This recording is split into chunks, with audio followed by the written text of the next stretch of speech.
Good morning or good afternoon, wherever you are. You're watching the IAC's live stream coverage of the 2025 IAC National Aerobatic Championships.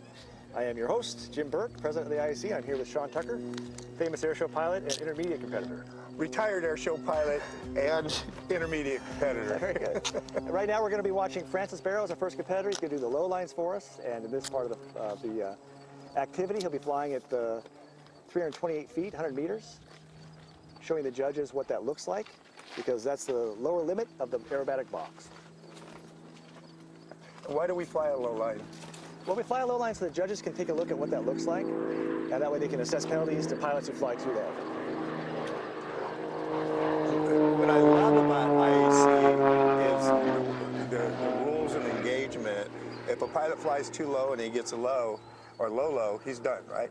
Well, in unlimited you get penalties. In some categories you'll be sent home. Yeah. But in unlimited you get a penalty instead. Okay, and that's all. Yep, that's right. It's a significant penalty. You don't want to fly low. And low is like really low. That's like 50 meters is like super duper low. We don't want to be anywhere near that. And even 100 meters as he flies by, that's pretty low. It is low. You know, people think that's higher than it is, but no, when you watch it in person, it's pretty low. Yeah. I've spent my whole career being there, and it is serious business down there. But what I love is that the reverence this whole community has to make this safe, and the purpose of this is to allow us to stretch our envelope, but do it in a safe way. That's right. All the structure. Yeah.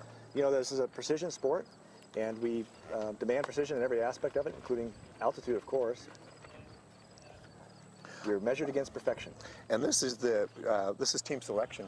It is, yeah, unlimited team selection year. This next year, in 2026, we'll have the Worlds in, I can't remember the name of the city, but it's in New York. Batavia, New York. Batavia, that's right, yeah. Batavia, New York, which is really exciting. We don't get the Worlds in the U.S. all that often. We did have the Advanced Worlds outside of Las Vegas a couple years ago, and now we get the Unlimited Worlds. It's so awesome. It is. And so, as I understand it, this Unlimited program, number 2, is probably as tough as it gets for these competitors. Yeah, it is a tough program.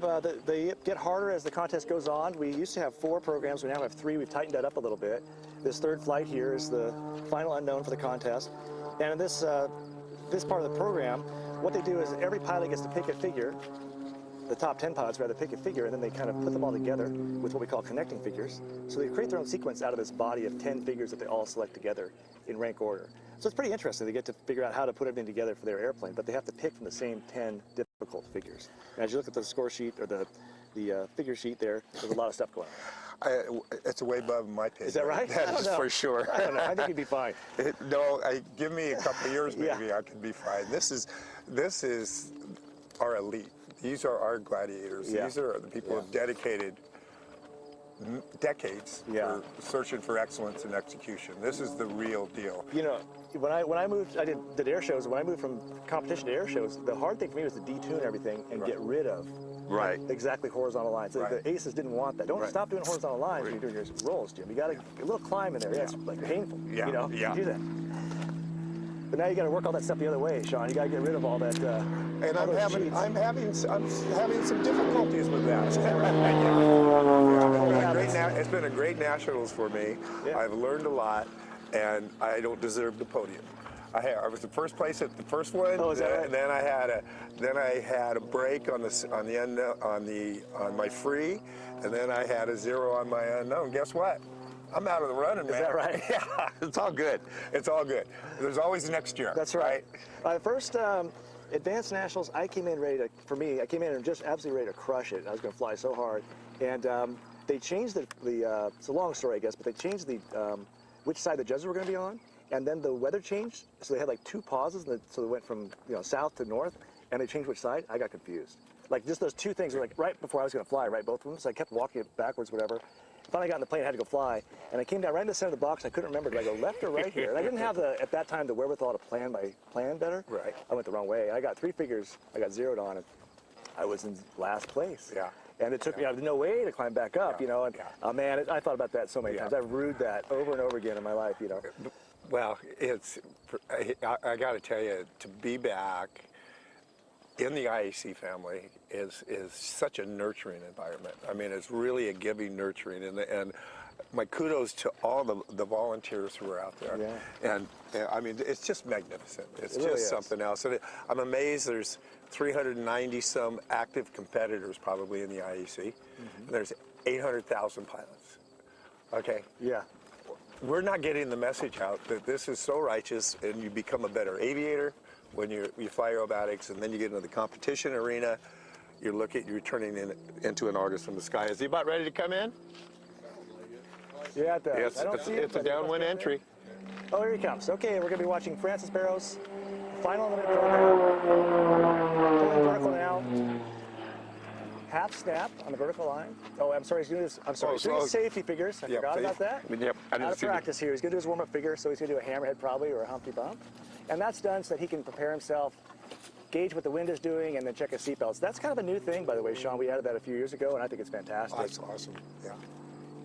It makes sense too. Yeah, we used to just do the half roll and you kind of test your seatbelts, but what helps now is you get that high G pull. You know how your meat kind of gets sunk into the seat a little better after the first couple And you can pulls? tighten up, Yeah, yeah. you get like 3 more notches in the seatbelts, yeah. Okay, so he's going to set back up. Well, being a president of IAC, you certainly know what you're talking about. I guess I've been absorbing this stuff. Not much else in my life but this for quite a while now, yeah. It's an obsession.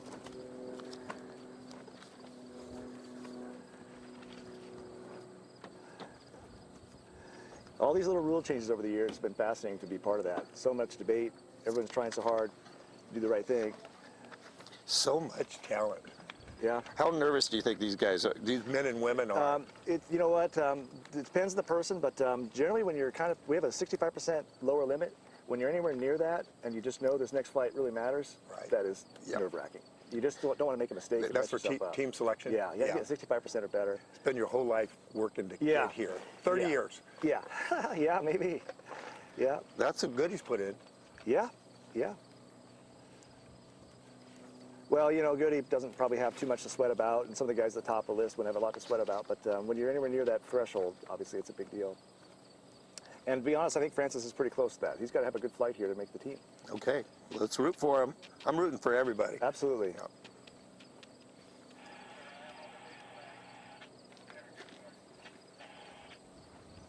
Did we figure out where Francis is from? I think he's from Brazil, but I can't remember for sure. In any case, originally from South America somewhere. He?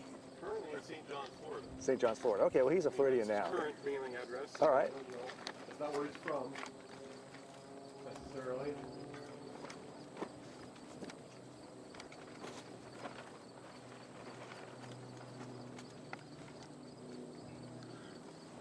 Probably right in the sun at this moment, isn't he? All right, here I'm coming in. There he's diving in for the figure. First figure is a P-loop. You pull vertical, half snap up. Right in center box, nicely positioned. Half snap. And now he'll pull into a 3/4 loop with a 2-point roll on the top.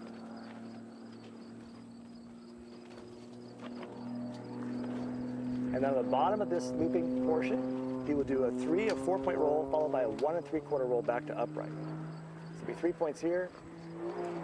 1, 2, 3, and now 1 3/4 roll back to upright. That's figure 1. Figure 2 will be a Humpty, pull vertical. And then this is a push Humpty, so we'll be pushing across the top in a half loop. You can really see the wind up there affecting the airplane. Oh boy. A lot of wind from the south, especially at altitude. Is there a difference when you push into the wind versus pull away from the wind? I don't really think we fly it that much differently. Not really. I mean, obviously the radius is tighter visually one way than the other. Laying out inverted, figure 3, double roll, back to inverted, 1 1/2 roll to upright, opposite direction, full half loop. And then it'll be a 1 1/2 positive snap followed by an outside snap in the opposite direction. Now the outside snap in the opposite direction, back to upright. Figure 4 is a double Humpty. This figure is actually added to the catalog by Jeff Bourbon. I don't know if you know that. Okay. It's a good suggestion. It's a great figure. Good for repositioning. So he'll do a pull to vertical, 1/4 roll up.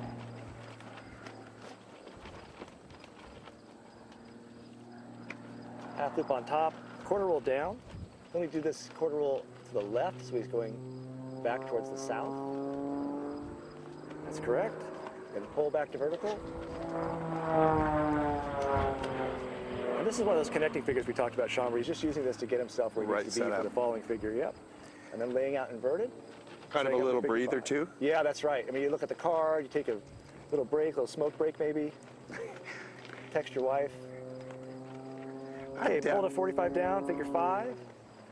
1 1/2 rolls in the 45. And then pull all the way back around to the inverted 45. And this will be a 2-point roll followed by a half snap. But the trick here is that half snap is very low energy in these, so it's kind of a tricky figure. Hard to show all the pitch on that one. I saw it. Yep, I saw it too. Figure 5 is done. Figure 6 is another connector, be just a half roll and a half loop down. What were you, you're out here for intermediate? No, not intermediate. What are you out Yes, here I'm for? flying intermediate. But what were you doing the commentating for? Which category? Unlimited. Unlimited, okay, yeah. It's a fast pace compared to the other Oh, categories. yeah, you're out here on the judges line. Best judges? Yeah. I mean, everything's best of breed. Best of breed pilots, best of judges. Yeah. I'm learning so much. All right, figure 7, it's another double Humpty pull vertical, 2 of 4. Push half loop. Yeah, there's the wind really pushing him. It'll make that radius look really tight. But honestly, we don't really fly it very much differently.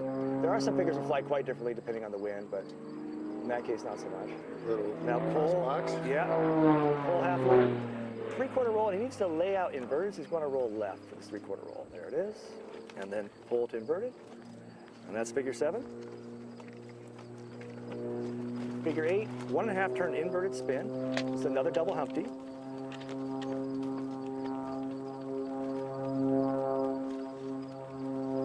Just looking for the right position here before he does the spin. It's a lot of wind, and the figure after this is what's called a lay down Humpty, which is going to eat up a lot of box in the downwind. So he needs all the way the over there. entire box, yeah. Okay, that's 1. He's 1.5 turns. That's 1.5. And now he'll pull vertical. 3 of 4 on the vertical up.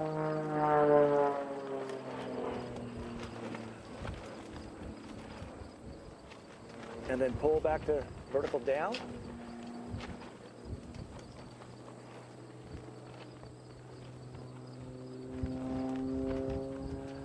Quarter roll down, be to the left. There's the roll, and then pull level. And now figure 9 is lay down Humpty. He should just pull right away for this. There he goes, right away. Half roll, outside snap, same direction. Challenging position for the outside snap. Hard to get a good pitch. You did a great job there. Pull around half loop. And now another outside snap with this 45 down, which, Sean, as you know, you get going really fast. You're doing a high-speed outside snap here. It's hard to show the pitch again. This is a tricky one. There's the pitch. He's got it. Yeah. And now pull level. Figure 10, 1.25 roll, and then 2 of 8 opposite. So 1.25 roll to knife edge, now 2 of 8 the other direction. And then pull half loop. Now on top, he's going to do a 3/4 snap, 3/4 roll, same direction. Back to upright. And now we have another connector. It's a Humpty with a 1/4 roll up, which he should probably do to the right, I imagine. Oh, left is good too. That works fine. This will then take him away from the judges, which is fine. Pull level, and now figure 12 could be a hammerhead. He'll probably pull right away from the positioning here. Yeah, that worked out great actually. 1.25 roll. Then a hammerhead.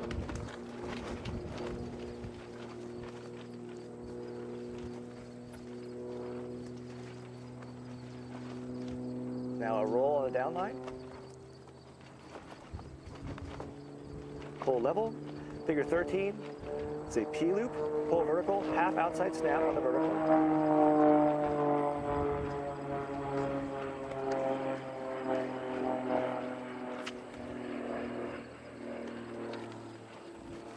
There's the outside snap. Push over the top with a 4 of 2 on top. Gets very slow on top. Tough one to make clean. He's doing a good job though. And now pushing all the way through to inverted, 4-point roll from inverted. Now a roller. The rollers are always tricky. This is a 360-degree outside, inside, outside, inside roller. So there'll be an outside roll first, then an inside roll.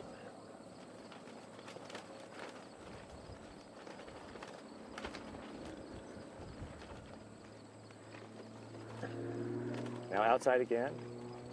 And each of these rolls should take 90 degrees of the turn, so we should finish them on the cardinal points. And now an inside roll to finish. You should be headed to the south after this, and that'll complete the sequence.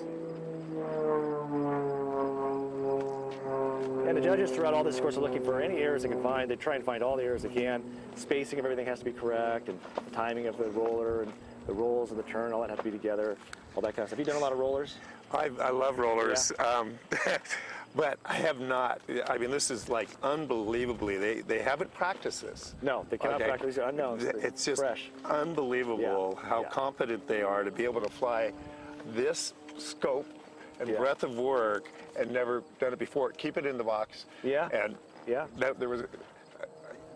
he didn't have a break. He didn't have a low. I mean, it was well flown. I think so. I think his score will be. I think he'll be very happy with the score. You know, rollers are funny. When I first did rollers, I taught myself, and I put myself in a Mount Hood in Oregon. You know, and I get it in the airplane, do all this stuff. Yeah, it's working out great. And then I finished. I was still looking at Mount Hood. That's right. So now Jesse is back at number 6. Okay. So he's Okay, gonna great. be 6. Okay, great. And just follow that. We're just going to follow it. Yeah, and if they said, I guess if he's having airplane issues, then he'll just go to the next one, Okay. to the next one, Okay. whatever. All right. For now, he's 6. Great.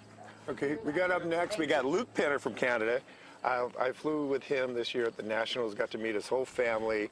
Wonderful family. It was a very intimate setting. I mean, it's out in Manitoba, and it was just so much fun. And Luke, young guy, he's early 40s, I think. He's a DPE in Canada. Have about 40 airplanes at their flight school, and they have significant weather up there, and they're working all year round. Yeah. I mean, and Luke flies like, I mean, everybody just flies so magnificent, and just to see them at that age be that good, Yeah. is just great. Yeah, for sure. Which form is he flying? Is he flying the I also? Oh yeah, we're flying. Okay. We're going to fly the I So all the same way through sequence. 6. Yeah. Same sequence as Francis flew. It's interesting. They picked the I, the Delta, the Charlie, the Bravo, but the majority picked the I form. You know, some people just like to do different things. Right. I think they just want to do something different than everybody else. But generally, there is like one consensus sequence that people pick. Okay, here's Luke on his I'll do warm-up. a safety figure. Yeah. Yeah, so as I said, you have the top 10 pilots then each pick a figure, and then everyone can make their own sequence, combining them with 4 connecting figures. So there's 14 figures, and then everybody gets to pick. They can pick somebody else's sequence if they want. So what we end up doing usually is we have like one sequence we like the best, and we most of us pick that one. But there's always some outliers. People who like do different things. They might have a different airplane. If you have a Sukhoi, you might not want the sequence that the extra flies, for example. So you do what's best for you. You got to feel it. Yeah. When this kind of rule set came on, it was a little bit controversial, but it's worked out fantastic to make the sequence the night before the contest, or great. 2 nights before. Yeah, it's a lot of fun. It adds some creativity to it. Absolutely. Another And skill set. Another level of challenge. That's right. Yeah. That's right. Some people are good at it. and some people are Well, not. you got to keep up with the Europeans. That's true. I mean, that's all there is to That's it. true. I mean, that's who we're trying to beat, right? That's true. Yeah, for 35 years now, 37 years, I think we haven't won. It's what, 1988, right? I think. Right. Yeah. This is why it's so, we're in our home turf. We got great talent out Yes, there. sir. We have great coaches. We got great judges. We got a shot. Absolutely. Well, especially given a year of training with good coaching, that can go a long way. Yep. This is right now. This is their day. It is. I mean, it's awesome to be a part of, just to be a witness of it. Yeah. I mean, they're true Olympians. I mean, they work as hard as Olympic athletes. Yeah. It's more work than people think. It's a lot Don't more I like work to than complain people- about it, but it's, I always say it's like a treadmill and you're flying primary, you're kind of just walking, but then you get to intermediate or something like that, it's like you're on a treadmill. If you stop, you go back a little bit. When you're in unlimited, it's not walking anymore. You're running, you're sprinting on the treadmill. right. Anytime you stop, you're losing a lot of skill. You have to stay at it, stay at it. But I did take a break. I told you earlier, I took a break for about a year, and I came back, and it only took a couple weeks to kind of get the G tolerance back. I was surprised. I thought it would take months, but I came back pretty fast. Well, you're young. Yeah. Okay. I'm 55. Well, you look like you're 40. Oh, thank you. Yeah. You're fit. You're passionate. Yeah. You've been doing it for how long? Doing it for a while. Yeah. That helps a lot. Oh, yeah. Yeah, your body knows what to do after a Yes. bit, Yeah.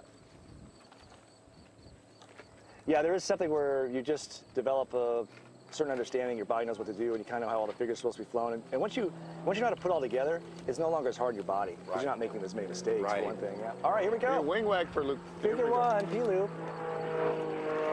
Full vertical, half positive snap. Full 3/4 loop, 2 of 2 on top.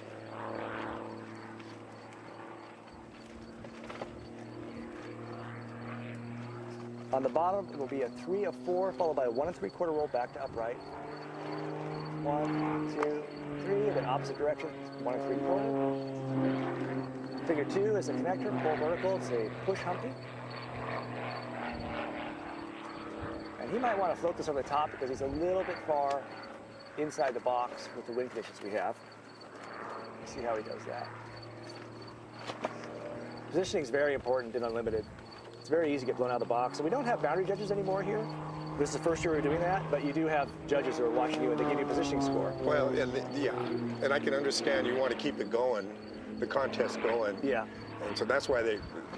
Logistically, it's a nightmare. You're right. Yeah, that's basically what happened there. It adds a lot of manpower requirements too. Okay, so that was a double roll, 1.5 roll, pull half loop, 1.5 positive snap, then an outside snap, opposite direction. Figure 4 is another connector. It's the double Humpty with quarter roll up and quarter roll down. A lot of wind. Definitely got to drive. You'll see people driving all the way to the south, to our right from the camera's perspective, over and over again. And you just have to do it. You just have to, yeah. Just be patient. Look at that drift. Yeah. And now quarter roll down, he'll want to do that to the right, so he's going to the south, to our right. And now vertical up with no roll on it.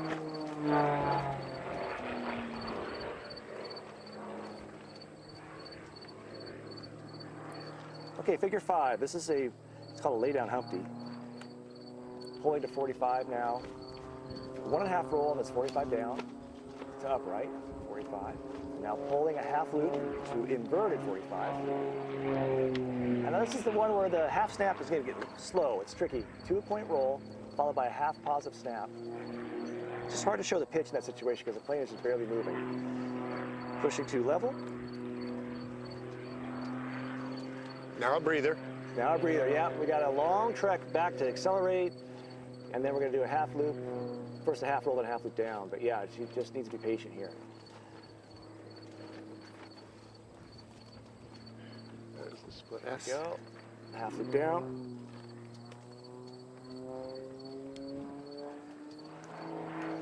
Figure 7, pull vertical, 2 or 4 up. And then you can see on the, going to the left, the pull is right away, but going to the right, it's like, 15 seconds of caution. Push half loop on top, vertical down, 3/4 roll. And do the judges like to see a tight radius like that over the top on the Humpties? It's not a judging requirement, but you don't want to spend a lot of time up there giving them things to judge. Right. Right? Okay. A little close now. Took that roll in a direction that didn't give a lot of room. Now he's got to work his way back to the middle. Yeah. It's tough. When you are, one thing that's really like a caution is to be, high and slow and close. Because we can see every little thing that's done with the airplane. But if you're out there a little bit farther away, it's hard to see all the cheating, which we do a lot of. Okay, 1.5 inverted spin.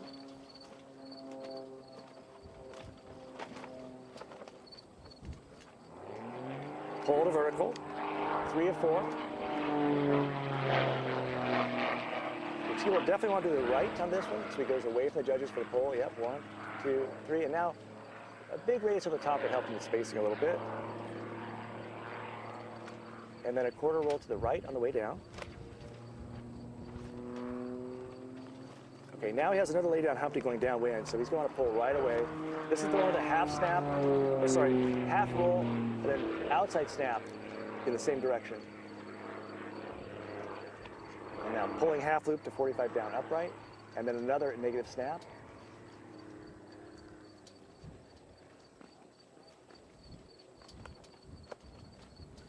Very tricky figure.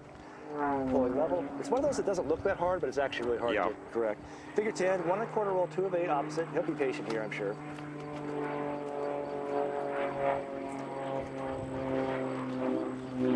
Pull half loop, 3/4 positive snap, 3/4 roll, same direction to upright.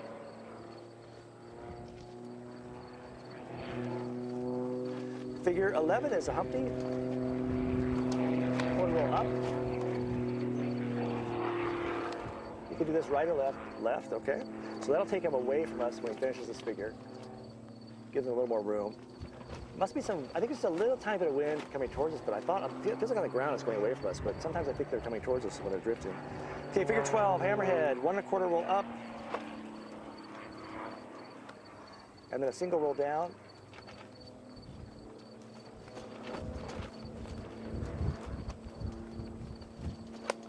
And now a roll on the down line.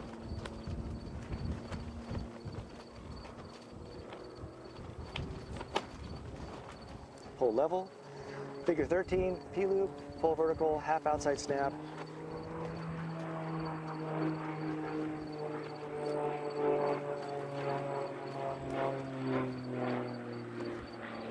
Push, 3/4 loop with a 4 of 2 on top. This is so hard because you have all this wind pushing you, you're slow up there. It's easy to stretch out the top of this. Try and get those points nice and crisp.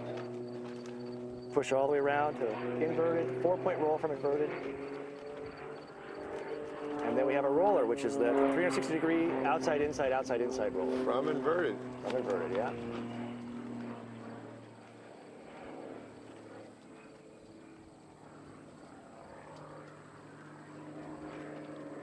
Every time when there's figure selection and someone picks a roller, everyone will groan. No one's happy when you pick a roller.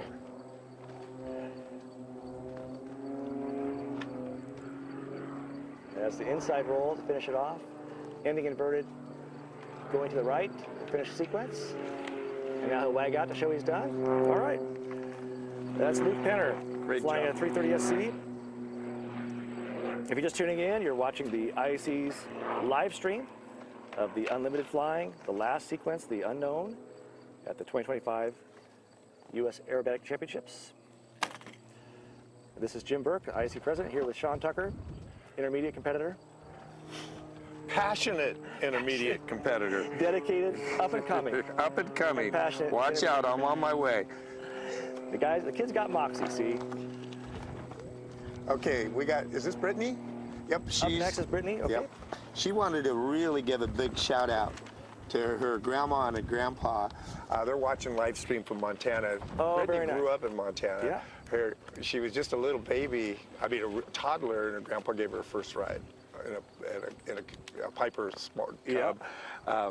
She's been hooked ever since, and the last few years, boy, has she really come onto the scene, huh? Yeah, for sure. What an asset for women in aviation to have Brittany as a role model.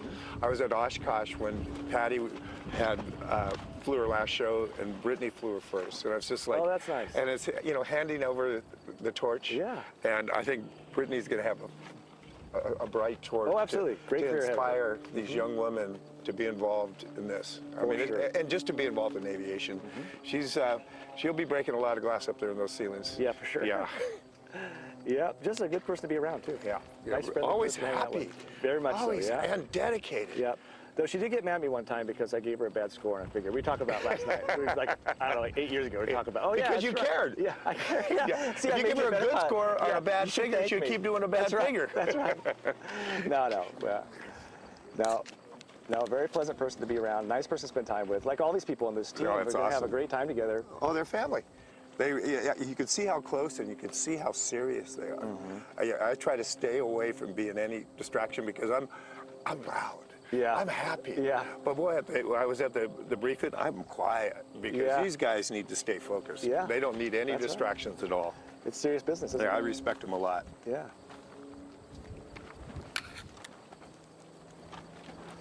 What got you? You had a father who flew, or how'd you get Well, this? I did, but he was a very fearful flyer. I only went flying with him once. This is her. This will be your safety figure. Okay. And went flying with him once. Then I started flying when I was 17. Had some horrible instruction that gave me a huge fear. I was afraid to stall an airplane. I shouldn't have passed my private pilot check ride. I was just so afraid. Wow. And a little old lady named Amelia Reed, I had 53 hours. I know her son. Yeah, Robin, yeah. And I had 53 hours, and she opened the door for me, and I got a 10-hour aerobatic course. And this is in 1973, and I flew my first air show in 1976. You flew an aerobat in there. Yeah, Cessna Aerobat, yeah. And I just fell in love with what I was so afraid of. And why I'm such an advocate of women in aviation is she nurtured me. And I trusted her. And she was such a great role model for me.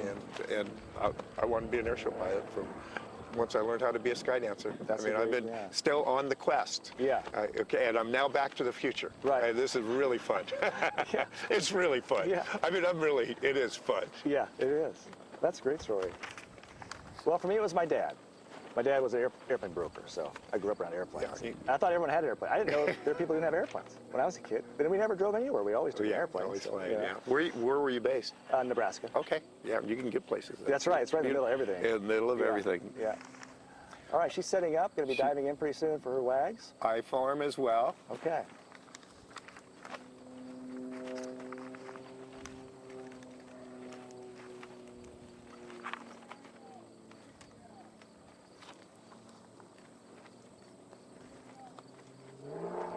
right, here we go. She's on her way. Coming in the box, figure 1. And she's starting a little low with the competitors. Pulling vertical, half snap. Pulling to the top, 2 of 2 on top. On the bottom, 3 of 4, followed by 1 3/4 opposite direction.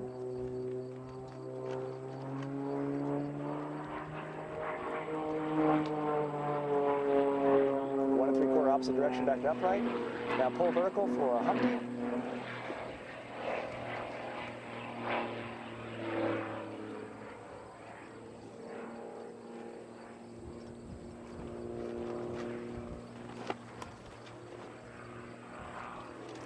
And she'll be pushing negative to inverted here.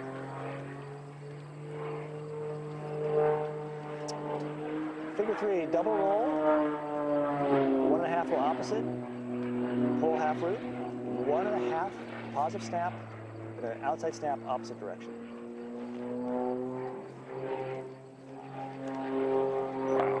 Figure 4, double humpty, quarter roll up, quarter roll down.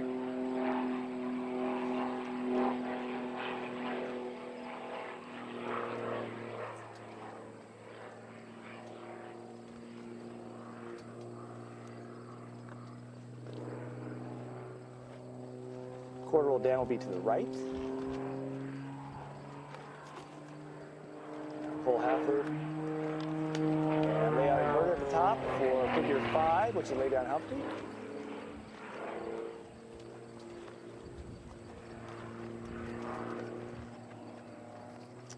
So now pulling to 45 down, 1 1/2 roll on this 45 down.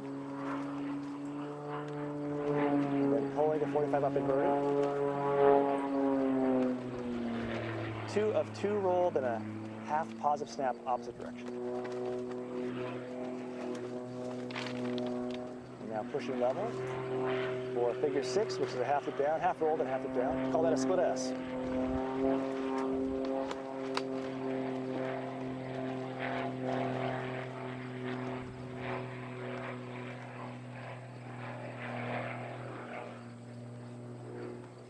Figure 7, double humpty, 2 of 4 on the upline.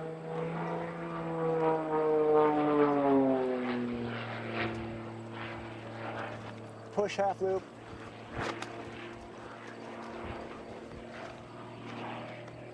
Three-quarter roll, probably to the right. There you go. And then pull to vertical. Now this 3/4 roll has to be to the left. You know, sometimes you know what you have to do because one roll picked the other direction. And a lot of pilots prefer to go left and right on snaps and things, so they try and favor that side. But you have winds like this, you just have to kind of do what it takes. Okay, figure 8, 1 1/2 inverted spin.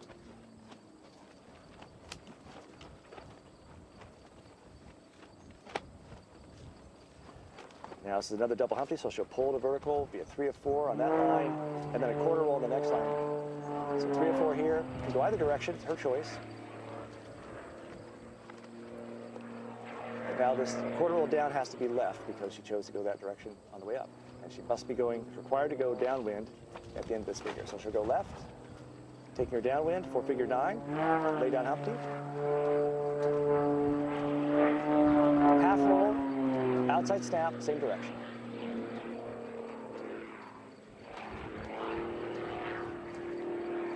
And outside snap on the 45 down.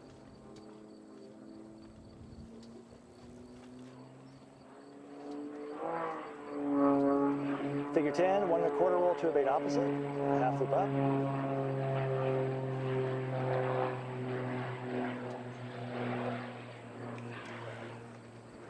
Three-quarter snap, 3/4 roll, same direction on top. Figure 11, humpty, quarter roll up, and she can take this either way, but probably want to take it to the left because of spacing. Okay, she went right. And that means that she's going to be able to do the hammer coming towards us. I think she wanted room. to As long as she's floated that top, so she has enough room. But she's a little closer from the box. I thought she might go the other direction, but that's her choice. I like it when they do a pull in front of the judges. Yeah, that is nice. It's dramatic.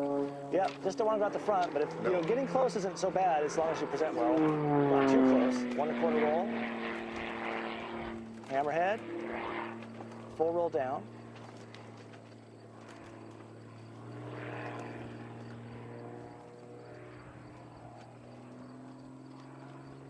pull level, figure 13, P-loop, half outside snap up.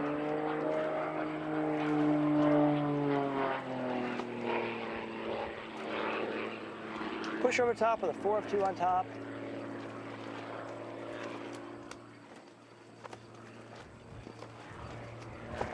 Push all the way back to inverted. 4-point roll from inverted.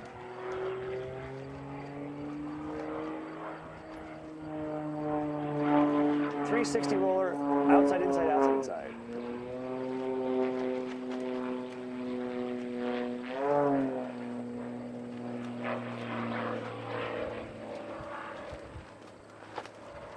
And the judges look for constant rate of roll, no change in the roll rate throughout the sequence, throughout the figure. Of course, you have to change direction, so you're allowed a slight pause when you change directions. And the turn has to be constant as well. Very challenging figure. Beautiful figure. Now ending inverted, going to the south, and that's the sequence. Beautiful figure. Good job, Brittany. I love this. You can really tell, she really has a pronounced pitch attitude, especially on the outside, and you know it's going to be a snap roll. Sure. How hard is it to compensate when you have such a deep pitch attitude, especially when you're inverted? You have to have pretty quick hands in to get it back on the line. Yeah, I mean, it's all about to stick really quickly, and you know, you get a well, as of course you know, but you get a timing down your body, so you're anticipating. You want the nose to go up 13, 14, 15, 16 degrees. Right. Not too much more, definitely not less, because you got to get this critical angle, just short of it, whatever, because then you add the rudder. And you have kind of a boom power, ka-chow, I think of. Yeah. It can't be like, Ka-chow. it can't be like, "Hoo-ah!" It's got to be like, ha-pow. People sometimes when they start reefing on the stick and trying to get a lot of force in there, but it's about the speed. Right. And it does make a big difference how the snap will pop and go if you have the right speed. Right. It goes, you know, if a positive snap comes towards your body and then away, and it's pretty fast. If the timing's right, it all happens very quickly. But at first, you know, it's hard to get that timing down, you know. And you find people will, it's like, I'm trying to think of what, I've been taking up golf, you know, it's kind of like that too. You just have to do it a million times to have somebody watch you. But well, that's the key, because I took up golf and loved it, but I didn't have coaching. Yeah. Okay. So Yeah, I have impossible. a bad swing for the rest of my life. You'll never learn on your own. Yeah. Right. Same thing with aerobatics. Yeah, You'll never do right. it. Yeah. And coaching from the ground too. Yes, It's of so course. important. Yeah. Yeah, I've had several times, because I do quite a bit of coaching, and you know, I'll talk people through snaps, and they struggle, and I'll get a camera in the airplane, and then we have that in there, and I look at it with them, I'll just, hey, see, that's not what I told you to do. And I thought for sure, Jim, I was so sure I was doing it. You said, no, but it's okay. It's just hard, you know. And I'll actually grab their hands, I put them in the airplane, grab their hands and hold onto their knee, and help them. This is the timing. You do this, then this, then this, and this, and this, and over and over again. And to get that muscle memory. You have to have it. Yeah, you just have to be shown. Because, as you know, if you don't do it right, you can get a snap that still goes around and looks a lot like a snap, but it's not that whoosh kind of feeling of a snap roll, right? It's not elegant. It doesn't do it on its own. You're forcing it. It doesn't feel right, and it hurts, by the way. And the airplane isn't as efficient No, afterwards. absolutely. Yeah, you lost a lot of energy. Yeah, so, yeah, and then having enough pitch is, of course, in air shows, a lot of times there's a lot of pitch, but in competition we want definitely enough to show the judges, but we don't want much more than that. We just have to keep it nice and precise, so we want it to look the same. We I have think a it's very style. beautiful. I noticed that at my first contest, and that wasn't a criteria 40 years ago. Oh, yeah. Yeah. Yeah. Okay, we got Mr. Goody Thomas. Goody Thomas doing his warm-up figure. This is a very important contest for him. He's got 30 years into the business, and I think Goody's went second place like 10 times. I can't remember. I lost track a while back. Yeah.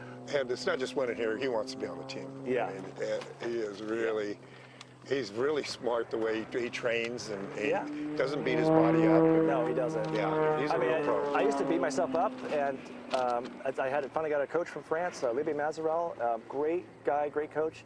And the first thing was, Jim, let's slow the plane down a little bit. You just don't have to fly that much. Yeah. And also a lot of figures, I would do all the negative G over and over again. No, let's just do the negative G like every once in a while. Let's, set yourself up to get successful and not hurt yourself. And Goody's definitely got a good mind for that kind of stuff. You know, this is, people don't understand on this level of flying how hard it is on your body. It is, yeah. I mean, and there's some really serious side effects from this high negative G and the high positive Gs, and Goody's had a long, long career because he's managing that equation.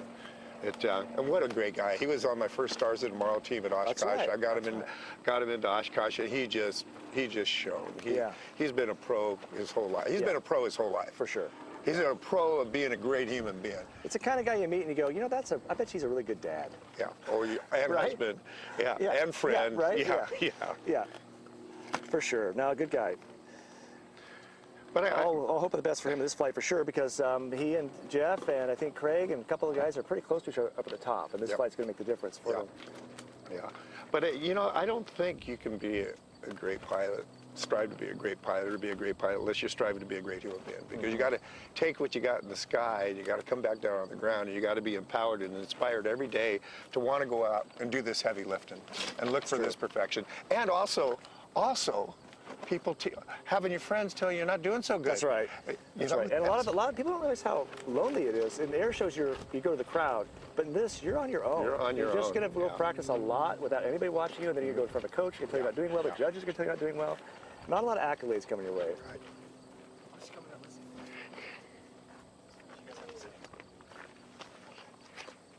So you just have to be a really driven person to bother with it at all.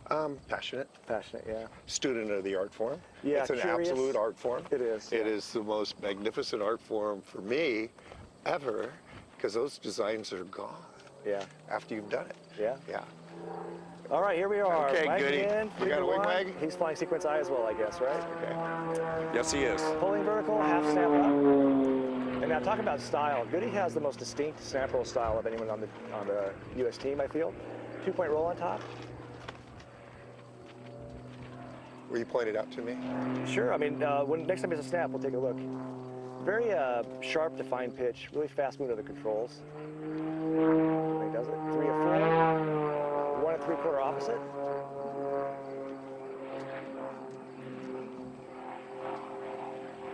Humpty would be pull vertical, and then pushing a half loop on top.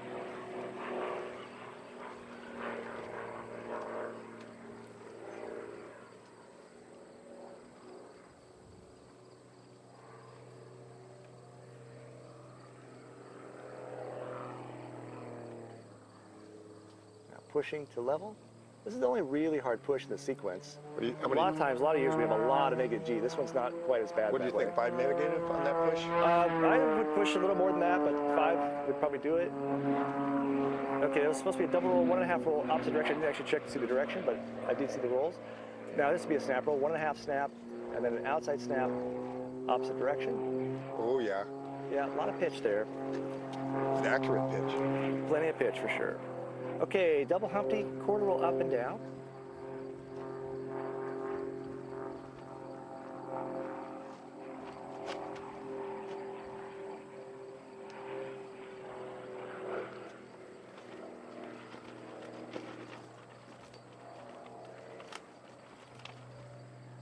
We'll be doing this roll to the right. And pulling to vertical, then laying out inverted for figure 5, which is lay down Humpty.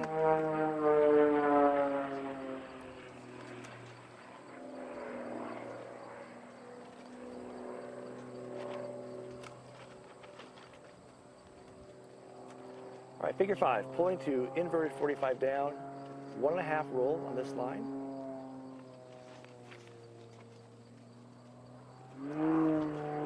And now pulling to 45 up inverted, 2 of 2, half snap opposite.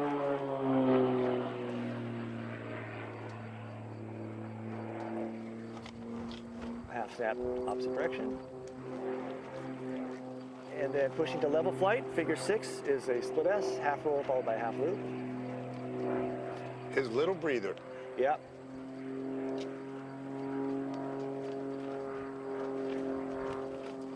Just take a nap. Back to work. Back to work. Yeah. Short nap. Back at it. Figure 7. Double Humpty. Pull vertical, 2 of 4 up.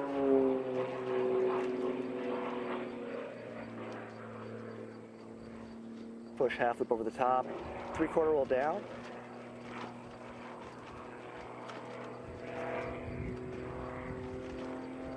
Go either way here, his choice. Taking it towards the judges here. So he will do this 3/4 roll to the right, pull vertical 3/4 roll. Laying out inverted for figure 8, which begins with a 1.5 inverted spin. And he is well far on the left side of the box. He needs to come back to the right gonna quite a bit. drive, yeah.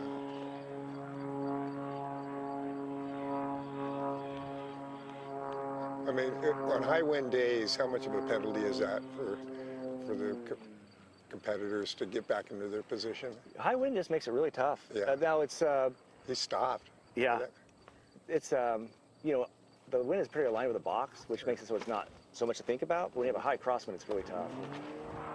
Okay, pull vertical, 3 of 4. I would expect him to go left here, but he can go either way. 1, 2, 3. I'm sorry, I meant right. Pull vertical down now. Well, you had a 50% chance of getting I did, yeah. I just get lucky most of the time. I'm still giving you a 10. Quarter roll right, thank you. Okay, figure 9, lay down Humpty, pull 45 up, half roll, outside snap, same direction. Yeah, it's definitely, I don't know if you saw that snap, there's definitely a character to his snaps that's a little different. And looks very sharp at the beginning for sure. Outside snap down. And nice stop there. Beautiful. Figure 10, 1 1/4 roll, 2 of 8 opposite, half loop up.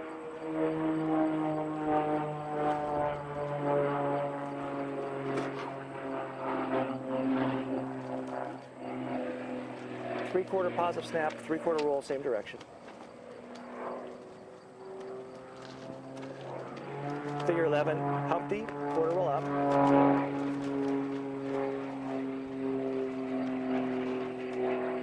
And might choose to go left. He's a little close. Just telling you that so you know at home what we're looking at. So he went left, which lets him take the hammerhead away. Now, the challenge for that, with some people, they don't like to roll left on vertical lines. They don't like to roll right rather than vertical lines. They like to roll left. So a lot of people want to do this figure, look Right. at it the other direction, so they can roll left with this figure. Right. But when the wind's pushing you, sometimes you have to commit the other direction. But good, he can roll either direction. I mean, he's Well, we've not worried about certainly that. seen that. Yes, for sure. 1 1/4 roll.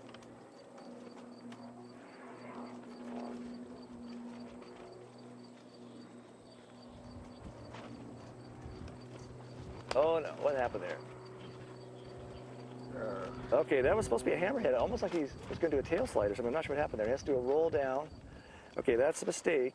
I'm sure the judges saw. I'm not sure exactly what he was doing there. Figure 13, pull vertical, half snap, outside.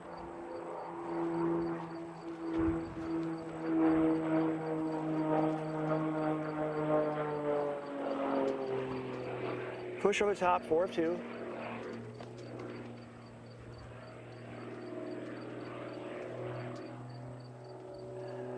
Push around to invert, 4-point roll on the inverted line.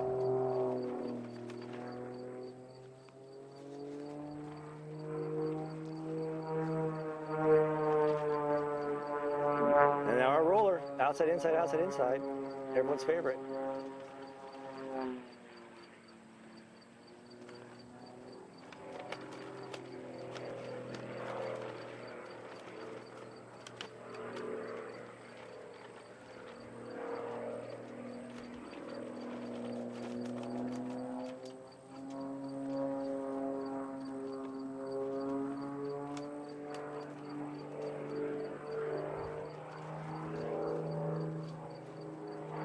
That will complete the sequence.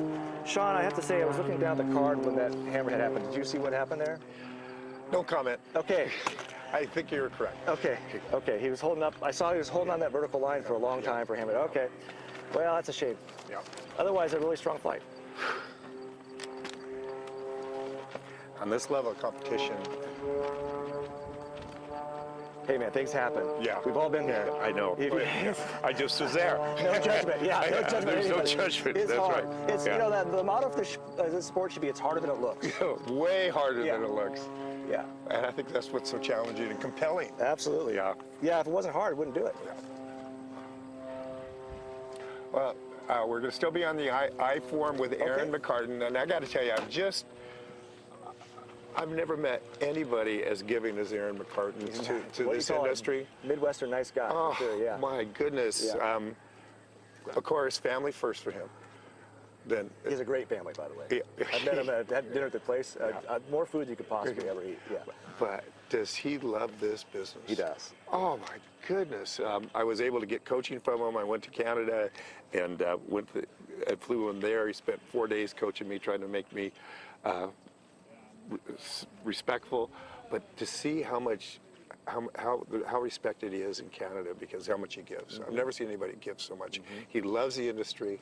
He lives, breathes it. He does. He eats it. It's great. It's just great. What a great asset to the IEC. For sure. Yeah, it's fun to watch him fly. And he's flying a pretty, I mean, this airplane is an S-Bach that is more difficult to fly than a game It bird. is. I had an S-Bach 342. I had the original prototype. Remember that black and red and white Thunderbird? Right. I owned that for a while. How'd you like it?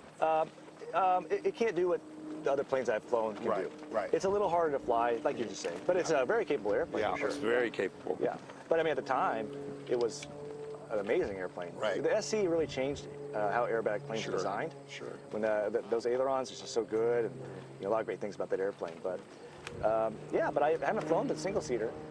In fact, this is the first time I've seen him fly it. He's had it for a couple of years. I haven't had a chance to watch it yet. And he said it took him 150, 200 hours to yeah. really get to know the airplane because it can sure round a corner. Yes, it can. They are great for carving. They're very stiff airplanes. That's what I noticed when I flew it was that it's just coming from, other airplanes. It just is an extremely stiff airplane. You feel it when you're flying. When you're doing stops and rolls, you gotta feel like this really hard stop and rolls as well. All right, looking good for the safety figure. Looking great. I grew up in Nebraska and he grew up in Iowa, so I tried to hold that against him. What they say about us Midwesterners, I don't know if you've heard this, is we're the nicest people in the world. That's number one. Number two, we don't mean it. That's funny. That's really funny. I don't know what they say about California. Yeah, you don't want to know what they say. Yeah, you don't want to know. Say all kinds of things about California. Well, there was an exodus during COVID. When there was an exodus during COVID, nobody wants to hear you're from California unless you're staying there. I'm just visiting. Yeah. I'm just visiting. I'm going to go back home. I'm just an American. I lived in Texas and New York and Massachusetts and Oregon and Arizona and Nebraska. I've done enough. I don't know where I'm from anymore. Yeah. I like everybody now. People about the same everywhere you go, unless you're in Portland. Then they're not. They're definitely weird. They like it that way. I like it that way for them. But they're definitely not the same, right? You can't say they're the same. Yeah. Well, I'm in the same place for over 40 years. It's the Central California coast. You can fly aerobatics easily 350 days a year. Yeah, that's great. And nobody owns an air conditioner. Right. Yeah, it's just wonderful. Well, I spent most of my airbatic career in Oregon, not anymore, but it was about 40 days a year we could fly. I remember summer was on a Tuesday one year. Oh, golly. 40-foot overcast and drizzle, like 7 months a year, You're done. So I would go elsewhere to fly. It did hold me back a little bit. But Arizona, now it's probably 360 days a year I could fly there. Yeah, but just hot. August and September and July, not me. Yeah. When your feet get stuck to the asphalt, no. There's some of that, yeah. Well, we just went on trips, went to Wisconsin for about a month, a couple weeks. And, yeah. Because it does get, it was 117 degrees when we left. Oh my goodness. Wing wag. All right, figure one, P-loop, half step up. Aaron McCartney. 2-point roll on top.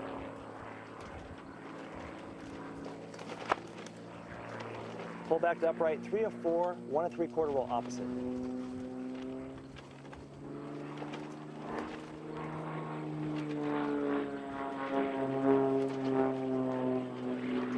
Figure 2, Humpty. Pull vertical, push half loop over the top.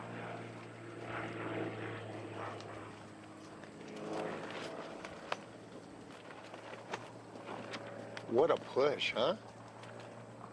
That is some wind. And here comes the big push. Yeah, you asked about the negative G's. -5 is probably good, but probably I would say -7 is where I end up. I try not to do that. On the positives, usually, anywhere between 7 and 9 is probably good. Okay, should be double roll, 1.5 roll opposite, half loop up, 1.5 positive snap, 1 outside snap.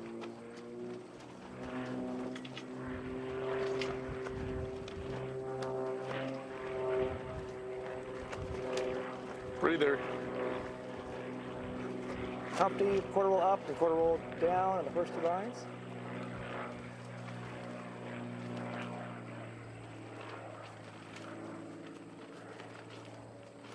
You know, some of the big competitors really like the negative G's because you don't have to worry about graying out, and you know, just get it over with. It doesn't bother them so much. I want to keep my eyesight. Yeah. You don't Yeah. want to detach your retinas. Yeah, that's true. Pull vertical, lay out. Well, it can't be good for you, right? I don't think it is, It can't be. but we love it. Here we do. Figure 5, 45 down inverted, 1.5 roll. Pull back to 45 up inverted. And then a 2 of 2, followed by a half positive snap opposite direction. So there's 2 of 2, half snap other direction. And then push to level.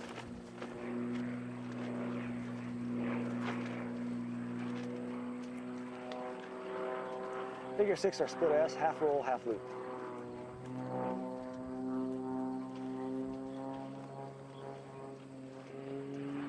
Figure 7, double Humpty, pull vertical, 2 of 4 up.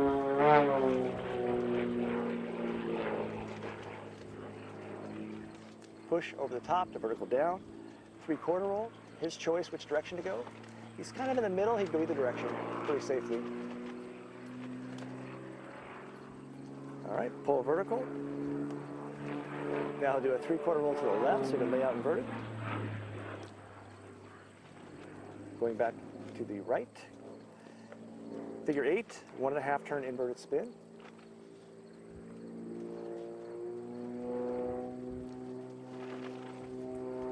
He's a little far on the left still. You want to wait a little bit for this because that following figure is lay down Humpty, takes a lot of box, a lot of space.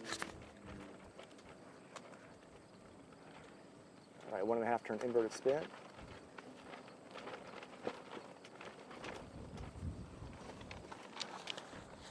Pulling back to vertical for a 3 of 4 up. And this one he'll probably do left to come back towards us. 1, 2, 3, and then pull half loop to vertical down with a 1/4 roll to the left on the way down.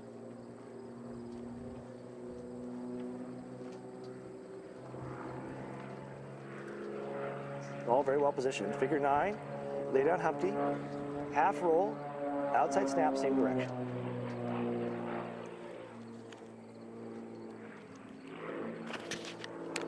Pull to 45 down upright, outside snap.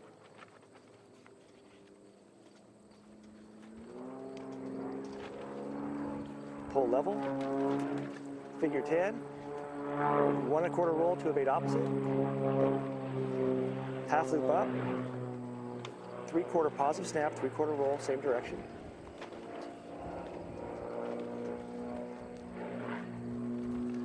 Figure 11, pull vertical, 1/4 roll. Humpty, probably going to the right here. Yeah, pull vertical down.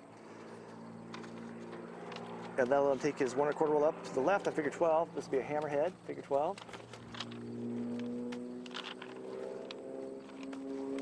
Coming down to the very bottom of the box.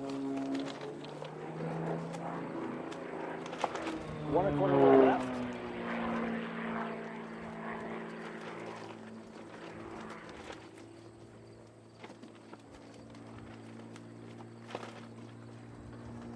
Full roll down.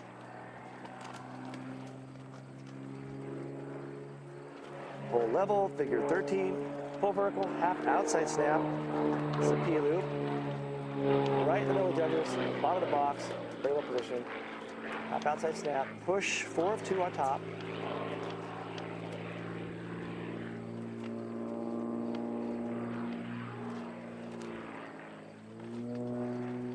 Four-point roll from inverted to inverted.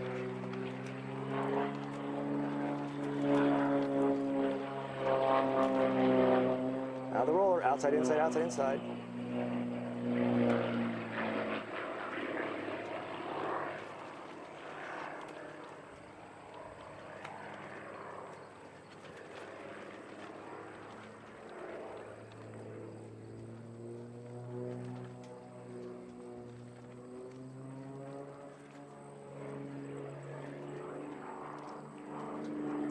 And that completes the sequence. Now, one thing I saw Sean, I don't know if you were watching better than I was. I keep looking down at the sheet, then I look back up. But this figure 9, he had to do a half roll, then an outside snap, same direction. I think he might have gone opposite direction, but I don't know if you remember that far back. Hey, yeah, it's supposed to be same direction. So yeah, same direction. So I don't know. How can you tell? Well, it's based on the roll, direction of the roll. So if you have if you roll to the right You're gonna with do the an roll, then you have to do the outside snap to the Yeah, right. right. It would be left foot. Right. That's how Okay. yeah. Okay. Yeah. So the direction of the snap is based on the roll axis. Well, let's have fingers crossed. Fingers crossed. Let's fingers crossed. You know, This is an important contest for him. Yeah. Fingers crossed. Yeah, that's right. Well, mistakes are inevitable. Yeah. So See it. this next one's a Cinderella story with Okay. Jesse Mack. Okay. He just got into Unlimited. He won advanced a couple of years ago in the Canadian Nationals. He's Luke Penner's been his mentor. His job, he has a mechanical engineering job to afford this. And so his last two, he's now qualified to try out for the Canadian teams because he's got the 60 whatever percent you need to be vetted to it. And he's going to have some fun on this next flight because the pressure's off. Oh, yeah. Okay, the pressure is off. He's, and I got to know him when I went to the Nationals and went to a camp before this contest, and he was there, and he's always happy. Yeah. Yeah, he's just alive and Good guy. happy. Yeah. A lot of people like that here. You're right. Jesse's definitely one of them. Him and Luke are both pretty cool guys to hang out with. Canadians are pretty cool people. They aren't so bad, you know. I can see why Trump wants to buy Yeah, it. right. But I'd like them to just be our neighbors. I don't want Right. to be there. Right. But if you like them so much, why not own them? That just makes so much sense. The logic is so impeccable. I want to win the lotto and make real gold coins for all these medals everybody gets. Yeah. Yeah. 1 year, just pay. Here's 3 ounces of gold for your medal. Yeah. Now, how much fun would that be? Right. Would they let you do that? I suppose if you could do whatever you want if you had that much money. I know. Apparently, yeah, infinite amount of money. I think I've done 40 IC contests, Are so you I've got serious? like 120 Clinkies. I tried to put them all on one time for a picture. It's impossible to choke me to death. Yeah. So, what do you think you got into this? What, oh, the money? Yeah. Oh my God, I don't even want. Oh my gosh. Jeez. Okay, here's Jesse doing it as well. Yeah, we don't think about that, Sean. I don't either.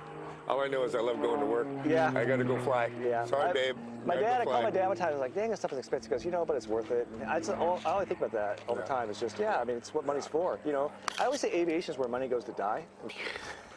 It's hard to get money out of it, but you put money into it. You have to work hard to make a living in aviation. Yeah, you for do. sure. If the prop's turning, you're not making much money. Yeah. You got to do it. You got to have a business that doesn't require flying the airplane, probably, if you're going to make money. At least this kind of flying. Yeah, well, this is, I think, the ultimate kind of flying. But I always think also, like, what would Ben Franklin are we do? on the same form? Yeah, we're on the I-form with Jesse. What would Ben Franklin do? He'd fly an airplane. Heck you yes, know? heck yeah. What would Aristotle do? I What don't know. would Think Da of, Vinci? Galileo, What Da would Vinci, he? yeah. All of them. They'd be out here my with us, God. They'd be hanging here out. writing a Rusty. Yeah, or Aristotle would have a little toga on, we'd be chatting, have some, olive branch in his head. I don't know what they did, Isaac Newton have his powdered wig on or whatever. We'd all be sitting figure there it out. chatting about aerobatics. And they'd be thinking how cool we are, honestly. That's what they'd be thinking. This is hard. Yeah. They're going, this is hard.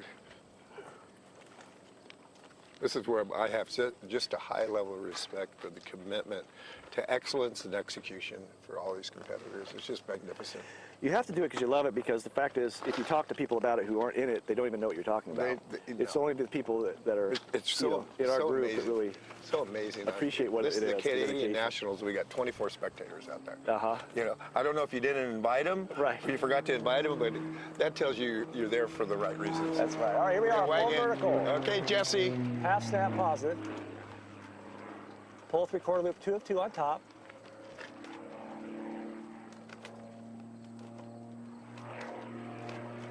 Three of 4, 1 3/4 opposite.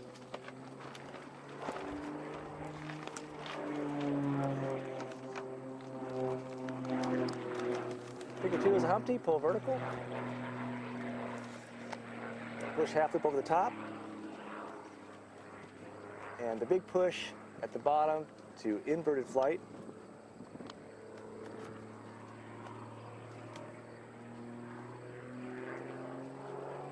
Going downwind. The upwind side of the box is on our right. This sequence starts downwind. double roll, 1.5 roll opposite. Pull half loop.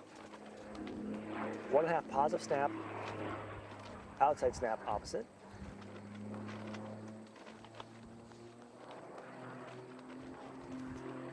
Figure 4 is a double Humpty. Quarter roll up, quarter roll down.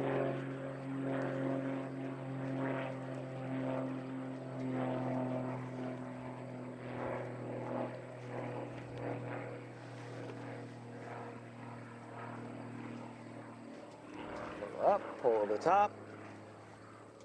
Vertical down line. Quarter roll as well, be to the left. So we can take that figure to the upwind side, which is on the right.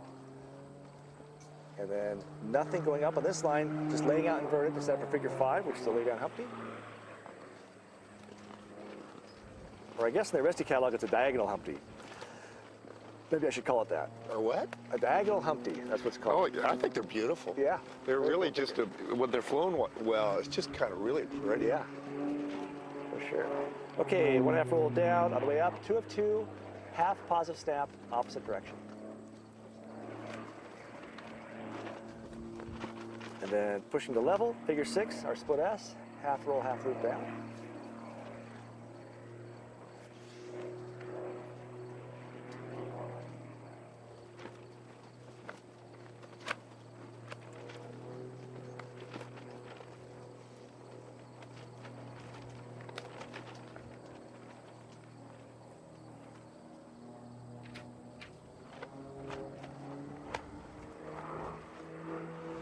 Figure 7, double Humpty, pull vertical, 2 of 4.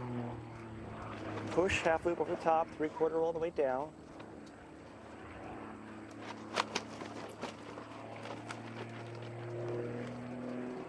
Pull vertical, 3/4 roll. And then laying out inverted, going back upwind to the right after this.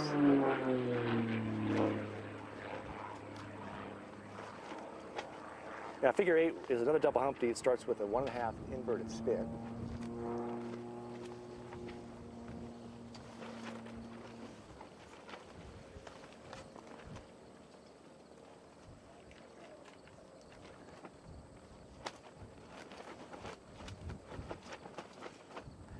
Pull into vertical for a 3 of 4.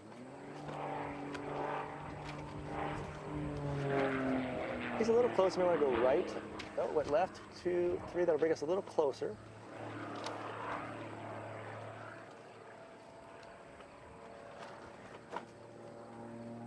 Quarter roll left. Pull level. Figure 9, diagonal Humpty. Half roll, outside snap, same direction. Nice job. Pull to vertical, or sorry, pull to 45 down upright. Outside snap on this line as well.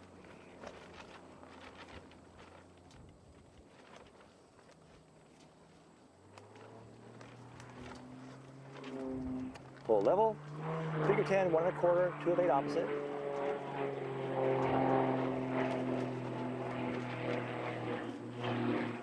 Pull half loop, 3/4 snap, 3/4 roll, same direction.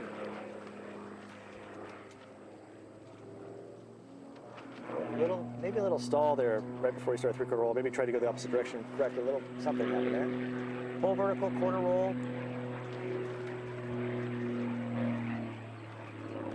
Pull Humpty, nothing on the down line.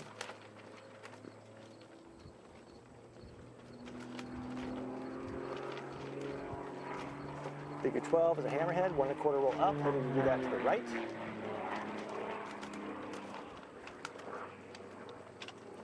All right, hammerhead, full roll down.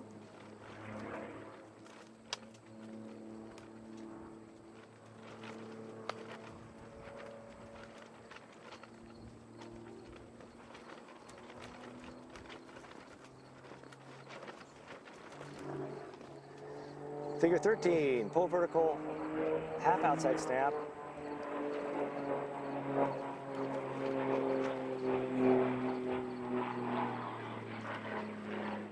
Push P-loop with a 4 of 2 on top and a 4-point roll on the bottom. There's 1, 2, 3. Very hard to make it round in this wind. And now on the bottom, a 4-point roll from inverted to inverted, and then a roller.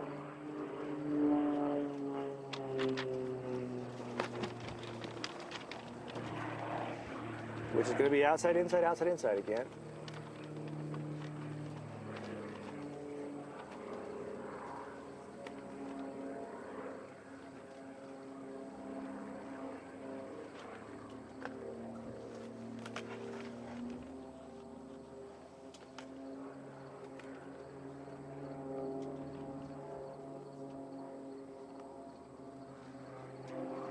All right. Pretty clean sequence. Good job, Jesse. So far, flying's been pretty clean. No big blow-ups. A few Nope. errors here and there. You know, maybe a 0 or 2, depending on what the judges see. As a competitor, I hope they see nothing. Yeah, yeah. Maybe you get lucky. Now, the question is, if you knew it, and you go to can you go to the judge and say, hey, I zeroed? Yeah, I have seen that happen before. I mean, it's a nice gesture. Yeah. But no competitor expects another competitor to do that. We would expect somebody else to turn you in, Right, if right. anything. You Yeah. know? And some of the best pilots I've seen have actually, you know, made protests. Some really great pilots have done that. It's no shame in it, no harm in it if the judges miss something. But most of the time, we're just glad. I mean, usually when someone gets away with something, I think it's funny. I don't really get mad about it, right? Right. You know, just part of the sport. Well, I knew I zeroed. But at nationals, you can't get away with anything because they have video. It's Yeah. very hard to get away with murder, Right, you know. right. But at a regional contest, you can get away with all kinds of stuff. Yeah. Yeah. Yeah, you got a 0. So tell us about the 0 while we have a break here. I think we have a quick break. It was Is this during the unknown. is this to take a long break to tell the story about the 0? Is it like a really No, complicated 0? I just goofed. I did a 204 instead of a half roll out of a necktie. Yeah. I knew I zeroed. Yeah. that, but Yeah. I said that's it. It's amazing how hard this is Yeah. to keep it together. Yeah. And with all your experience, I mean, who could have more experience than you flying aerobatics? You know all about it. And yet it still is challenging to come here and do it. It's a pressure It's very situation. challenging, and intermediate is a perfect category for me to learn the pace Yeah. and learn the tempo and how to do this and how to Yeah. think and get coaching. It's really I'm really having a blast. I bet you are. Now, when you did air shows, did you try and fly the same sequence did you fly the same sequence for a long time? Did you change every year? How often? We normally, because you're getting better and you're learning of something course. new. Yeah. But once the season started, you're set. You can take things out, and you never add things. Yeah, makes sense. Because you're working every weekend, and you just don't need any changes because Yeah. you're in the low-level environment. Yeah, yeah. Makes a lot of sense. Then you come here and you got to suddenly swap it up. I love it. Every day. Yeah. Yeah. Okay, Craig's our next competitor, and I He's think flying Delta or something. I remember. No, I think he's Craig is doing high? Okay. he's a Delta. Yeah. Okay, and I think he's leading the contest too. Yeah, he was at number 1. I think it was like 2 points between him and Jeff Lopez. Very close. Unbelievable. Great story. Unbelievable, yeah. Well, I just met Craig at Oshkosh. He was there with Brittany, and Yeah. and to see him fly, he's been around the patch. He's flown over 40 years as a pilot, and started with one advanced in an Eagle in the Nationals, and last biplane to do that. And you can tell he's a passionate, committed Oh, yeah. competition pilot, and boy, does he, it shows. Very much. And a nice guy. Yes, he is a good guy. Yeah. Been on a couple teams with him. Real fun guy to be around. And a very talented pilot, very helpful. He's brought a lot of people in the sport.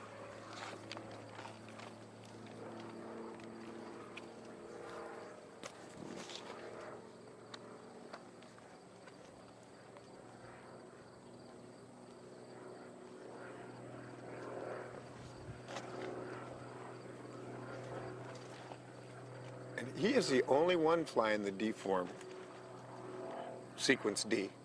Yeah, I think I mentioned that some people just don't like to do it everyone else. Craig is one of those guys. Oh, okay. Likes to do his own thing, has his own way. I don't know if that's exactly true, but my memory is that he pretty much always picks a different sequence than everybody really? else. Yeah. Okay. Yeah, that's probably not true, but that's how I remember it. And you're a competition glider pilot as well, I am. understand? I love it. It's so fun. I think more people should do it. It's the same sport. It's just a little bit less of it. You don't do it quite as much. And but the big thing is, when you mess up a tail slide, you got to wait in line and go back up to do one more. You don't get to just do 18 tail slides in a flight, right? Right, So right. you really rue every mistake. But I think that's a lot of the fun of it, Yeah, right? And, I mean, you have like a third of a second on a vertical upline. You can't just hang out there and mess Right. around. All right, here we go. Inverted entry, double roll, 1.5 rolls, half loop up. snap, outside snap, opposite direction.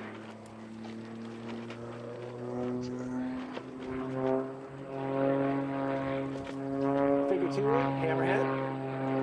Now this is a completely different sequence than everybody else has flown, so if you got used to the other ones, this is going to be many of the same figures. 10 of the figures will be the same, but they'll be organized in a different order and they'll have different connectors. This is a connector. Very simple figures that are put in between the other figures to kind of bridge everything together. So not a lot going on in this figure, but it sets them up for figure 2, or figure 3 rather, which is a P-loop. Half positive snap at the vertical up.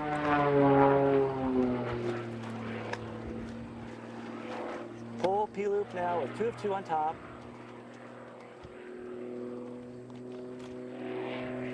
Three of 4, 1 3/4 opposite on the bottom.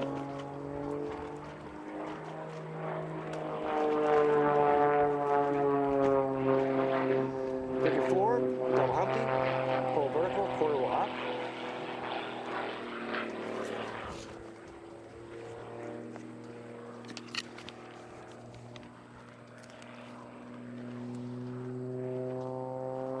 Nothing on the down line here. And then he'll pull vertical, quarter roll to the left on this vertical line. Then lay out inverted.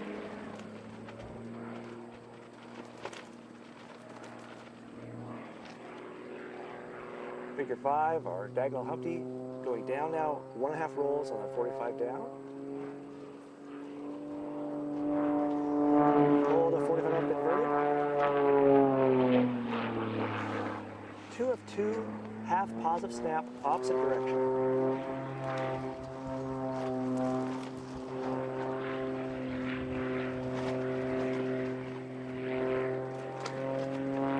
Figure 6, split S, half roll, half loop down.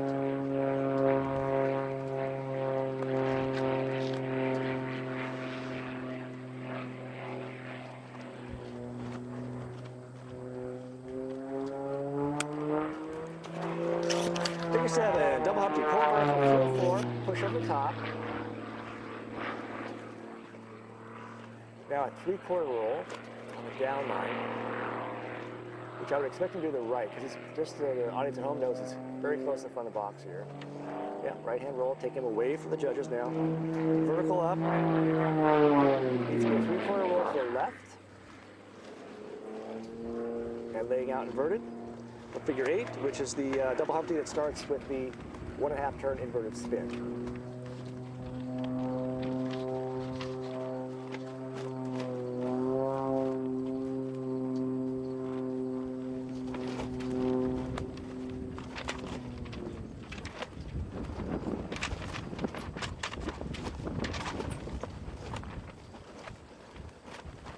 Now pull to vertical, 3 of 4 on the way up.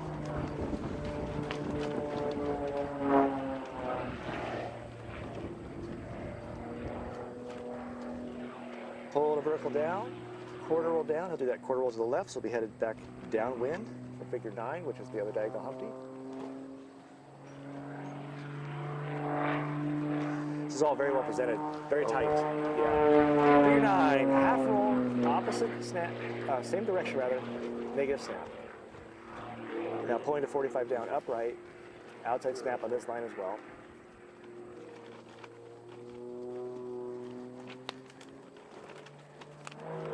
Pull level, 1 1/4 roll, 2 of 8 opposite. Pull half loop, 3/4 positive snap, 3/4 roll, same direction.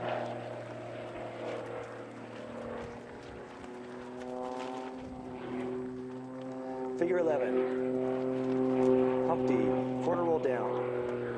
This will leave him cross box either towards or away from the judges.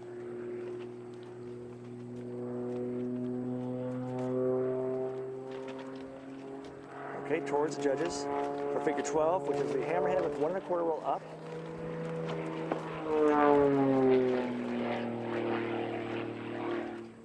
Hammerhead, full roll down.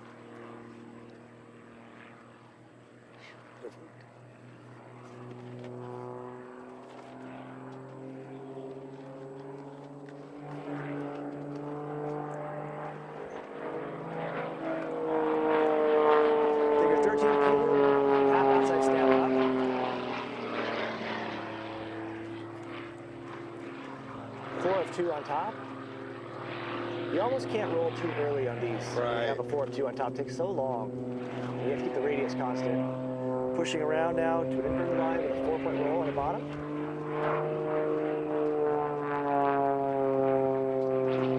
And our roller, outside, inside, 360 roller.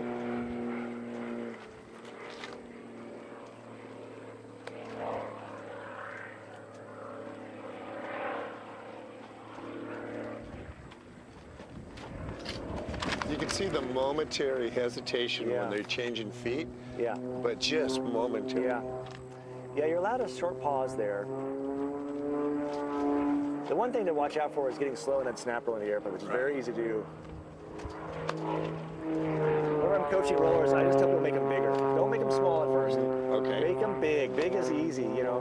Give yourself time and space. All right, that's, you know, I don't really like to comment too much on the quality of the flying when we're sitting here because I feel like it's not fair. The judges will do that job, but very well presented. Well, I mean, it stands out, right? Well, so what I was going to say is, man, I really like the sequence T, but I think I'd like any format that he's flying. Yeah. I mean, I want to say, I want to shout out to him because I said he flies different sequences. I think this is a better sequence design. Yeah. Just from watching it and also looking at it. For example, well, I can't go through it because it's too complicated, but some of the choices that he made about the connectors are much better for setting up the positioning for the falling figures. Right. I think there's some really good design decisions in the sequence, and the other one's good too. But this flew. I think it was good flying, but I also think the sequence helped him out It here. flowed very Yeah, well. it did. And his presentation was very good. Altitude was really nicely controlled. Left to right, very, very good. Depth was good. Everything about that was really good, and it stands out. Quality of figures were good. There were a couple snaps where I didn't see a lot of pitch. I think there was a visible pitch, which is what the rules say. Shouldn't be any trouble, but not as much pitch as we've seen from the other competitors. And you know, not to talk about the quality too much, but just to give the people at home an idea of what we're able to see Right. from here. We can see the whole flight, and sometimes you see somebody fly right in the middle of the box. But we have an ace cameraman here. We do. They get to see that. Yeah, everybody looks good. I But wish some I had a people are TV real far screen away. as well. Yeah, no kidding. Because What do you see? my eyes aren't as good as they used to be. Yeah. Yep. Well, I had a cataract surgery a few years ago. I didn't know I had cataracts. My God, I couldn't hardly see airplanes. Like what? It was like within like 3 months, my vision changed. I went to the doctor. I can't see anything anymore. Oh yeah, you got cataracts. I mean, it was like 53. I mean, who thought you get cataracts 53? But the second that's taken care of, my God, your vision. You can is see incredible. again. I'm looking forward to that. Yeah. Yeah. Yeah. I'm tired of having two pair of glasses. Yeah. Okay, next up is Katerina, and she's on sequence C, Charlie. All right. See what that looks like. Kat works with Sergei Boryak. I'm Yep. sure you've run to Sergei Oh, before. I used to compete with him at air show competitions. Okay. Yes. Yeah, I had Quite fierce. Sergei as a coach for quite a while. I really enjoy the guy. Tries to Funny break your guy. neck, right? Yes. You know, but anybody's worked with him, he'll like tell you, you look out the left window, and then you won't do it. He'll go, you're not looking at the left window. How does he know where I'm looking? He knows where you're looking. Like that kind of stuff just amazes me. I've done quite a bit of coaching now, and I can't do that. One of my favorite stories of Sergei is I came back from the Worlds in a hurry, did some test flying, I think in Illinois, I can't remember where. Flew to Nationals, and I always set my altimeter to 0. I don't like to lie to myself, but everyone's like, oh, you gotta set to -100, you know, okay, all right, I'll do it. Well, I ended up setting it to like negative 1100 or something. Oh, jeez. It's just dumb, you know. Yeah. Got on the airplane, flew the first flight, and I came in and I was looking at the card the whole time, wagging in, and I pulled up, I'm at like 320 feet. I'm not at 1,300 feet at all, and I didn't realize until then, well, I'm committed. So I flew, bottom of the box, low in energy, terrible flight, and I landed, and Sergey goes, what happened? I go, well, I set the altimeter wrong. He goes, yes, but you have eyes. Yeah, that's right. All right. But my eyes were on the sequence card, Sergey, you know, until it was too late. He was part of all those old school Russian, when they really came, they arrived on the scene in terms of they were classically trained by the military. And they came over here and this had a blast with us. He beat me up. I only used him once as a coach. I said, yeah, no, he's brutal. yeah. And it wasn't just his style of flying was just too hard on the airplane. Yeah, okay. Yeah, well, he gave me a lot of negative snap rolls and pushes to do. At 180 knots. Right, yeah. Well, I guess that's how they train. Yeah. It must be. Coming up with that system must have been fascinating because he told me this. We had a lot of times chat, as you do when you get, you know, in a camp situation with somebody for a week at a time. And you know, he grew up in at that time, they said, well, you have some mechanical interest, let's get you fixing things. And eventually they said, well, you want to do airplanes? And just work through the process. And, you know, when, at that time in that system, he didn't have to do anything but fly the airplane. That was his job. That was all he did. He was a pro. Yeah. All of them. What's Kat's entry on the sequence? She's coming in from the cross box, so she'll probably come in, well, I don't know, Behind us. either behind or in front of us, yeah. Right, so Kat is flying sequence Charlie, which has a cross box entry either towards or over the judges' heads. Either way, she can come in. And she's beginning with the hammerhead with the 1/4 roll up. Sounds like she's going to come in behind us. Yeah, it sounds like it.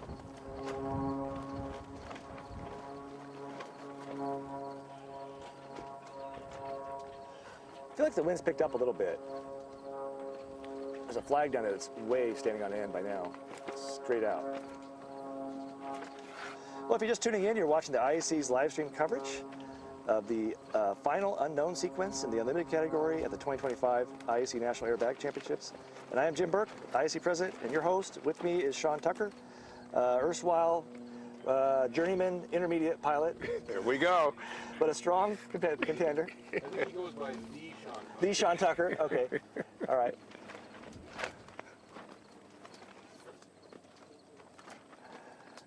Glad to have you, Sean. So fun to hang out with you a little bit. It's glad to be back. Thank you Yeah. very much. Yeah, I'm man. serious. It's just really, Fantastic. really fun. All your enthusiasm. She's coming Okay, here in. she comes. She's coming in. She's coming in, that's right. Right on the judge's right side.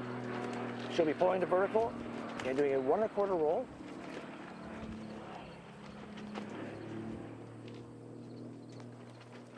Hammerhead, full roll on the down line.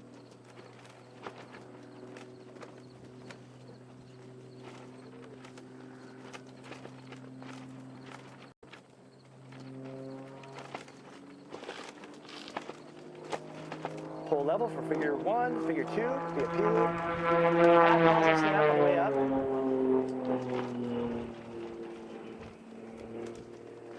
Two of 2 on top.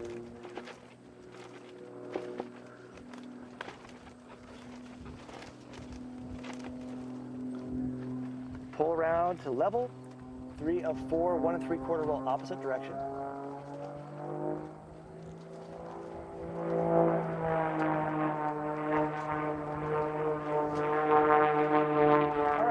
This is our first connector coming up. Figure 3 is a Humpty with a 1/4 up, 1/4 roll down. Really great choice for connectors. I love that because you can kind of take it anywhere you need to go. Go really deep in the box, come back towards the judges. It's a good connector. 1/4 roll up, full half loop, 1/4 roll down. And she'll leave this figure going downwind, which will be to our left.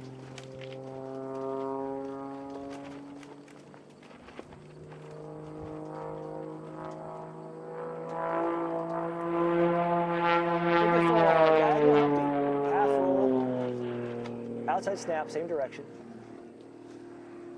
Pulling down to 45 upright.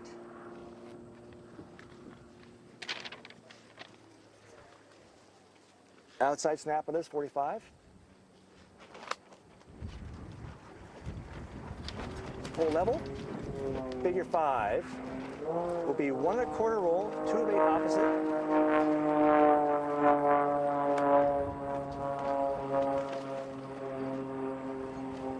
Pull half loop, 3/4 positive snap, 3/4 roll, same direction.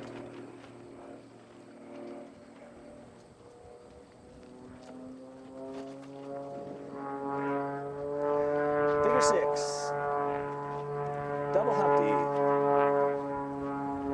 full vertical, 2 of 4.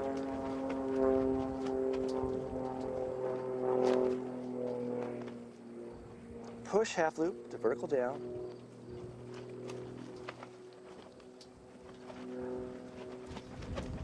Three-quarter roll down. She's a little far away. She probably goes to the left. Going right. So she's going away from the judges again, a little farther away yet. Now this will be a 3/4 roll to the left. She'll go back upwind, inverted. Laying out inverted now.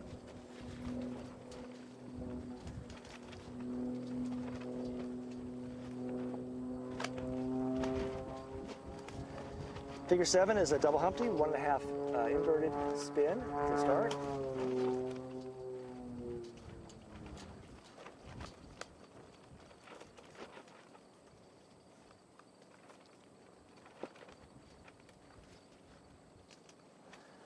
Pulling to vertical for 3 of 4.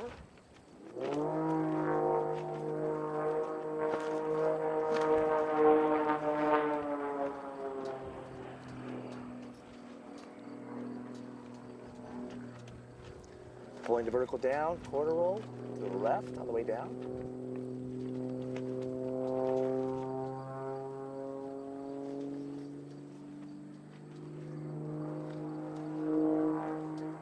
Figure 8 is just a half square. Going up, laying out. To set up for figure 9, which is another diagonal Humpty. And you're going to judge both radiuses, though. Yeah, the radiuses don't have to match, but they each have to be constant. Okay. And you know, a lot of judges actually sometimes miss that, and a lot of competitors aren't aware of it, but it does make a difference in how it looks. It's important. All right, this 45, 1.5 rolls. Like, it's kind of the feel you get when somebody has tempo. Pull the 45 up, inverted, 2 of 2. Half positive snap, opposite direction. Pushing now to horizontal. And now figure 10, half roll, half loop down, then another half roll to invert.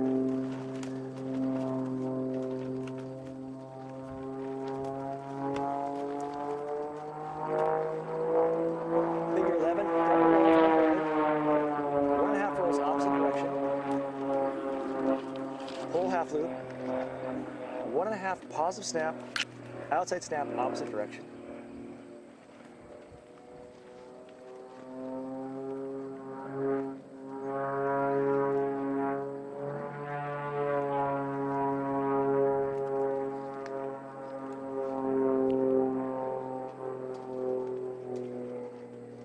Quarter roll up on this Humpty. This is a connector. Pulling a half loop, then a quarter roll down to the right to take the aircraft back upwind for the final 2 figures. Figure 13, P-loop, half outside snap up.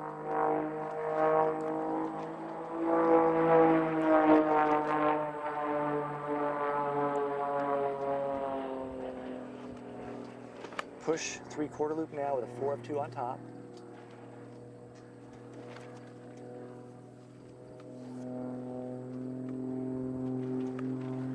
Pushing all the way around inverted for a 4-point roll from inverted to inverted.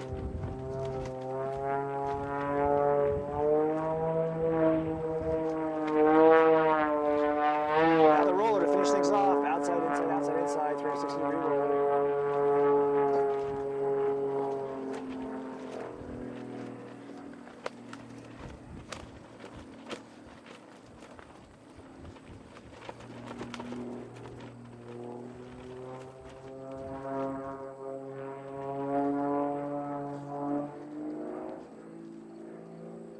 That's a good roller. She's practiced rollers. I think she picked the roller. I think it was her choice. Yeah, so that's a good one. All right, nice flight, Cat. Yeah, presentation-wise, some little portion of it was a little farther away than some of the other pilots, but still within the box, and probably hasn't hurt at all. And overall, a really nice presented flight. Nice sequence, going really well. I was going to comment on the same thing. I think Sergey has been really working with her on rollers because Yeah. those were really pretty. Yeah. They were very, very pretty. Okay, we got Steve next. Golly, I've known him Oh, really? 30, 40, a long time. He was getting his master's at in Monterey at the Naval Institute there, and he's an aerospace engineer. He was just a phenomenal test pilot. Yeah. And here he is, 74 years Yeah. old, just beating it up. Yeah. Just, you know what his hobby is? Cutting firewood. Is that right? Yeah. Cuts firewood and flies airbags. Wow, And, he's like a real and man. he's really, he's iconic in his test flying days for in-flight refueling on the VTOLs. And, I mean, he's been around the patch. That's cool. Steve is very knowledgeable. Forrest, are we off air or are we on air? You're going to say, All right, back in 5 minutes. we're going to be taking a break. Everybody, thanks for watching the live stream coverage. We'll be back in about 5 minutes. Thank you so much. See you.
Welcome back, everyone. You have joined us. We are watching Steve Grossmeyer fly his work figures. I'm Jim Burke, president of the IIC, and your host. And along with me here is Sean Tucker.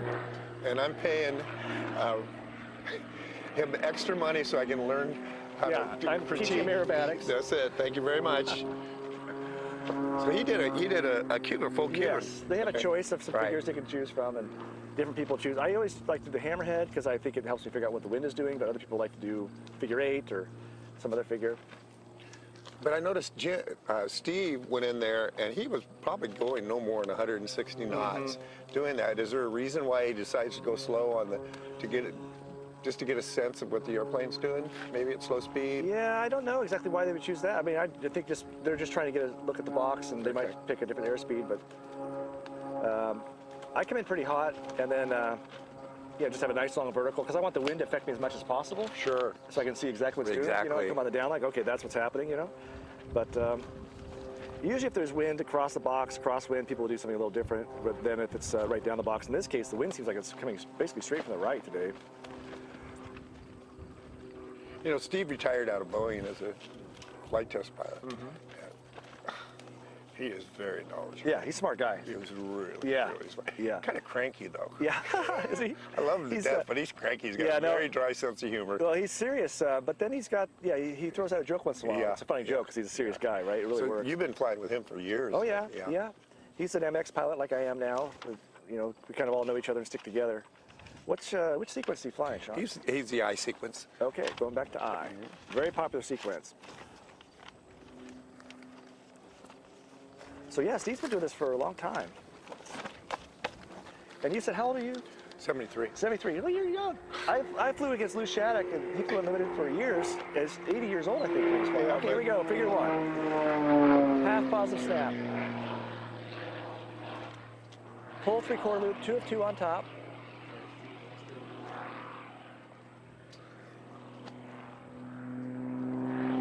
Pull around to level, 3 of 4, 1 3/4 roll, opposite direction.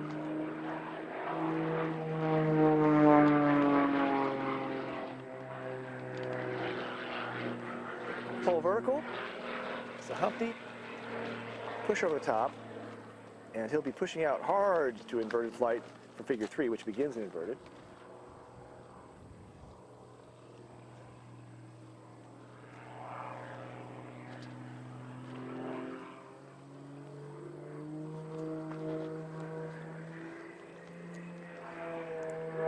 Double roll, 1 1/2 roll opposite, pull half loop. 1 1/2 positive snap, then outside snap, opposite direction.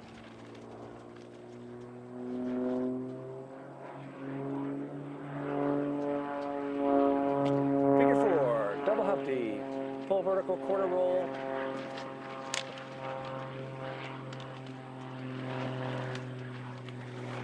Little closer from the box on this flight, and then pull down to vertical, 1/4 roll down. I need to do that to the left. Take the rest of this figure to the upwind side.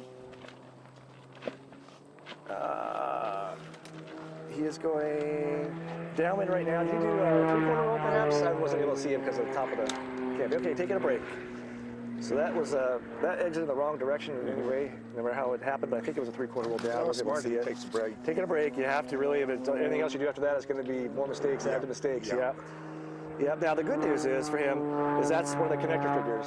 Okay. And the normal K values don't apply. It's 6K, so it's really a very low K figure. Okay. So that's one of the reasons connectors are valuable. You can take your break or whatever after a mistake there, make it, blow up that figure. If that happens, not a huge deal. Okay, he's going to set back up, I guess.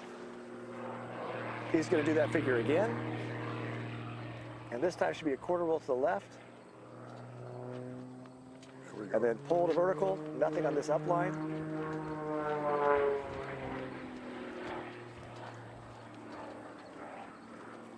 Laying out inverted for figure 5, diagonal Humpty.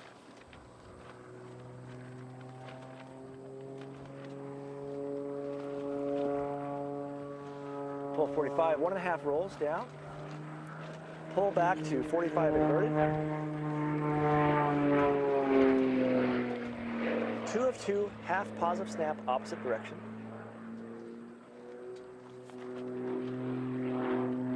Push to level. Figure 6, split S, half roll, half loop. When they're close like this, they almost look like they're climbing a bit when they're going across Yeah, the box. generally speaking, close is not the best. The judges can see a lot more. Yeah, you want to be a little, you don't want to be too far, but you got to be a little far so they can kind of get a silhouette view of everything instead of looking right up the belly of the airplane. Figure 7, pull vertical, 2 of 4. Push over the top, half loop, vertical down. And he is close, so we're going to expect him to go right with this roll, so he's going away from the judges in the next pull. 3/4 roll down, correct there. And now pulling vertical, and now he'll be at a good distance away from the judges. So this 3/4 roll, which he'll do to the left, so he's going upwind for the inverted line, 3/4 roll, stop, and then pull to inverted. Setting up for figure 8, which begins with a 1 1/2 inverted spin.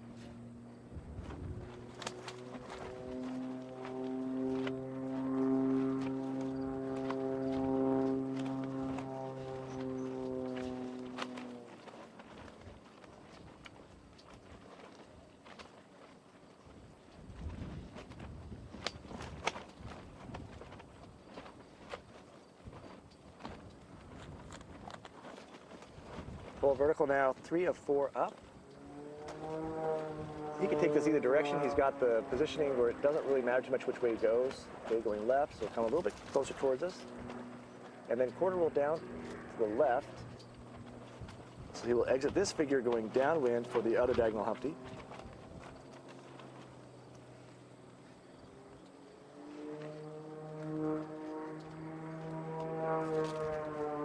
Half roll, outside snap, opposite direction, oh sorry, same direction, correction. Pull to 45 down, outside snap on the 45.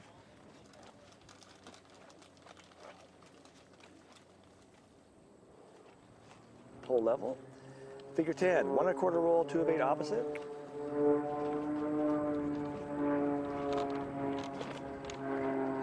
Pull half loop, 3/4 snap, 3/4 roll, same direction, backed upright.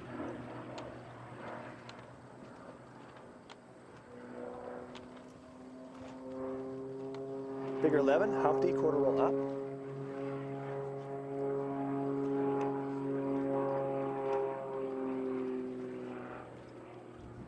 So, you know, remember Craig's sequence, Sean? He did the quarter roll down instead of up, which gives you a lot more opportunity to see what the situation is, you know? I think that's a little better in these situations. But that's not what the sequence does. The sequence does a quarter roll all the way up. Figure 12, pull vertical, 1 1/4 roll up.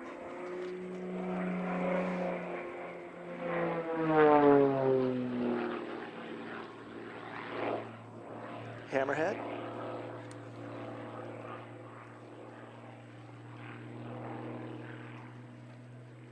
Full roll on the down line.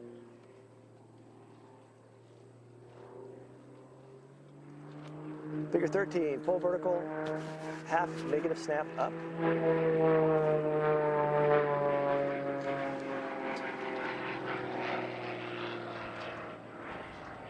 Push 3/4 loop, 4 of 2 on top, 4-point roll on the bottom.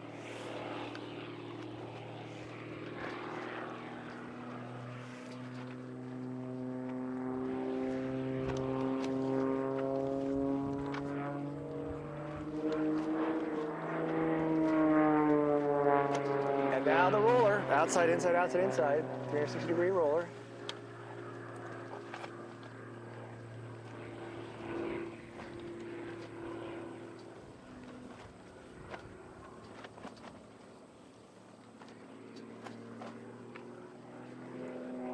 Outside.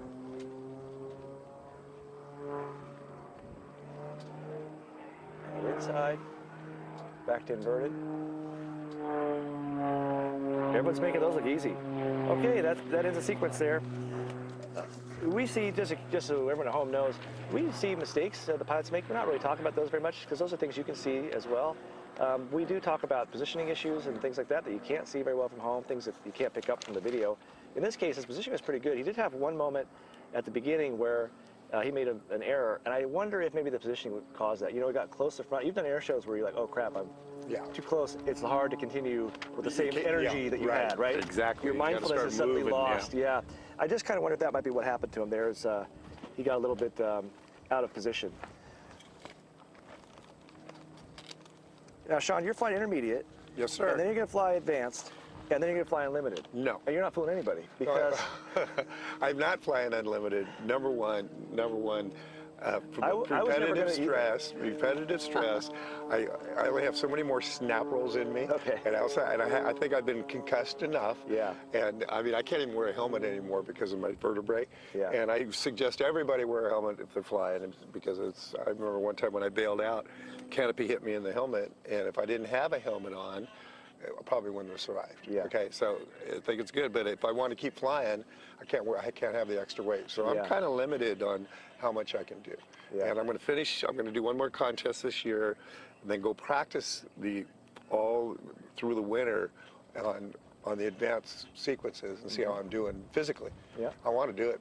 I really do. Okay, well, let me just help you through this process a little bit. Okay. Advanced, the G is very similar, and there's about as many snap rolls. So really? you're pretty close. It's a couple more unlimited. Okay. There's just not the outside snaps. Right. but you're going to do a lot of positive snaps, right? I think you're going to have fun in advance. I'm just going to predict right now. Okay. I'll see you here a couple years from now and be like, well, Jim, you know, I was having a good time. Well, if you have your health. Yeah, you why can do not? anything. You know, when I started this stuff, I was talking with like Bill Stein and Matt Chapman at ICAST, and I said, you know, I'm just going to do Sportsman. I don't really want to do this very much. Like, oh yeah, sure. And here I am. Yeah, right. Got obsessed with it. Well, But whatever your journey is, I'm glad to be a part of it. well, thank you, and I'm going to call you for a lot of advice. Okay, you can, Okay, of course. all right. Yeah. Yeah, I'm a glider pilot now. Which is great. I'm a glider pilot as well. Are you? I'm really looking forward to flying that Fox. Yeah. Yeah, I love flying gliders. It's just another way to fly. Yeah. And I want to be like Dan, our guest here, who travels around the world and paraglides off mountains for hours at a time. Yeah. Okay, we got Johnny Wacker. All right. Okay. Warm-up figure. He's from Mobile, Alabama. He's been competing since 2000, and let me get my glasses on. 2010, so he's 15 years in the game. Yeah. Okay, so you've flown many contests with him, huh? Yes, yeah. He does. He makes a mean gumbo. Oh, does he Makes really? A mean crawfish etouffee. There you go. Last night, yeah. Well, he started in the pits, progressed to an extra 300. Now he's a 330 SC. He's competed on the advanced team several times, and now he's in the big leagues, which is cool. And he's been married 30 years, so he's got a really nice wife. No, he does. He's a good wife. Yeah. Miss Mary and kids too. He's got he's got 3 gold children: Jack, Marion, and Carolyn. I'm sure they're watching. And 2 white labs. So that's him. Very nice. Seems like a nice guy to me. Every time we have we do the roll call. Instead of saying here or present, he says roll tide.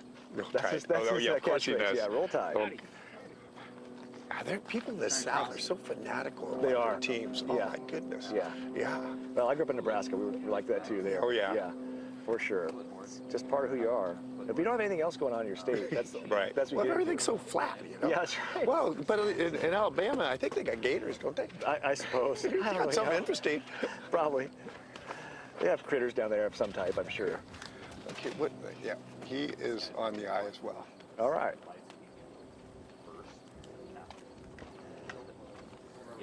Well, you know, back to your career, you've certainly proven all you have to prove. This is for fun. It always was for fun, I'm sure, but this is really for fun. So you do whatever you want to do. Here he comes. And he's in the box. I look forward to watching you fly advance. All right, pull vertical, half snap. Pull 3/4 loop, 2 of 2. On the top. And on the bottom, we have a 3 of 4, followed by 1 of 3/4 roll, opposite direction. So 3 of 4 is 3 points of a 4-point roll. It's 1, 2, 3, and then 1 of 3/4 back up. Figure 2, pull vertical. It's a Humpty Bump with a push half loop on top. Then a vertical downline with nothing on it, just setting up for the half loop up figure, which starts inverted at figure 3. So he'll be pushing out the bottom, high G, high negative G push to level.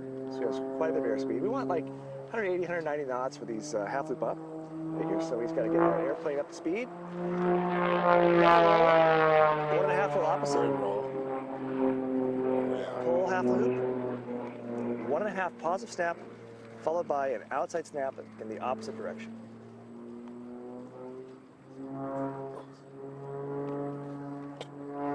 Figure 4, double hump deep.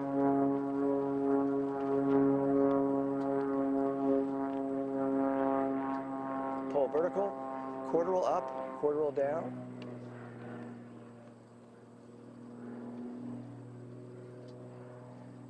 Quarter roll down, be to the left, taking the aircraft back to the upwind side to set up for the inverted portion. Nothing in this up line, just pulling to inverted for the diagonal humpy, which is figure 5. This is all very nicely presented so far. Figure 5, diagonal humpty, pull to 45 down inverted, 1.5 rolls, then pull half loop to inverted 45, 2 of 2, half positive snap opposite.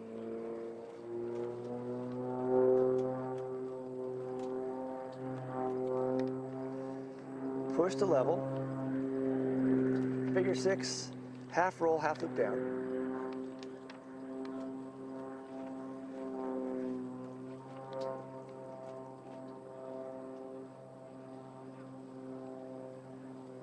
Setting up for the first double Humpty in a series of 2.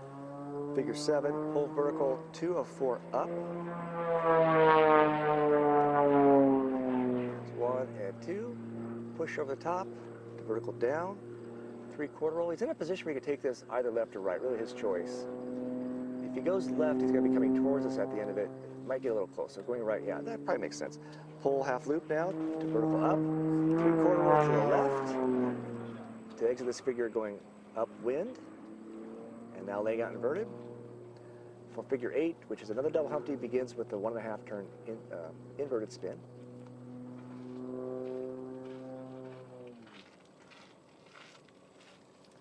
Now pulling to vertical. And with a 3 of 4 up.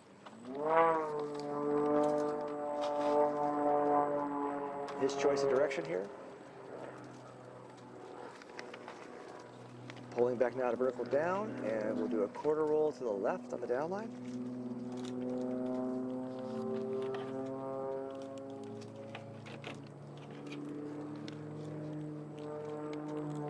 Figure 9.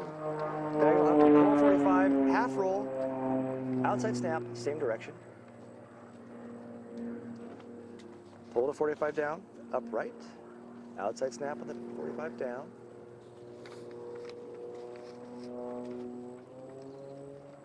Pull level, figure 10. 1 1/4 roll, 2 of 8 opposite.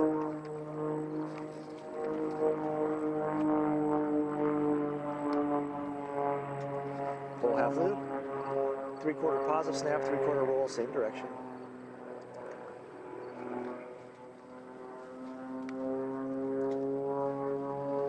Figure 11. Pull vertical, 1/4 roll up, Humpty. Take this either direction. He's in a good spot, go either way. Okay, going left, we'll take him away from us with the hammerhead. Pulling vertical down, then pulling level to end this figure.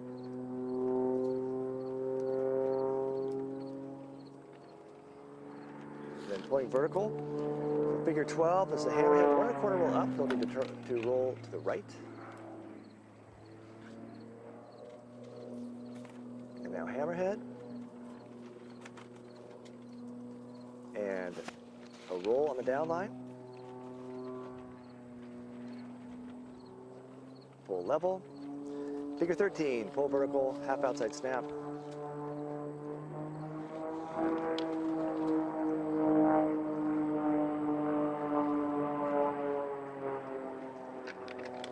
Push P-loop, 4 of 2 on top.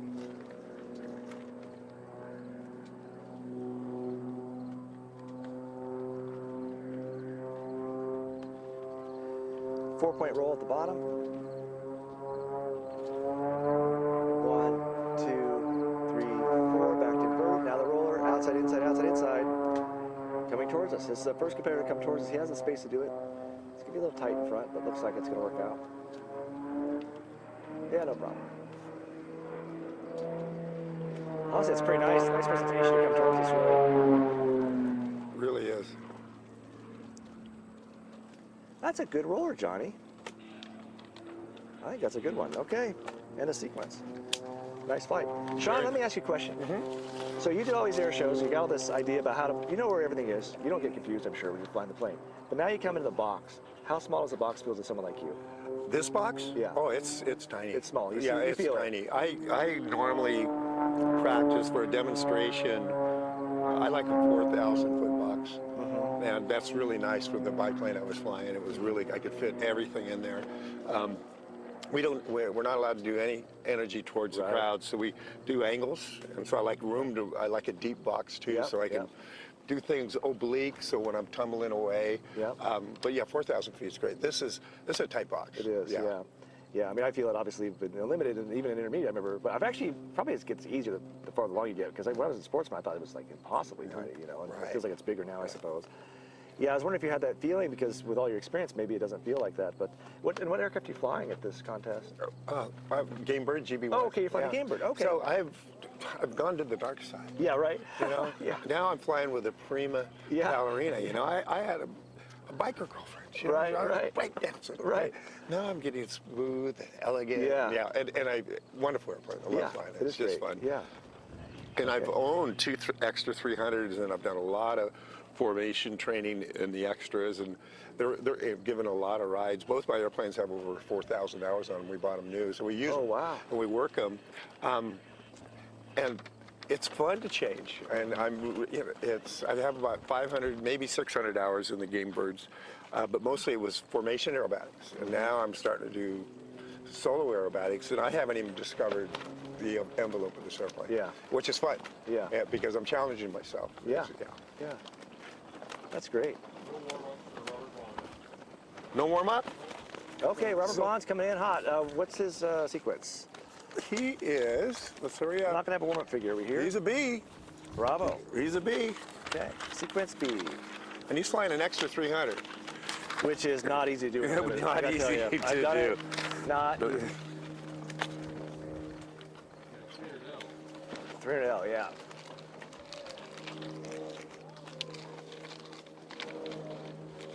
All right, his sequence goes upwind to start. He's on our left side, on the downwind side of the box, turning in now.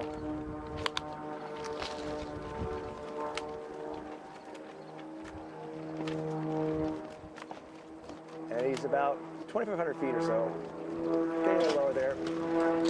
Wind is picking up pretty strong. Double roll. 1.5 roll opposite. You can just see the difference in roll rate between the 3L and the SC. It's huge. The winds have gotten a lot stronger all of a sudden. Now kind of going off the judges. Southwesterly wind. 1.5 snap. One outside snap opposite direction. Top. Figure 2 is a split S, half roll, half loop down. Figure 3, heel, full vertical, half outside snap, and a 4 of 2 on top. This kind of figure is very hard to do in a 300L. My goodness. It's just not enough energy really to do these kinds of figures. And he's doing it just fine, but it is not easy.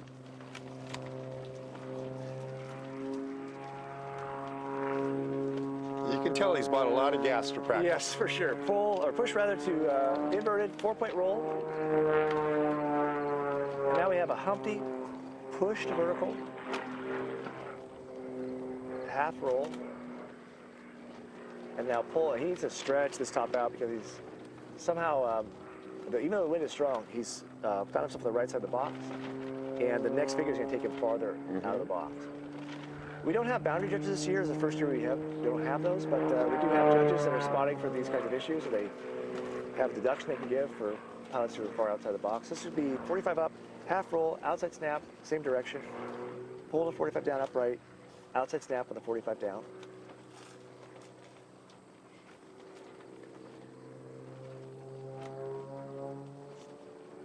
Pull level. Now figure 6 is the hammerhead with a 1.25 roll up. Okay, he maybe took a break or he's just repositioning there. Okay, just a little reposition. Pull vertical, 1.25 roll up. Hammerhead on top.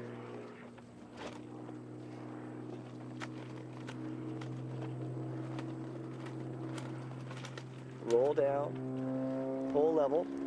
Figure 7 is a connector, pull vertical, 1/4 roll, then laying out, inverted. So we're doing 1/4 roll left. Pull to inverted. Now the roller. Outside, inside, outside, inside. 360-degree roller from inverted to inverted.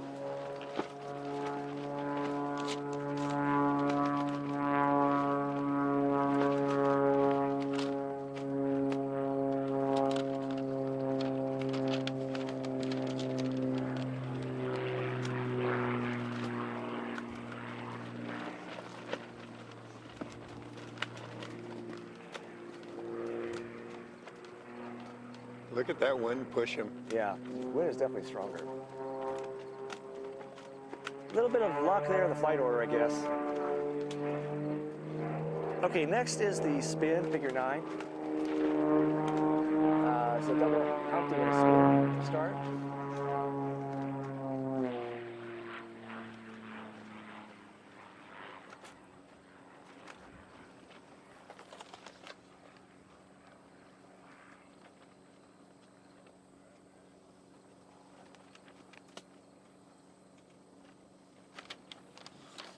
Then pulling to vertical.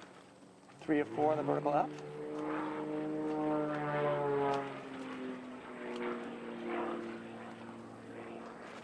Then pulling over the top to vertical down, quarter roll on the down line. Then we do that quarter roll to the left. Yeah, he's out of the box on the right side, close to the front. Now figure 10 is a double Humpty. No need to rush this.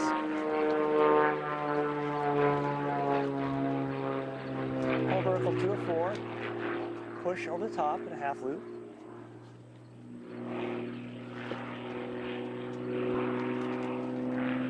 Three-quarter roll, the down line.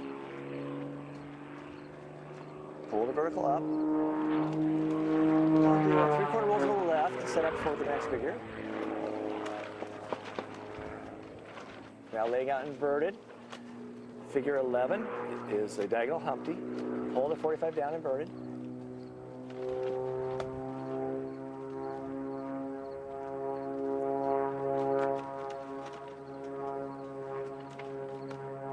One and a half rolls. Pull the 45 up inverted.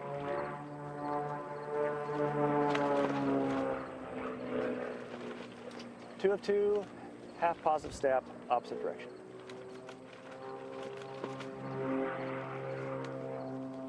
Push to level.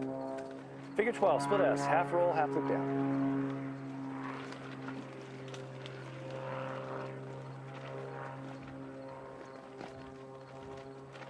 Figure 13, pull vertical, half positive snap. It's a P loop. Very hard to find the energy for figures like this and the extra. My hat's off to him. It's, the 300L anyway, it's very hard to do. And he's managing his He's altitude. doing it fine, yeah. 2 of 2.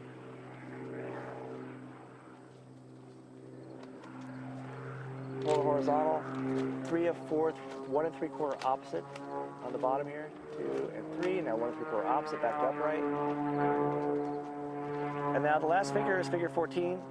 1 1/4 roll, 2 of 8 opposite. Pull half loop. 3/4 positive snap. 3/4 roll, same direction to end the sequence.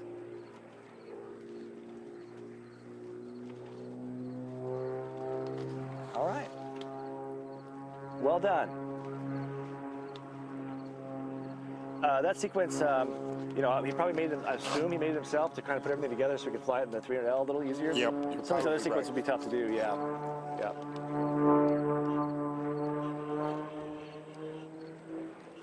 Do you find the sequence design, all that stuff interesting? I really do. I bet you do. Yeah, strategy Yeah. and the why. Yeah. I like it.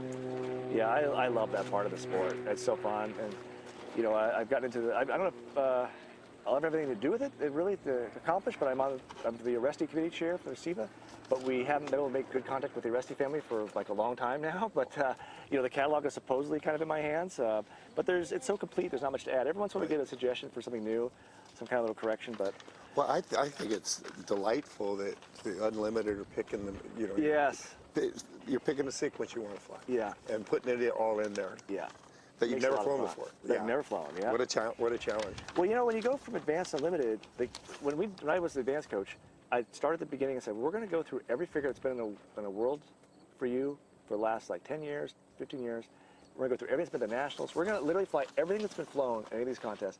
We went through one by one and literally flew all of it. And then some things that I thought could come up, but probably wouldn't come up. By the time that it got to the contest, we literally didn't see a single figure that hadn't flown. But with Unlimited, you can no longer do that. Oh, There's 20 so times many. more figures. You can't. Yeah. So you have to kind of pick the things to practice. You kind of think of what's hot, what people are who's going to likely pick Right. this and that. Right. You try and strategize that way. Of course, you got to fly everything, which is impossible to have experience with it. But you just have to have enough sense of how to put everything together, right? But it's impossible to fly it all. So that's what makes the category so different and challenging. Is you really can't practice everything. You have to just be sharp, you know, on the fly. You know, and it starts with really good understanding of the air speeds and positioning and what every figure does to you and how to put them all together. It just takes a lot of work to get there.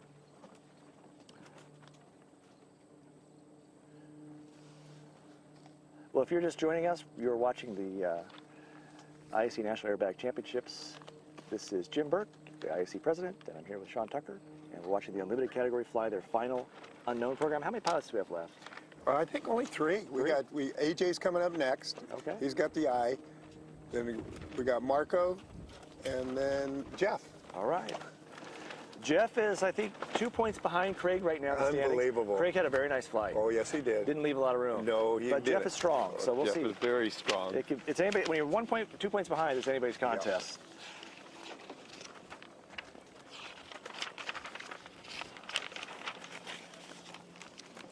But Craig certainly didn't hurt himself with his flying. No, Craig did not hurt himself. No, Yeah, no, not no. at all.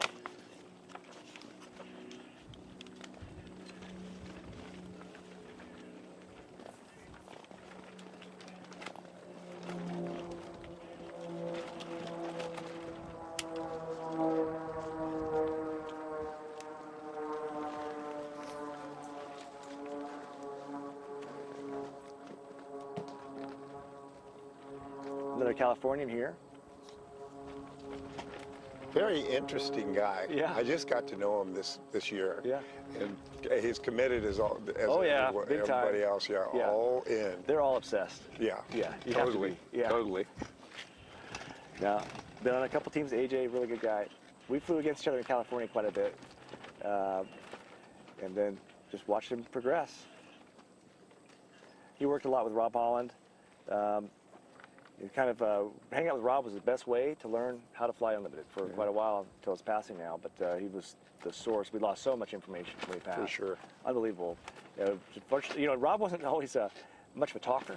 At all. So a lot of it went with it because you could ask him questions and go yes. He wouldn't have a lot to say sometimes, but man, he knew everything there was to know. He was a savant.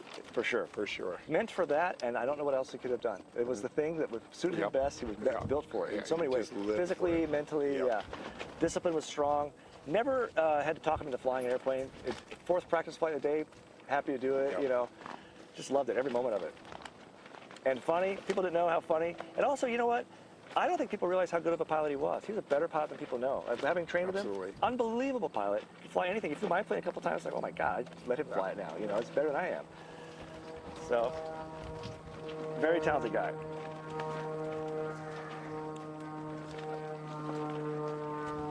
Yeah, we all miss him. Oh yeah, Yeah. yeah. To honor him, you just take a little bit of his character with you. That's right. Yeah. That's right. Be like Rob. Yeah, that's right. He was very much a gentle giant too. He was. Yeah.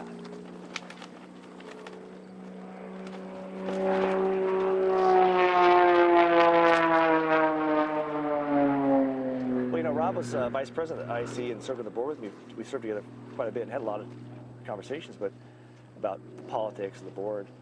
And what was great with Rob is he just wouldn't say very much at the board meetings, but then every once in a while he'd open his mouth and everyone would just shut up and listen to him. And it would be very succinct. He'd make his point, get out, and it would sway everybody because he was so, just so commanding. Right? He could have had his way anytime he wanted, I think, but he chose the times. A gentle giant. That's right. Yeah, yeah. Always polite. Yep.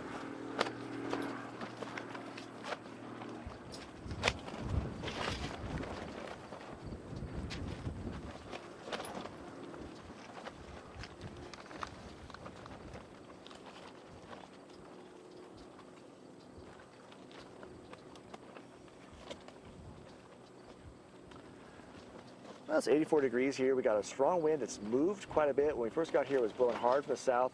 Came around southwest, and now I don't even know if it's coming in from the south as much as it was. And watching Robert Bond's flight, he was kind of on the right side, kind of stuck over there a little bit. So I think the wind might have changed on him. That's Yeah, my the guess. uppers are, I think, pushing us Yeah, a little bit. It does feel like it's gotten, like all of a sudden switched.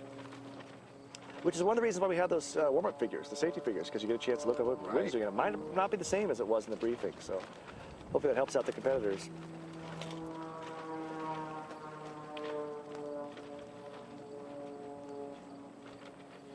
Of course, you see the windsock still pointing like the wind's coming out of the south, southwest.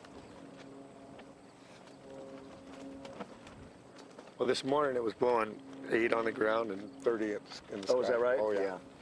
Well, you said you're going to fly in Borrego. Borrego, I had one time like, literally 55 knot. Really? Insane in the box. Yeah, Wow. insane. I could hardly go that way. You Oh, almost wow. couldn't do Wow. it. Yeah. How were the landings? Well, it wasn't that bad in the ground. That's the Okay, thing. As I'm yeah. saying, yeah, it's just when you got in the air, Yeah. it was like, holy cow, yeah. Yeah. You've come down and down like, what? How did I get over here?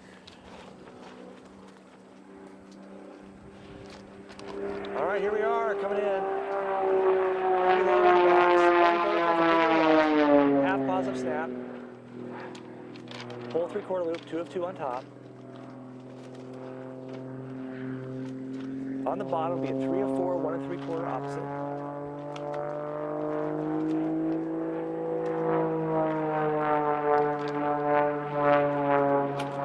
Figure 2, pull vertical.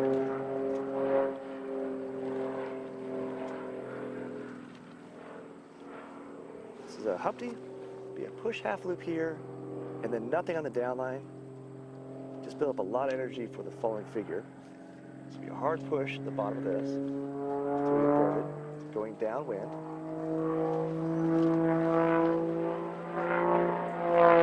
Double roll, 1.5 opposite. Half loop up. 1.5 positive snap, outside snap, opposite direction.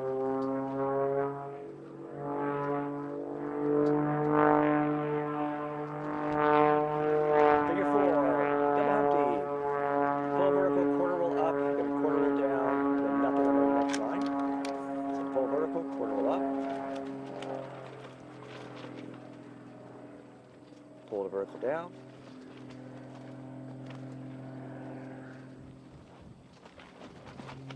Quarter roll down here. And then pull back to vertical. Nothing on this up line. Laying out inverted. So pulling to downwind inverted. Setting up a figure 5, which is a diagonal Humpty. For this figure, he will pull to 45 down. 1.5 rolls in this line. And then pulling to 45 up, inverted. 2 of 2, half positive snap, opposite direction. Push to level. Figure 6, split S, half roll, half loop.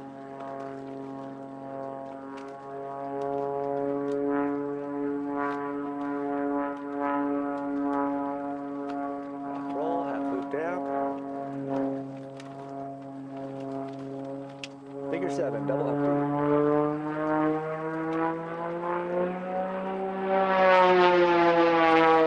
Vertical, 2 of 4 up. Push to vertical down. Okay, 3/4 roll down. He'll want to do this to the right so he can go away from us. He's close to the front. Good position. Pull vertical, 3/4. Then laying out inverted, headed back upwind. Figure 8, double Humpty, beginning with a 1.5 inverted spin.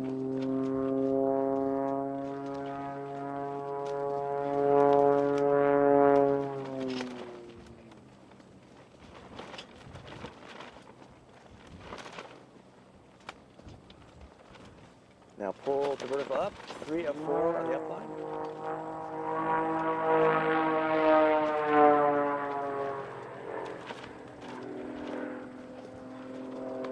Pull the vertical down, 1/4 roll to the left on the down line.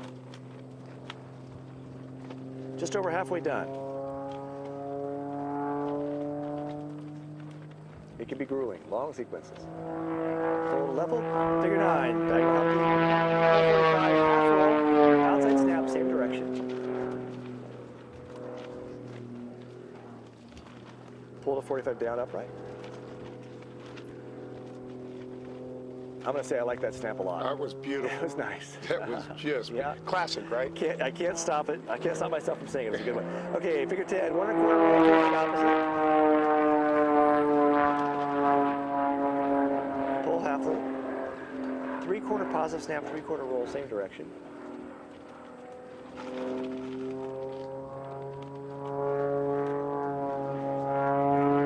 Figure 11 Humpty, 1/4 roll up.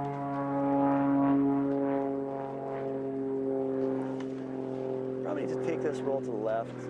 It's on the front side of the box, yeah. This will take him away.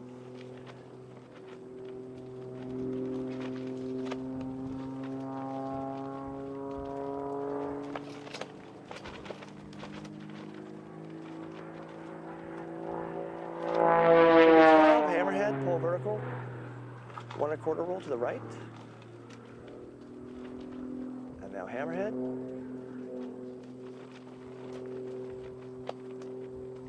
1/4 on the downline.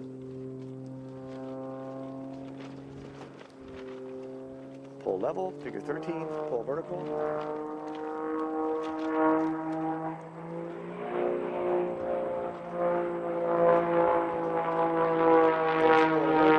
Half outside snap. Push, 3/4 loop, 4 of 2 on top.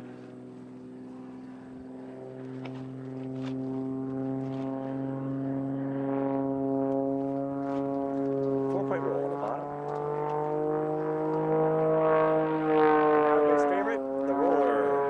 360-degree, outside, inside, outside, inside. There's your outside. Now inside, the other direction.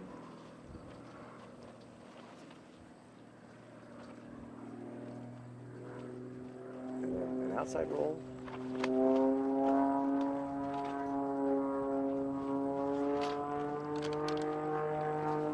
And inside. Back to inverted. Okay, strong flight, nice and presented. Very smart. Well positioned all throughout. That was a classic outside snap. Yeah, it was a nice one. As good as There it that's was. what you were exactly saying, right at the right time. Yeah, yeah. I mean, everything was perfect. Yeah, it was good. Yeah, it stood You know out. how whacked out you got to be to appreciate something like that? Yeah, right. What is it, -6 to his head? What's that? What do you think? It's -6 to his head? Oh yeah, it's such a short period. It might be -7, but it doesn't last very long. So. No, just your brain just hits Yeah, your right.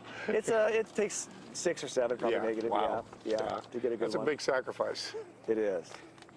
It is. Well, you mentioned getting concussed. I've had a concussion. I've had the wobblies. I've had labyrinthitis. Those are 3 big things that can happen to you. They're all different. They kind of seem the same, but they're not. Right. And so if you're flying aerobatics, if you ever get something going on with your head, don't assume it's a concussion. Don't assume it's the wobblies. Don't assume it's anything. Go see a doctor because misdiagnosis can make it even worse. Oh, for sure. Especially if it's a concussion, for God's sakes. But I had labyrinthitis one time. I didn't. Please explain. Oh that. yeah, that's an inflammation of the ear. The labyrinth is just something in your ear, and it just got inflamed really badly, and I kept feeling a pop in my head. That's disconcerting, and a lot of pain and dizziness. And I thought it was the wobblies, so I did the normal maneuvers to try and take care of wobblies. I'd had that before. We all have had that if you've flown this stuff a lot, and finally just got on steroids, and the swelling went down. But it put me out for about 2 weeks. It was really debilitating. Yeah. But not the same, I thought it was the same. I kept trying to treat it myself, but no. So you got to go check. And basically, they come about from different things. Concussion is the rapid, like pow, pow, pow, get you there, and the wobblies is high-speed negative G, especially with the roll component, will get you really bad there. The labyrinthitis is more like just pushing day after day after day at a camp over and over again. Right. Getting that inflammation is what happens. You're damaging your brain and your ears. So they're not all the same cause and all the same symptoms, but they're so similar it's hard to tell sometimes. So you got concussed, and that's no fun. You have the headaches and dizziness, all that stuff. And how long did that put you out when that happened to you? It didn't put me out. It The did. wobblies put me out for. Well, I learned how to set it, and that helped. But I had to. I kept working, but I just took all the negative away. Yeah. And I kept my head set. Yeah. And I could feel, but it took me, I think, about an actual 3 months before I was 100%. Yeah. But the good news is, as in airshow flying, you can take things away. That's right. And you can keep working. But I was scared. Yeah. I thought my career was over with. Yeah. Yeah. Yeah, it is scary. I mean, it's your brain. It's your head. Yeah. It has no fun. Yeah. And the first time when I extruded a disc into my neural canal, that was over 20 years ago, and I thought that was it for me. Wow. I mean, that took a year to recover, an easy year. We had steroid shots. We didn't do surgery, and thank goodness, so I could keep working. But I was out of the cockpit for 2.5 months. Oh, yeah. Wow. I mean, that's scary. It's doing something you love, and then you can't do it. You're going, Yeah, oh, well, boy. especially because it takes you, like, you could be in a mode where you're building and building and building so much skill and ability and tolerance for everything, Yeah. and then all of a sudden, now you're back to where you were 2 years ago, 3 years ago. But like you said, you have a lot of tools in your toolbox that you can just pick up and put in. You can take a year off, and you get your G tolerance back, and you get your speed back, but it's all in your muscle memory. All right, here we go. Marco, flying the Sukhoi. And which sequence is he flying, Sean? Is he doing He's on the eye. Okay, and that's going to be full vertical, half snap, grab a P-loop with a 2 of 2 on top.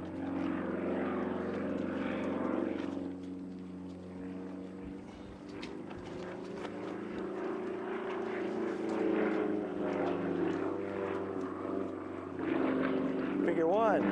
Figure 2. Humpty, pull vertical, push over the top.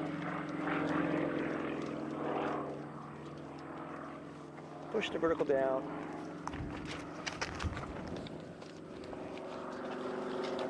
It's nice hearing that sound, isn't it? It is. Having a Sukhoi. It's Yeah. pretty nice hearing that Yeah, sound. it is. You flown mine a bit, any of the Russian radio engine? SU-31. Okay. I flew a Yak 54, really enjoyed it. Double roll, 1.5 roll opposite.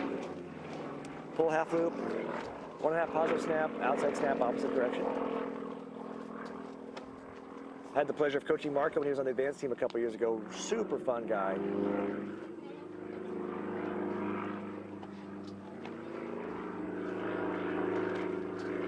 Figure 4, pull vertical, quarter roll up, quarter roll down, on a double Humpty.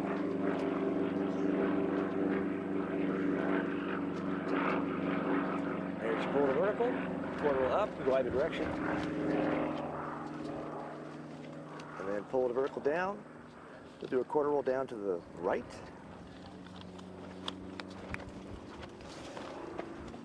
And then pull back to vertical with nothing on this vertical line. Then lay out in vertical going downwind to set up figure 5.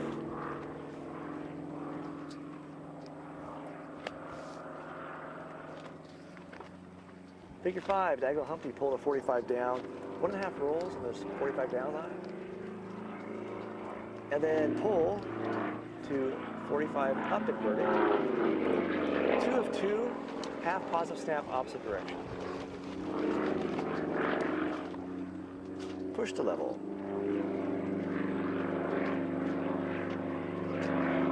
Figure 6, split S, half roll, half loop down.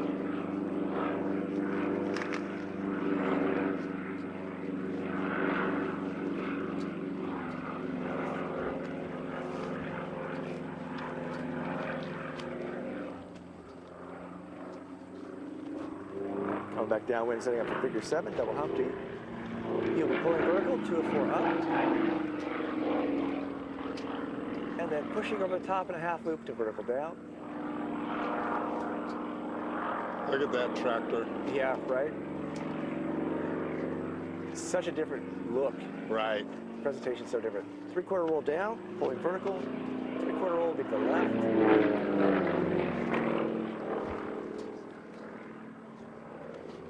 And then laying out inverted for figure 8. Double Humpty, 1.5 turn inverted spin to start.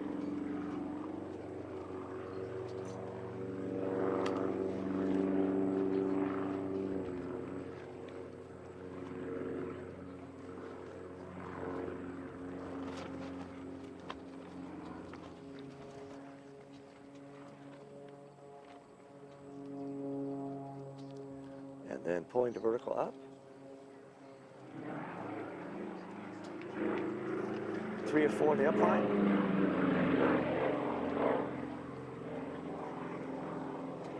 Pull the vertical down. Quarter roll the down line. And he'll be doing this roll to the left. So you can finish this figure going downwind. For figure 9, which is a diagonal Humpty. Pull to 45. Half roll. Outside snap, same direction. Pull to 45 down upright. Outside snap and the 45 down.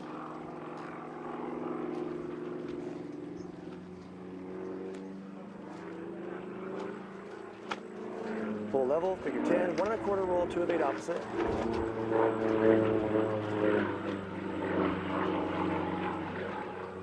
Pull half loop.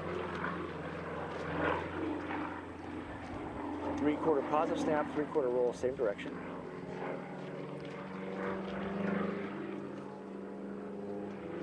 Figure 11, Humpty, quarter roll up.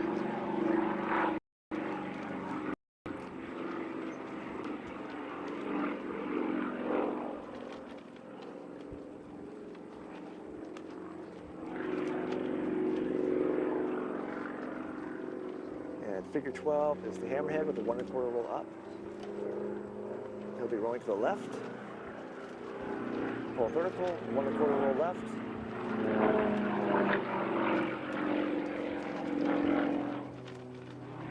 Hammerhead.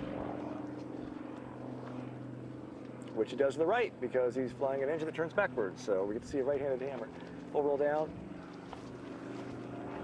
pull vertical, or rather pull horizontal to end the figure, and then figure 13, pull vertical.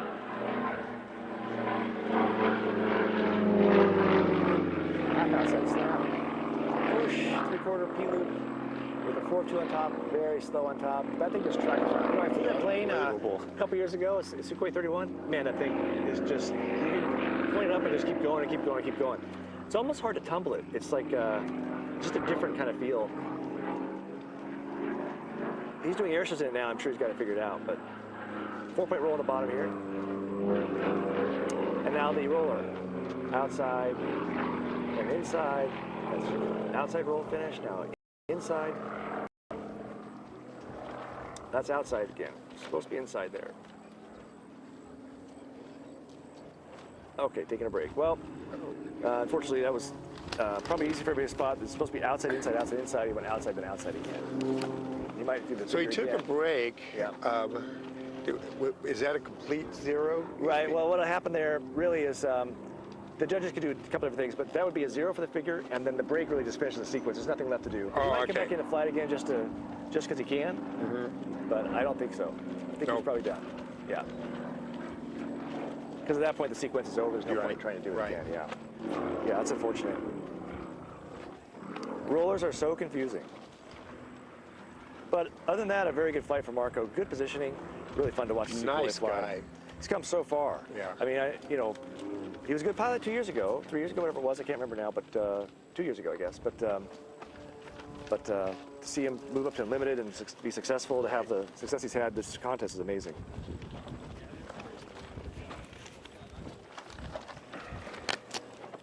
All right, where are we at now? We got one or two more? Last but not least. Okay. So it's Jeff Bourbon. Jeff Bourbon, how many points behind?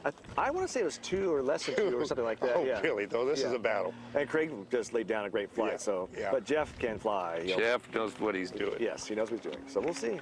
And Jeff's another one of those guys that's just been Goes out of his way to mentor and to coach. Absolutely. And give direction.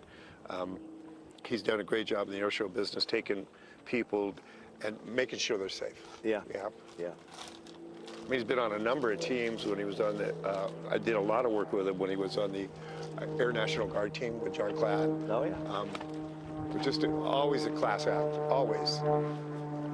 Professional in every way, shape, or form. Yeah. Then he built that Yak. Yes, I know. Oh, It's my incredible. goodness. It was just such a cool airplane. Yeah. I like the perfect airshow airplane. Yeah, it really is. Yeah. It really is. It's in Australia right now. Yeah. And I think it's going to stay there for a while, permanently, until they find a national sponsorship, and then they'll put it to work over here again. Such a great idea. I told him I was going to make a Yak 330 with like 6 of them together. A Yak 165, maybe. There you go. Like a triangle, I don't know. There you go. Just Show 'em takes up, money. you know? Yeah. Just takes money. And his wife is just lovely. Yeah, yeah. We get to see them once in a while in Scottsdale because I live in Scottsdale. We do as well. Yeah. I've known Jeff for quite a while. And just as you describe him, very helpful guy, very friendly guy. And boy, she's supportive. She is. Yeah. So often the case. Okay, So it takes more than one person to do this stuff. Oh, It for takes a whole sure. team. Oh, hey, by the way, he's on an eye as well. Okay.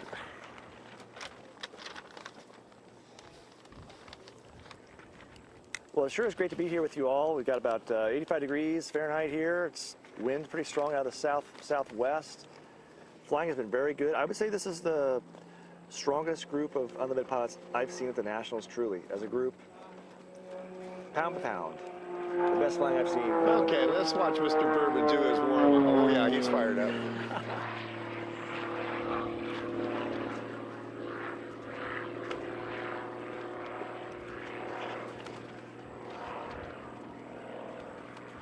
Yep.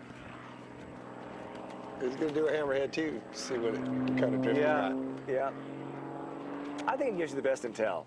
You know, if every time if you do a Humpty, you got a little bit of drift just from the Humpty part, you can't really tell. But if you do a hammerhead, it's obvious how the wind is doing.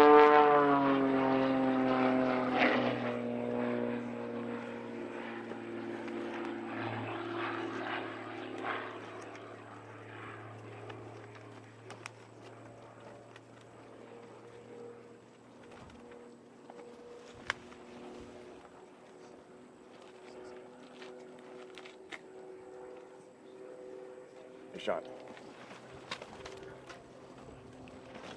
There we go. Yeah. Great.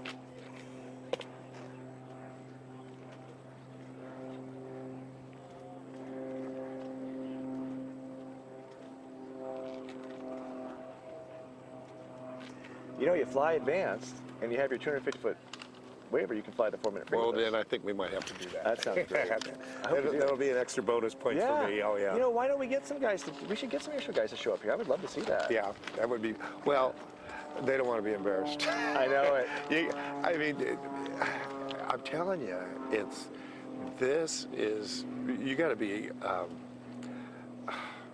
so enamored with the art form to put this kind of time in. Okay? It's true.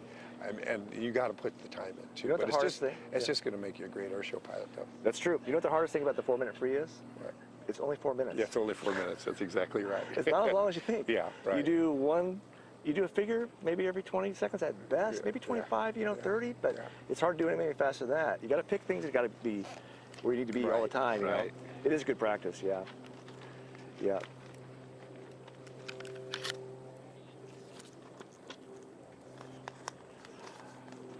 Well, that'll be tomorrow, the 4-minute free. And you're flying it. I am flying it, yeah. Why not?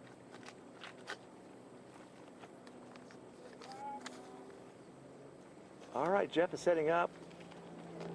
I hear him coming in. There he is, coming in. Figure 1, pull vertical, half positive snap.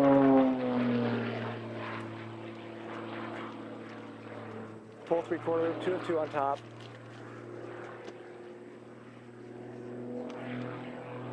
Okay, I'm gonna say again, that was such a good snap. That was really good. Perfect. A 3 and 4 roll, 1 3/4 opposite on the bottom.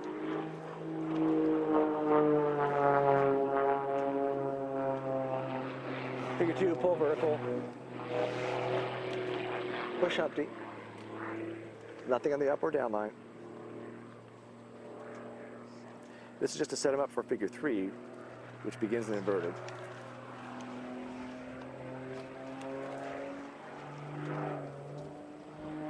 Hard push now. Yeah, that's a hard push. Yeah, it is a really hard Figure 3, double roll, 1.5 opposite, pull half loop. 1.5 positive snap, outside snap, opposite direction. Very definitive. Very good, yeah. Figure 4, pull vertical. Say double Humpty, quarter roll up, pull vertical down, quarter roll down, to do this to the left. Now pull vertical up.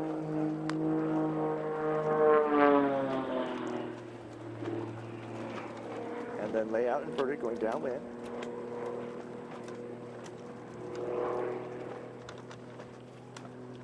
Figure 5. Diagonal Humpty, pull to 45 down inverted, 1.5 rolls. Pull to 45 up inverted. 2 of 2. Half positive snap, opposite direction. Push to level. Figure 6, split S. Half roll, half loop.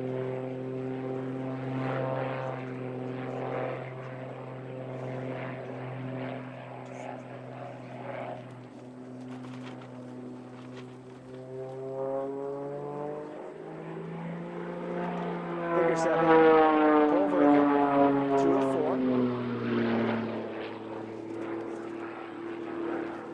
Push half loop to vertical down.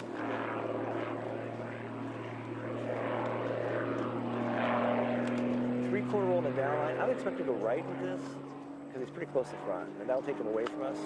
Good decision. Pull vertical, three-quarter roll to the left down, laying out inverted to our right, which is upwind.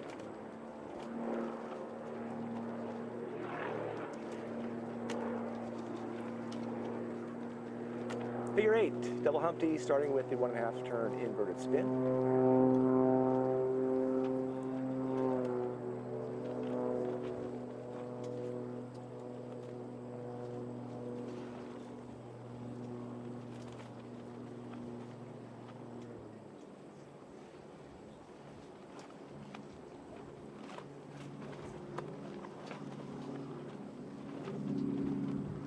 Pull to vertical, 3 of 4 on the upline.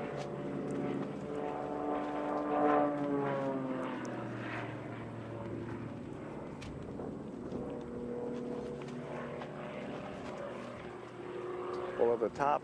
Quarter roll on the downline. He'll want to do that to the left. So he's going back to our left, downwind. Quarter roll left, and then pull level. Figure 9, diagonal hump deep. Pull 45, half roll, outside snap, same direction. Pull the 45 down upright. You like that one? Well, Jeff, you're impressing Sean. Outside snap with the 45 down. Pull level. Figure 10. 1 1/4 roll. 2 of 8 opposite. Pull half loop.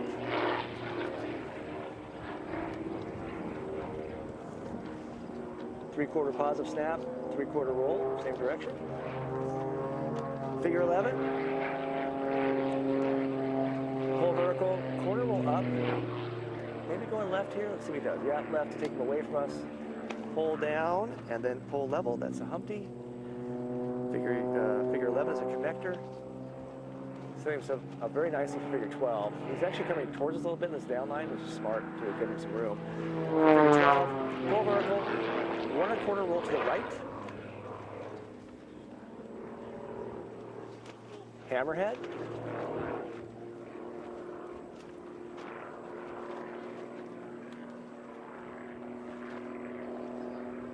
One roll in the down line.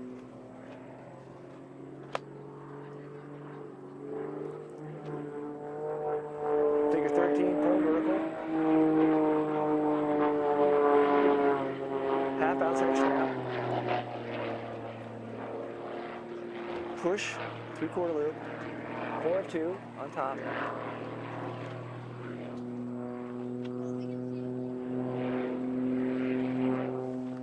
Pushing all the way around to inverted for a 4-point roll.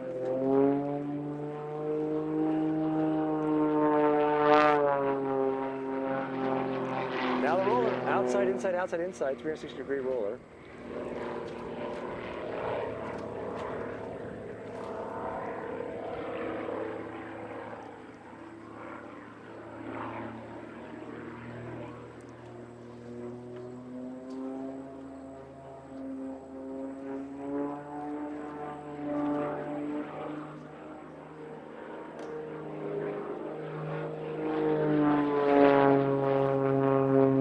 That's a good flight. You know what?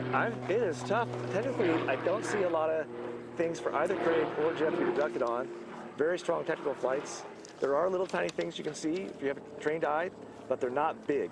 And what the judges do with them is just hard to even guess. Yeah. So it is anybody's game, and I'm excited to see what the results are going to be. What a great battle. It was a great battle. Fabulous battle. Now, I will do a little commentary. I don't want to do too much because I think it's unfair, but I want to say Jeff's snaps were the best I saw today.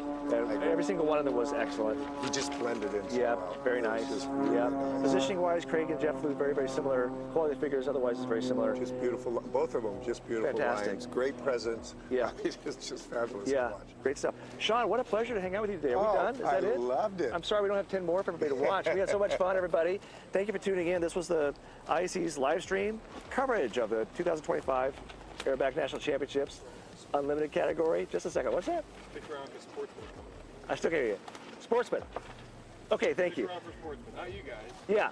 Everybody else. Don't go away, because up next we have the Sportsman category. They'll be flying for you starting in about an hour and a half, I think, something like that. We'll have the live stream back running again. No, not even that much? Quick, they're going to do it right away. So get ready. Oh, they're already out here. So get ready for Sportsman come up right now. I'm Jim Burke. We're here with Sean Tucker. We had a great time hosting for you. Don't know who's next, but thank you so much for watching, and see you next time, everybody.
Welcome back to the live stream of the U.S. National Aerobatic Championships, here coming to you from Salina, Kansas.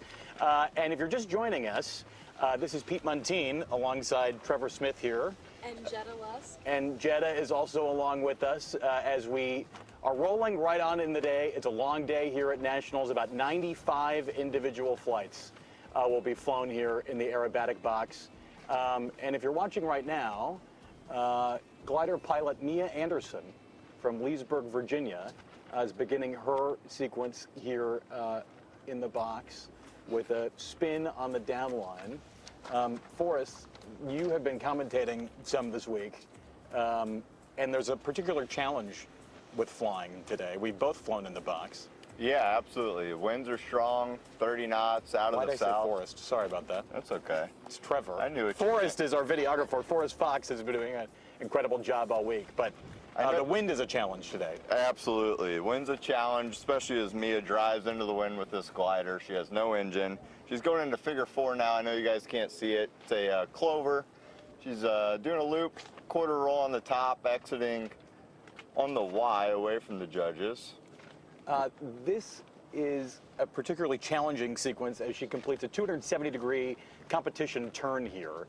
There are some different grading criteria for the glider pilots here flying at Nationals. They fly lines that are a 30-degree line climbing and a 30-degree line descending as Mia completes a half cube and 8 here. And what is particularly interesting about Mia is that not only is she competing in the glider category here in Salina, but she's also competing as a powered pilot, flying a extreme decathlon from Metro State University in Denver. This is one of the United States Air Force Academy gliders, and it's quite the challenge as she does a full roll there, figure 8, about to complete her sequence with a 180-degree competition turn. I felt good about that one. All right, go west. You can hear a little bit of the chatter on the radio here as Mia completes her sequence now. Very nice flight by Mia in very challenging conditions and high winds. The surface winds here are about maybe 12 to 15 knots on the ground. But the winds aloft, which is different, obviously it's an invisible challenge, the winds aloft are much stronger.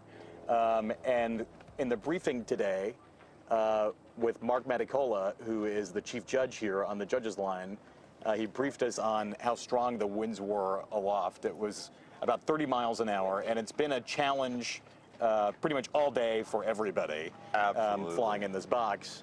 Right now we're watching primarily the, pardon the pun, primary competitors and the Sportsman competitors. Pete, you bring up the wind. What are some things that these pilots are doing to help counteract maybe how this wind is affecting them? Well, the big thing is positioning in the box. And so the box, as we describe it, is 1,000 meters by 1,000 meters. It's invisible, although it's marked on the ground. The pilots can see in the air the markings on the ground. And often what they're doing is driving, that's the aerobatic term, their maneuvers into the box, meaning trying to position things more into the wind, knowing that they'll get blown by the wind back toward the center of the box. So if you're watching the live stream now, the wind is essentially coming from your right to the left.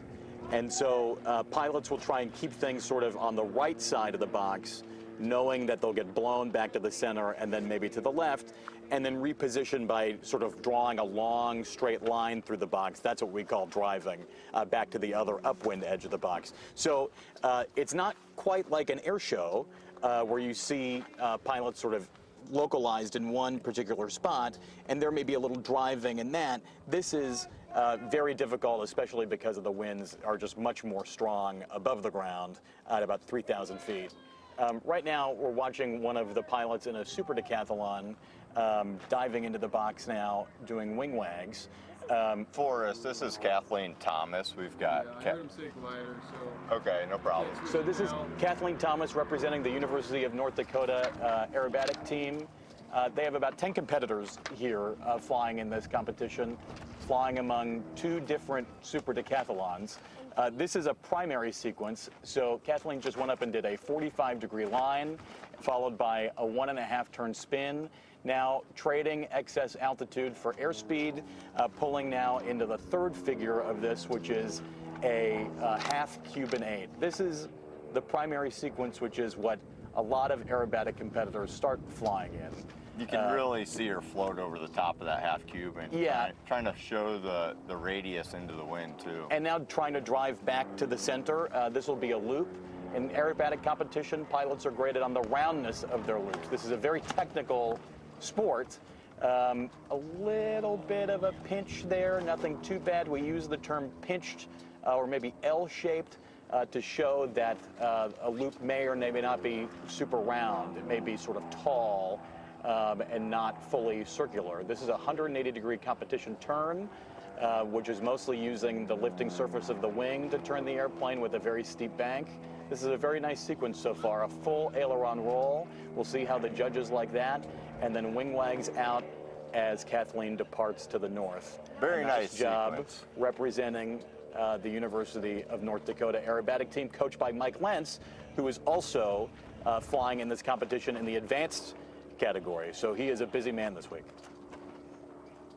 Kathleen is actually considered one of the stronger UND competitors, scoring some of the highest primary scores that UND has put up this week. And in terms of the collegiate battles, this is a really good flight from her. So Yeah. happy to see how she scores. Now, Pete, what makes a competition turn kind of different from, say, you know, a normal turn that a lot of people learn in flight training? It's not a coordinated banked turn like you would see in learning to fly. It's something where you roll the plane first, stop the roll, and pull the airplane along the horizon, stop the turn with the elevator, and then roll out. So it's a bit different than what you'd see in normal flying, say from an airliner or a training airplane. It is something that is very specific to aerobatic flying, hence why we call it a competition turn. It'd be hard to keep a drink level in that turn, right? So true.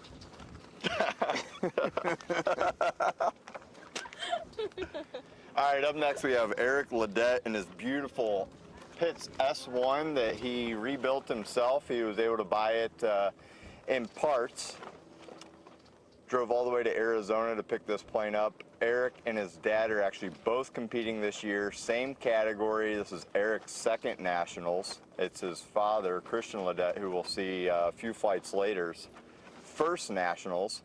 And Eric's doing really well in the scores. Eric He's is currently doing in awesome. third, put down an 84.68 in his first flight and 84.93 in his second flight. And of course, right now we're watching the third and final flight that will determine the primary and Sportsman national champions. And it's a crazy tight battle for these top positions in Sportsman. Just, what is it, Pete, a mere 7-point difference? 7 points between Chris Rudd in second and, wow, it is less than 0.3 of a point separating Chris Ferrero in first and Chris Rudd in second. So the pilots right now are really duking it out here in Salina. Just heard Chief Judge Mark Matacola say Eric is on final, and here he is diving into the box. Wing wags, we should expect figure one to be a vertical upline. Very loud prop out of that small S1. You can see the wind blowing Eric to the north. He caps off nicely. We're looking for a 1.5 turn upright spin. He's going to exit left to the judges.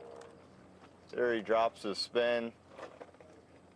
Getting a very good look at the box on this down line. Where do I want to be? Sees how the wind affects him.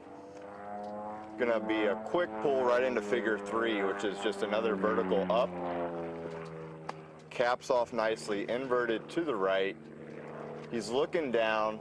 Where am I positioned in the box? Where do I want to pull? He finds his spot nicely. Vertical down. He's gonna get right into figure 5, which is a wedge. We have vertical up.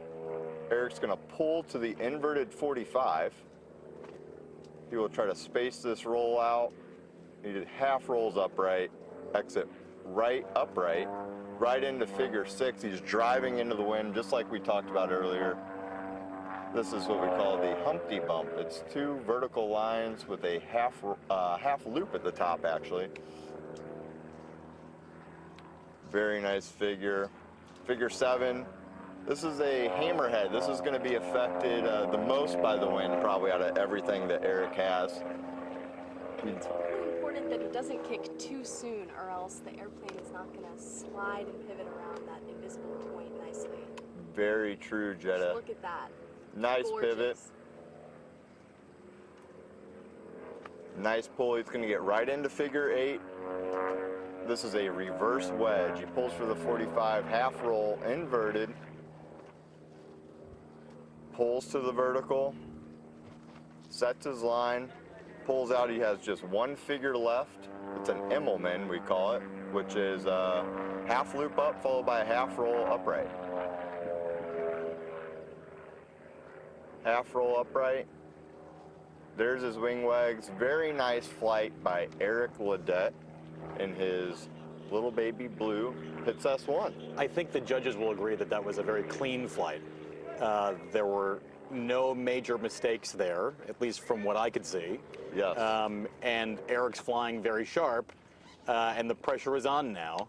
As we discussed earlier, the scores are very, very tight in the Sportsman category here. Absolutely. He's flying a freestyle sequence of his own design. What is the benefit of flying a free? Because I know that many pilots in the Sportsman category will fly the known sequence that pilots are given at the beginning of the year and fly that 3 times, but in this case it's different. Absolutely. Great question, Pete. So in Sportsman, the pilots are given the opportunity to either fly the known 3 times, or they can design a freestyle which best suits their aircraft and maybe their abilities, and then they can fly that for their 2nd and 3rd flight. Usually we see a little higher scores out of these because they're tailored. Personally, I like to minimize the looping figures in my freestyle. They seem to be the most objective and the hardest to maybe tame with some of this wind that we're seeing. It seems like Eric did a good job designing a free to his strengths. It used the sort of airplane to his strengths. It used his flying abilities to his strengths too. It was a really nice, very, very clean flight. We will see if Chris Rudd and Chris Ferrero can put up equally good flights, especially in this challenging wind today. What's also interesting is, you know, maybe 20 years ago, the plane that Eric was flying it was probably one of the most popular planes out here, and we don't see too many of these Pitts S1s here at Nationals. They're really, I don't think I've seen very many at all. You know, the single-seat Pitts dating back to the early Curtis Pitts design of the 40s, and the original, essentially the original single-seat Pitts, now hanging in the Stephen F. Udvar-Hazy Center of the National Air and Space Museum in Dulles, Virginia, flown by Betty Skelton, named Little Stinker. And the single-seat Pitts that you see today is really not all that different from that one. That airplane is quite loud because it has a fixed-pitch propeller, meaning that essentially the RPM is dictated some by the wind coming through the prop. It is not a constant speed propeller like you'd see in other airplanes here, where there is a governor keeping the propeller from overspeeding.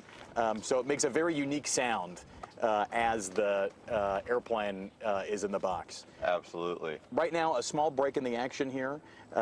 It seems that the judges are standing by as we're watching sort of the unsung heroes of the competition this week. The glider tow pilots launch another glider off of runway 18 here at Salina Regional Airport. There is a lot of coordination that takes place to make an event like this not only run efficiently, but safely. And this is my first Nationals. I was surprised by how much work goes on in the airspace here. It's a towered airport, which is unusual for an aerobatic competition, but also there are 4 different locations where airplanes can hold. You and I were flying in the intermediate category earlier. We were sort of holding on the east side of the airport at 3,000 and 4,000 feet. The gliders are now behind us, holding in their own separate holds, and so there's a bit of segregation here between the powered airplanes operating on the east side of the airport and the glider airplanes operating on the west side of the airport. Right, and people see just such a quick, maybe 4-minute flight of a much bigger picture, and we'll give a shout out to some of our volunteers later, but just to drop into the box, it's just like a typical flight. We're listening to the weather, talking to ground, talking to tower, and then unlike maybe a regional contest, we're talking to a hold frequency. Right. And we're getting assigned, hold southeast, and then move to the northeast. And then now it's kind of like, if there's any mental preparation, you really have to be prepared, because you have all this time in these holds that the pressure is kind of building. And you get that call to contact chief judge, and you switch frequencies, and then finally you hear, Pete, the box is yours. Were you nervous today? You know what? I get so nervous, and then when I finally hear the box is mine, it's just total mellowness. The judges line has shouted out wing wags to signify that Jacob Harris of Gainesville, Virginia is now diving into the box, also representing the University of North Dakota aerobatic team, coached by Mike Lentz, flying in the advanced category this week, flying their signature green super decathlon. They have 2 airplanes here to keep the operation moving. On the 45 line here, the judges are looking for a very sharp 45, which can be at least changed a little bit by the wind. You have to sort of let the wind dictate the shape of the figure. Now going into the 1.5 turn spin, this is a very difficult maneuver to pull off. Just so in the aerobatic super decathlon, it seems that Jacob has wagged out, signifying a break. Right. So we saw a 1-turn upright spin there, Pete. And we have written down we were wanting to see a 1.5 turn. Is that correct? Yeah, and so it looks like he may have underspun, may have had a slight disorientation in the box. And you know what, Pete? He actually made a really good decision here, because he could have risked not catching the incorrect spin and flying the rest of the sequence backwards the entirely wrong way, which gives him a hard 0. So and he's really made a great decision for himself. It was a good call, and as he sort of climbs back in, I've done the same thing, especially in my early days of competition, and it's a tough call to make, but necessary. So now as Jacob here is now getting very likely reoriented, getting the proper direction. He has the option now of flying the spin again, although that will not be scored by the judges. It is not a mulligan per se. Then he will be able to fly the next figure, and the judges will pick up grading from the next figure. Absolutely, yeah. So he's got a hard decision to make, and in amongst all the stress of just being in the aerobatic box, he could refly the 45 up to set himself up for the 1.5 upright spin, which would not be scored, or he could dive into the box downwind, which it appears we're seeing now. He's wagging in, going into figure 3, which will be this half Cuban 8. And you know, my coach Dagmar, she says to us all the time that the second that the chief judge says the box is yours, that brain hides underneath the parachute. And this unfortunately could have been a display of that. So we're all human. Absolutely. It seems that Jacob is doing a nice job of picking up where he left off, setting the 45 inverted line with a 1.5 roll, continuing the inverted line to end the half Cuban 8. Now into a loop. Of course, judges grading the roundness of the loop here. They don't want to see any segmentation in the loop. They want to see that this is a perfect circle, which sounds easy in description. It is very hard in practice. Absolutely. You start at a lot of G, you end at a lot of G, with very little G over the top, 0 Gs over the top, completing the 180 competition turn here, and then on to the aileron roll, which is also very difficult in a decathlon. And Jacob did a very nice job there as he does the wing wags, signifying that he's ending up and exiting north out of the aerobatic box and the aerobatic arena. Very nice flight. Very nice flight, actually, because, you know, Jacob, if you're listening, I know that you're going to be kicking yourself, but the recovery from that is phenomenal. If nothing else, you know, it kind of tames the pressure for the next contest, because I don't know that I could have wagged out and came in and flew, you know, 6 very clean figures. It was a tough call, but a necessary call. Absolutely. Good job, Jacob. Good job, Jacob. You mentioned some of this G-loading, Pete, that we're seeing on these figures. We're getting some questions. How do you prepare yourself for the G-loading? What is the G-loading? The biggest thing for preparation is practice. And you get used to G's. You're usually not very accustomed to them on your first aerobatic flight, but then as time goes on, you work up more and more. Most of the pilots in the Sportsman category here are pulling 4 G's, which is maybe 4 times the force of gravity. So if you weigh, we'll just do rough round numbers, 200 pounds at 4 G's, you'll weigh 800 pounds. The airplanes are designed to take that stress. At different portions of the maneuvers, you may encounter 0 G's, which is no gravitational pull, no times the force of gravity, meaning weightlessness. Like going over a hill fast in a car. That's right. Or negative G's, which is G's trying to force you up out of the seatbelt and out of the airplane. That's what you experience in inverted flight, which everyone does in these sequences. The Sportsman and primary sequences are designed by the IAC sequence committee to be flown by relatively low performance airplanes. So these can be accomplished in a run-of-the-mill Citabria that does not have inverted fuel or oil systems, enabling long sustained flight upside down. Now it looks like we have a glider on final. She'll probably do her wing wag soon. This is Andrea Moffett of Colorado Springs, Colorado, likely of the United States Air Force Academy glider team.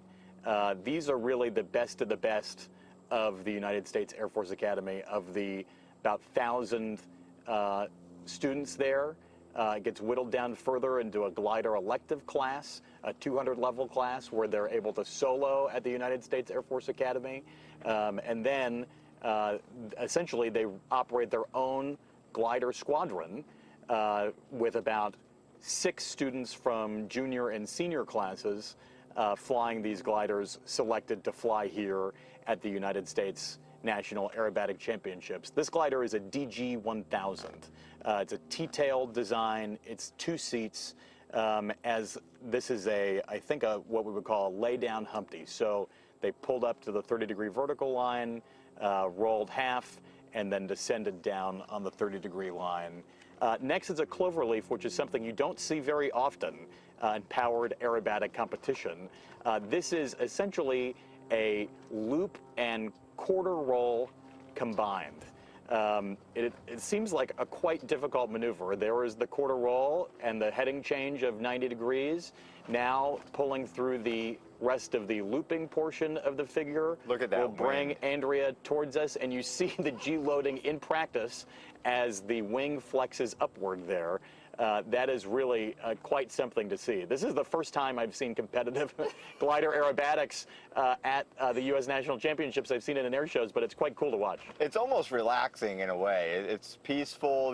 This clover, like you said, we don't do in power. And there's so much grace to the way the gliders fly, and especially a well-flown clover like Andrea has displayed for us. It is such a treat.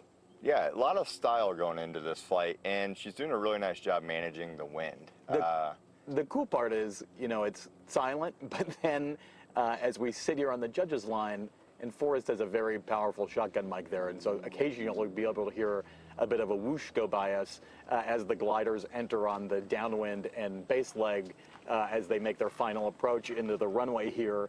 And they can really move, and it makes a sound almost like a jet. It is quite It sounds like something. a jet far away, right? Yeah, it's really very interesting. They're loud. I've got a little bit of glider experience, and the wind noise is surprisingly loud. Is it? It is. Oh. It's so funny because up there, compared to all of the super loud props that we've been hearing, especially Mr. Ledette's, Alright, kid, good job. The only thing I really got is your up there. Cuban, It's kind of crazy. Silent ninjas, I like it. That was a beautiful flight by Andrea of the U.S. Air Force Academy. These are our heroes. These are the next people defending our country. So absolutely honored to be out here watching them.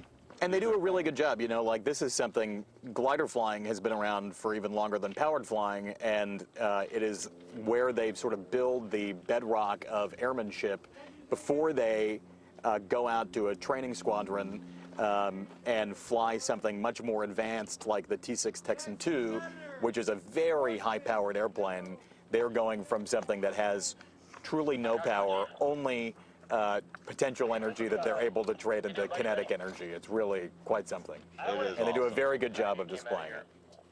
Let's go. Let's do We this. have a Sportsman flight coming up next. MSU Denver's Kyle Wren. Jetta, tell us about MSU's flight team. I understand that you were on it as well. Absolutely. I have the treat here to support my team, and we've been training all year for this day / this week.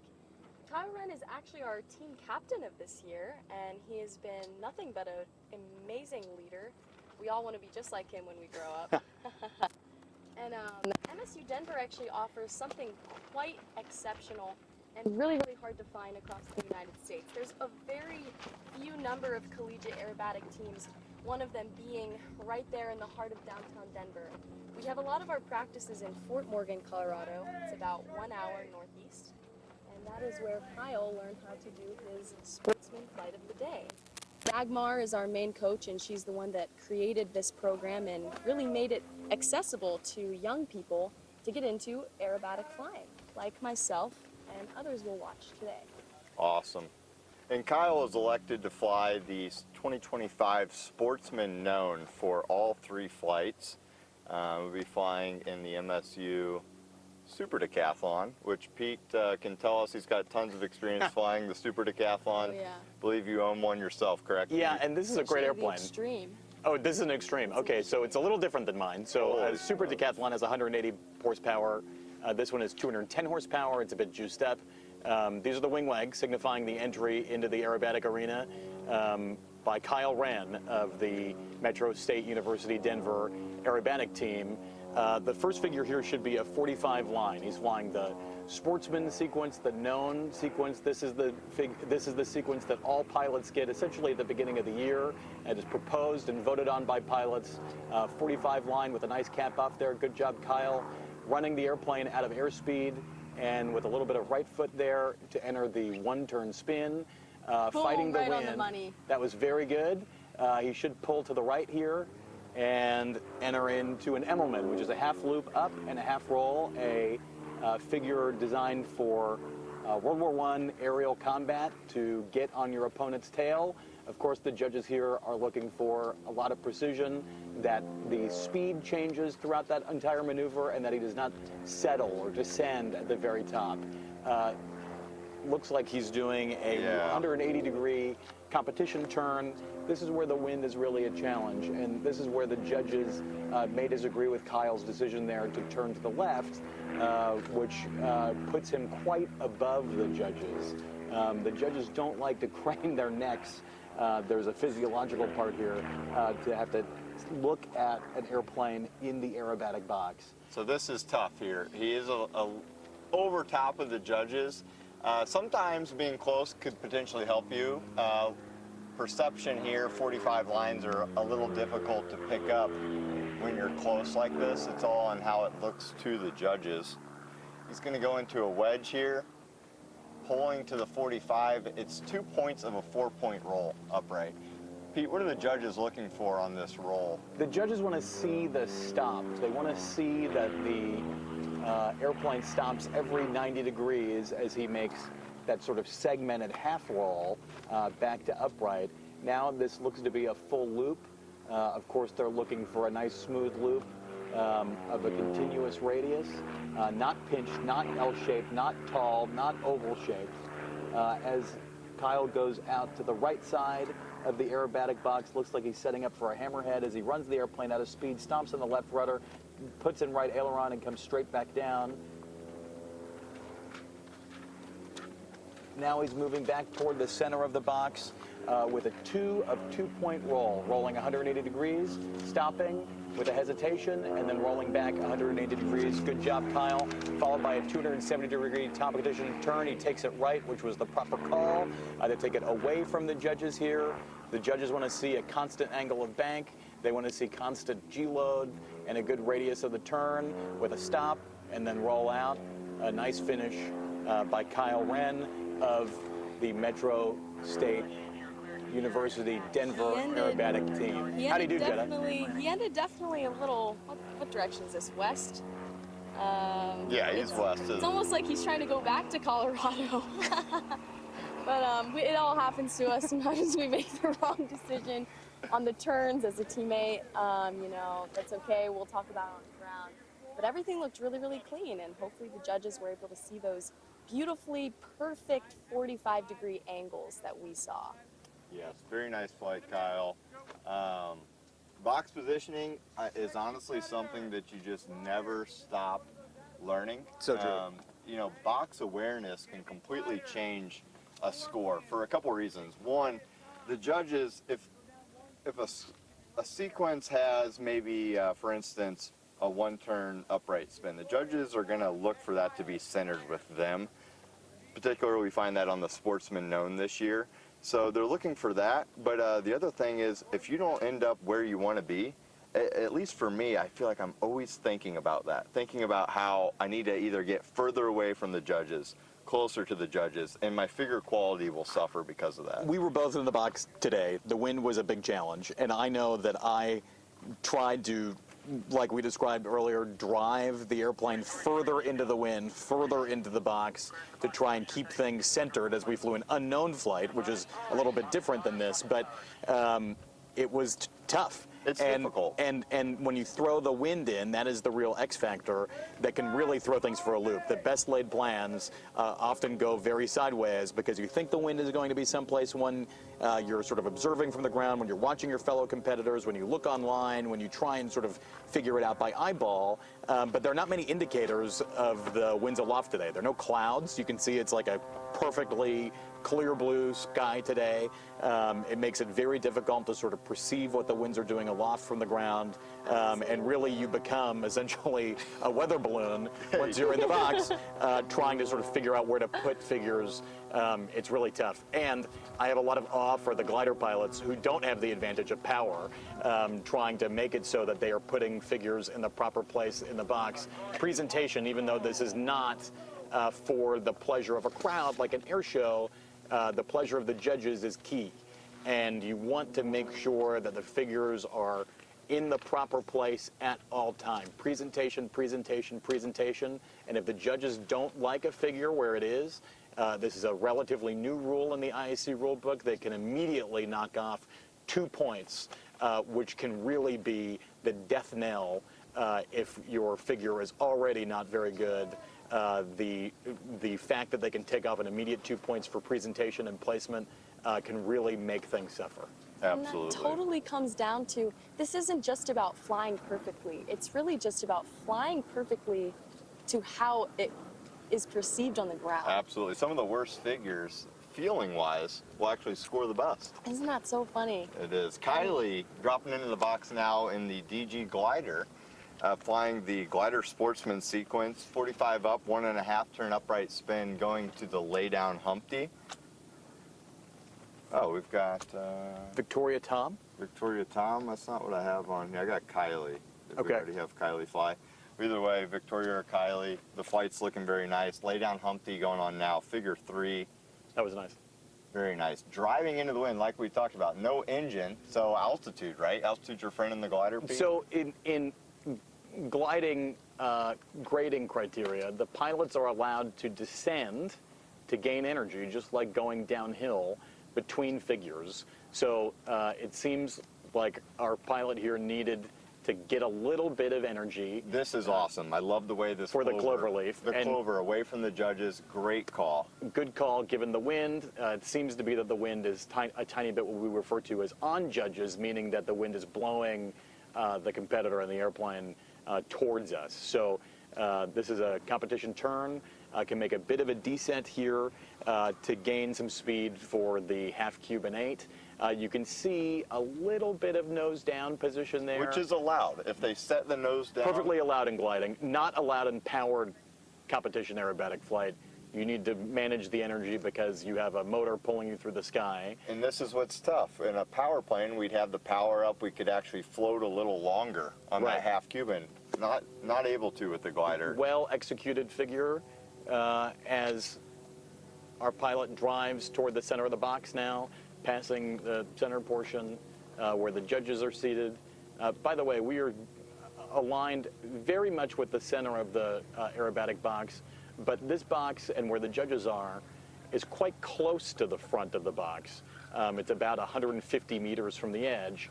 And so one of the chronic pitfalls that pilots have fallen into this week, especially when the wind is favoring towards the judges, is that they will end up too close to the judges, leading to that 2-point deduction because of placement on every figure. That was a very nice flight as Victoria Tom exits the north of the aerobatic box here and enters the downwind for runway 18 here at Salina Regional Airport. Very, very well done.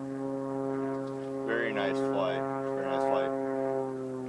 One thing we brought up earlier is how much goes into just what you're seeing, a 4-minute flight here. The IAC governing body that makes all of this happen is purely run off of volunteers. The judges are not being paid. The assistants to the judges, the recorders for the judges. Pete and I certainly are not getting paid. Neither Jetta might be getting paid. Nope, she's not getting paid. So it all It's a big undertaking. It's a huge undertaking. And kudos to contest director Shad Colson, who has been really on the ball with communicating to the pilots and the volunteers to make sure that this goes off without a hitch. And you also have to think of and thank the controllers in the tower here. At least they're getting paid, Pete. And they're doing a very good job and keeping things running smoothly. We have 12,000 feet of runway to work with. We are right in the center of the country, which makes it essentially in the geographical center of the country, which makes it easy for pilots from both East and West Coasts to attend. It is really a amazing undertaking and so much coordination to make this run so smoothly. It is. Shad's been working on this, I mean, well in advance before any of the pilots have even considered nationals. Mary Beth Rudd, she's getting everybody I'm registered. It's like herding cats, getting all the right paperwork from the pilots. Alice Johnson, none of the volunteers would even be in their position, nowhere to go if it wasn't for Alice. Her husband competes. She is his better half for sure. So we love Alice. She's definitely fierce. There's something that stands out about Alice is that she actually wears cat ears everywhere. Because she's always herding cats. She's herding the volunteers. It's tough. Monique Hartman making sure that everybody's where they need to be and knows what time they need to be there. And then Pete and I have definitely, thankless job, but Dale and Doug as the starters and now Alan today. Kind of our last line of defense for the pilots as far as safety goes. They communicate with the chief judge. When do we want a plane in the air? Are the holds full? But they're also making sure we have fuel, that our belts are on, that we're in good condition, you know? Here is Charles Haywood entering on the final approach here into the aerobatic box in his Super Decathlon, a very visible yellow. He told me earlier that he recently refurbished this airplane and he's considering moving up to the intermediate category. This is a wood wing Super Decathlon, meaning that the spar and structure of the wing is wood rather than some of the newer airplanes like you've seen the University of North Dakota team flying, having an aluminum structure to the wing. He does a very nice job here of capping off the 45 line as he decelerates and enters into the one-turn spin. There is one rotation of the spin, very nice downline. He took that to the left, and now he's going to power into the box for the half loop up and half roll known as the Emmelman. He climbs up here, trading the airspeed he had off the backside of that descent from the spin. Yeah, the decision to make here, left or right. How's the visibility out of that plane for determining? It is very difficult, and when you're sitting in the front seat of a decathlon, even though it is a high wing, you don't have sort of a great sight line as to where the judges may be. Charles Haywood took this to the left, bringing it closer to the judges, likely because he started in the back side of the box. And now he levels off here for what we would call a goldfish. A nice drive into the wind before starting figure 5, this And goldfish. so far he's kept it quite centered here. So it's a 45-degree line followed by 5/8 of a loop around as he's on the right edge of the aerobatic box here, followed by another 45-degree line and then a half roll. This is what would be called a high K or high complexity figure. And so the score multiplied by the K leads to your actual score for the maneuver. And if you get a low score on a high K figure, it typically does not end well. So he's done a nice job there. This is a wedge with a 2 of 4, pulling to the 45-degree down line, stopping every 90 degrees of roll. Very nice As he exits points. to the right, he's going to put this loop right in the center, right in front of the judges. Very, very good as he climbs up here, floating over the top. Now 0 G's, looking off the nose, adding back in the G with some more back stick, more, Charles, very good. 4 G's on the bottom and stop, and then into a hammerhead. This is a vertical line. Run the airplane completely out of speed, stomp on the left rudder, especially if the engine is turning to the right, like in a normal reciprocating engine from the western part of the U.S. Very good. Then straight back down on the vertical line. Judges don't want to see you fly over the top, meaning kicking too early or kicking too late. That was a nicely executed figure, followed by a 2 of 2 roll, stopping the roll at every 180 degrees of roll, and then a 270-degree turn. Charles takes it to the right and pulls, and he should end up with his nose on the judges. I think that was a good call, taking that turn away, especially as we're seeing the airplanes getting pushed towards the judges. So let's see how this ends up for him as he comes over the judges' heads. In a perfect world, I think Charles would love for this figure to end directly over the judges. Something that we have not talked about is a presentation score, which we'll get to after Charles completes this. Very nice job opening up that turn, trying to bring it back over the judges. There's his wing legs. Very nice flight. The decathlon looks amazing in the box. Very good, Charles, on your 3rd flight with a long flight home back to Florida. Very long flight. So we have all these figures, and on top of those, we have a presentation score. General presentation, what did the judges feel? Was it centered? Was it pleasurable to view? Were they maybe, was it hard to see if they're deep in the box or very high? Was it far to the right, far to the left? Which is kind of new. The IAC is putting more pressure on these presentation scores. What do you think about that, Pete? And the score has also its own, presentation has its own K value, meaning that is weighted pretty heavily. And I think in the Sportsman, it's weighted as a 20K figure sort of on its own. So if you get a low presentation score, then your entire score overall suffers. You kind of have to think of it like its own maneuver, although you're sort of manipulating the airplane and putting things in the proper spot the entire flight so that your presentation score goes up. And you'll see on a windy day or a day when there are challenging conditions and pilots are not making the corrections, the proper corrections for that, that the score, their presentation score will go down, and that is a tough reality to face. It's tough because we look at the top competitors in the Sportsman category, and when you're talking about such a tight margin of 7 points or even 20 points, I mean, getting an 8 on presentation over a 7 could put you in the lead. Yeah, no, it really is a make or break kind of thing. And we should sort of put the Sportsman category into context. What the Sportsman category is essentially designed for pilots who are new at aerobatics or want to stay in aerobatics for a long time. It's not something that you need to go sort of graduate from if you don't want to. It is really designed for sort of the sporting pilot. If you have an airplane like a Citabria, but sometimes you'll even see extras and game birds flying in the Sportsman category. It's a full gamut of airplane performance. Absolutely. Our MSU team actually was donated a game bird, but we were having some issues with the tail wheel recently, so we decided not to take it to this contest. But the highest we go underneath the university is we only compete up to Sportsman. And so you have a really diverse group of pilots in that category alone. We have another UND student on final here, about to wag. Looks like Dylan Johnson is wagging into the box. Dylan's flying a free. He's designed this program. Dylan Johnson of Maple Grove, Minnesota. He's a commercial aviation student at the University of North Dakota. His first contest was in Canada, it looks like. He just nailed this one-turn upright spin, nearly centered with the judges. Going to look good for the presentation. He's tight to the front of the box. It's going to be fine. The decathlon not going crazy high like maybe you would see an extra or one of the game birds go on these vertical lines. Coming across, it's a half square loop up. He's driving it to the north. He's got a half square loop down coming up.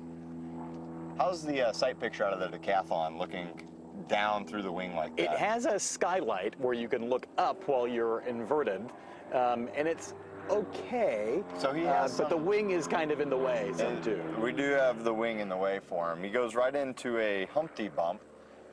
Judges are looking for a symmetrical half loop at the top of two vertical lines. There's this vertical down line, getting a good view of the box. Going into figure 6, it's a half loop up. He's driving into the wind. Is a very good call here with the wind blowing him to the north, right to left like we've been seeing. He's being patient with his maneuvers, which I like to see. Very patient. He's hanging from the belts here, looking in the box. Where do I want to pull this half loop down that he has for figure 7? He's going to center this well. He finds his spot.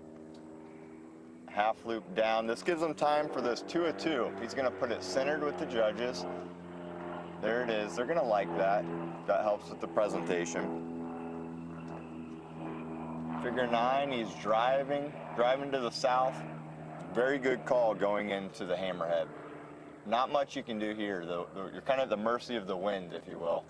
Dylan says the hammerhead is his favorite maneuver. He has flown very well so far in this competition, scoring a 72.8 on the first flight and a very strong score of 79.31 in the second flight. We'll see if he can continue the trend of improving his score, and it's a very high score-worthy flight. It was a clean flight. Very clean flight done by Dylan. Made UND look very nice. Their super decathlon looking very nice in the air. There's his wing wags. And that's it. This is a third flight for all of these Sportsman pilots. The stress is off now. Get on the ground, relax. Crack one open. Maybe if that's your thing. Maybe a Diet Coke for the youngsters. Crack open a Diet Coke and enjoy nationals and root on your fellow and classmates. Going back to how this is really ran by volunteers. Passion is what pushes this through. None of us would be here unless we really cared, even if it's just a few hundred of us in the country. It's important. And it's important to you watching at home. Absolutely, yeah. A lot of people ask, oh, you fly aerobatics, Trevor. Do you make a lot of money doing that? And Pete, can you answer that for me? How much money do I make flying aerobatics? This is really truly for the love of the game. And, we are here because we all want to further and better ourselves. This is something where you really get a chance to sort of challenge yourself as a pilot. It is not sort of the run-of-the-mill flying to $100 hamburgers as you would have as a general aviation pilot, although in aerobatic flying, everyone comes from all walks. There are some general aviation pilots, there are some commercial pilots, there are some students, there are some military pilots, some people who aren't pilots at all, some people come from backgrounds like finance, like some of those in the unlimited team. I'm a reporter for a living, so it is really something where those have sort of full-time jobs, are able to contribute and do this as a hobby, not full-time.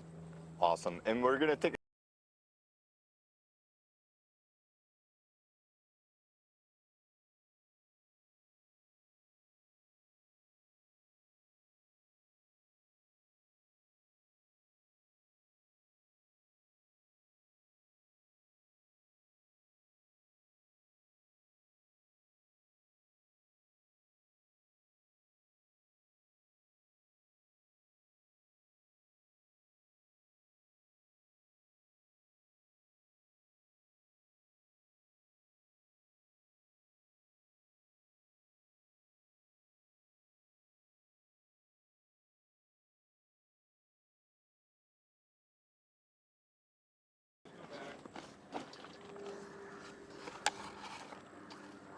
could just talk in the Okay, and we're back. 2025 U.S. National Aerobatics Championships here in Salina, Kansas. Beautiful day. Jarrett Burgess dropping into the box. Jarrett out of Texas, flying a beautiful super decathlon. Awesome guy, had the opportunity to fly with him at numerous contests. 45-degree upline, he's dropping a one-turn upright spin. Slide over rotation, does a very nice job of correcting in the pull out. That's what we want to see. Absolutely, and we always say if you make a mistake, don't change it, because that change of the mistake is actually what's going to give you away. So he really blended that in very nicely. Very nice job. If the judges can't tell, then it didn't happen. Half loop up, he's hanging from the belts, looking to the skylight. Where do I want to drop the half loop down, he's thinking. Right into figure 4. Half loop down, looked great. Figure 5, vertical up. This is a freestyle that Jarrett designed specifically to what he flies well and what this super decathlon he has flies well. And it's looking great so far. When a decathlon is flown nicely and clean, it is quite a sight to see. It takes a lot of work to fly that plane well. Absolutely. The controls are kind of heavy compared to some of these responsive aircrafts we're seeing fly here. Game Birds, Extras, and even the S-Bach that Aaron has. Yeah, his Extreme Air, absolutely. Jarrett just went into a 45-degree hammer, something we haven't seen before. We have not seen this before. 45-degree upline, then pulls to the vertical for the hammer. Vertical down, comes out to the left. Right into figure 8, the Humpty Bump. He takes this one, actually a downwind figure, which actually kind of makes the radius look very nice there. He does a really nice job flying it, tightens it up with the wind to his back.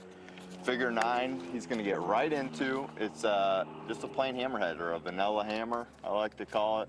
At the mercy of the wind here. Full left rudder, cranking that around. Figure 10 is a full roll. He's going to wait. And he's going to do this centered with the judges, and he does just that. Boom, beautiful. Great positioning, 270-degree competition turn.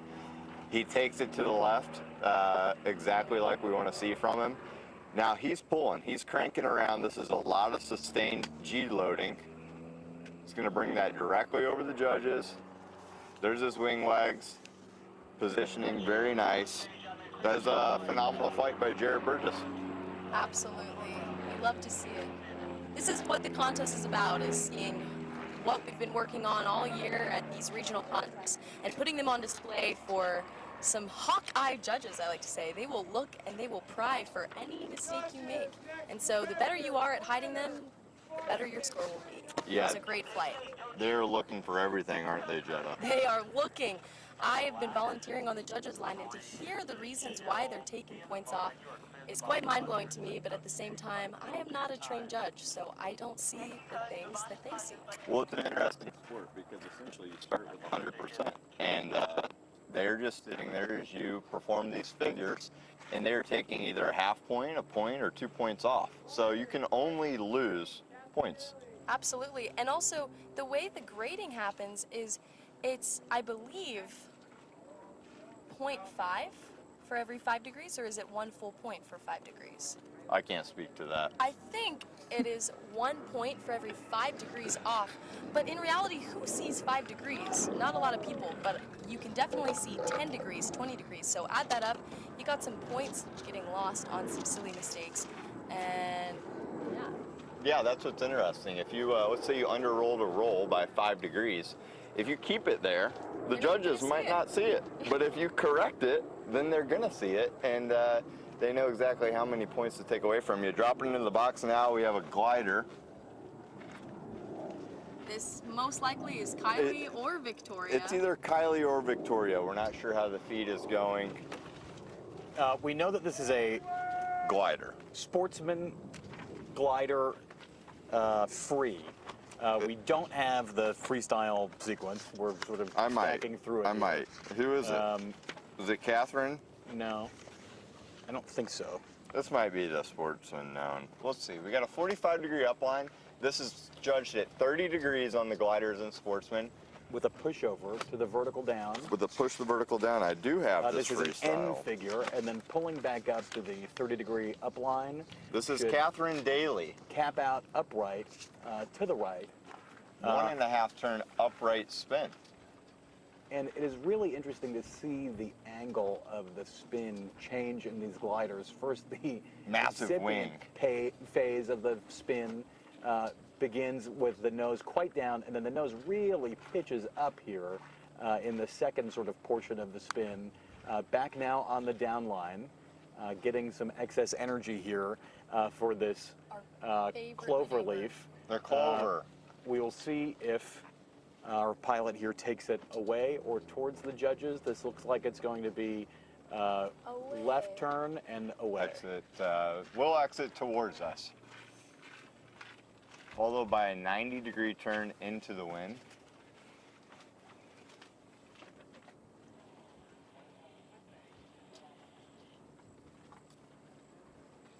Figure 5. Catherine's going to go right into a half Cuban 8. Nice float over the top.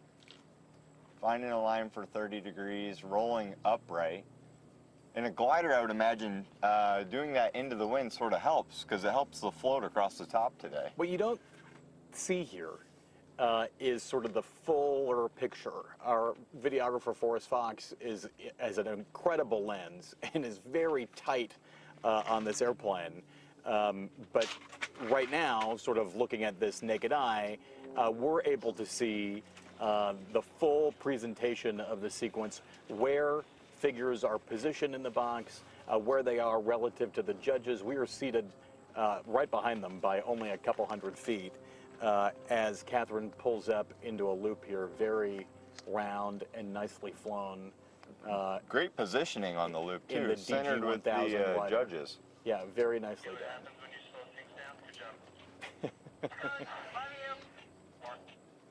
Chief Judge Mark Matacola giving a little comment on the box frequency there to Catherine, saying, see what happens when you slow things down. And I think this is our Catherine, who is also known as Katie, who we sang Happy Birthday to in the briefing today. The briefing.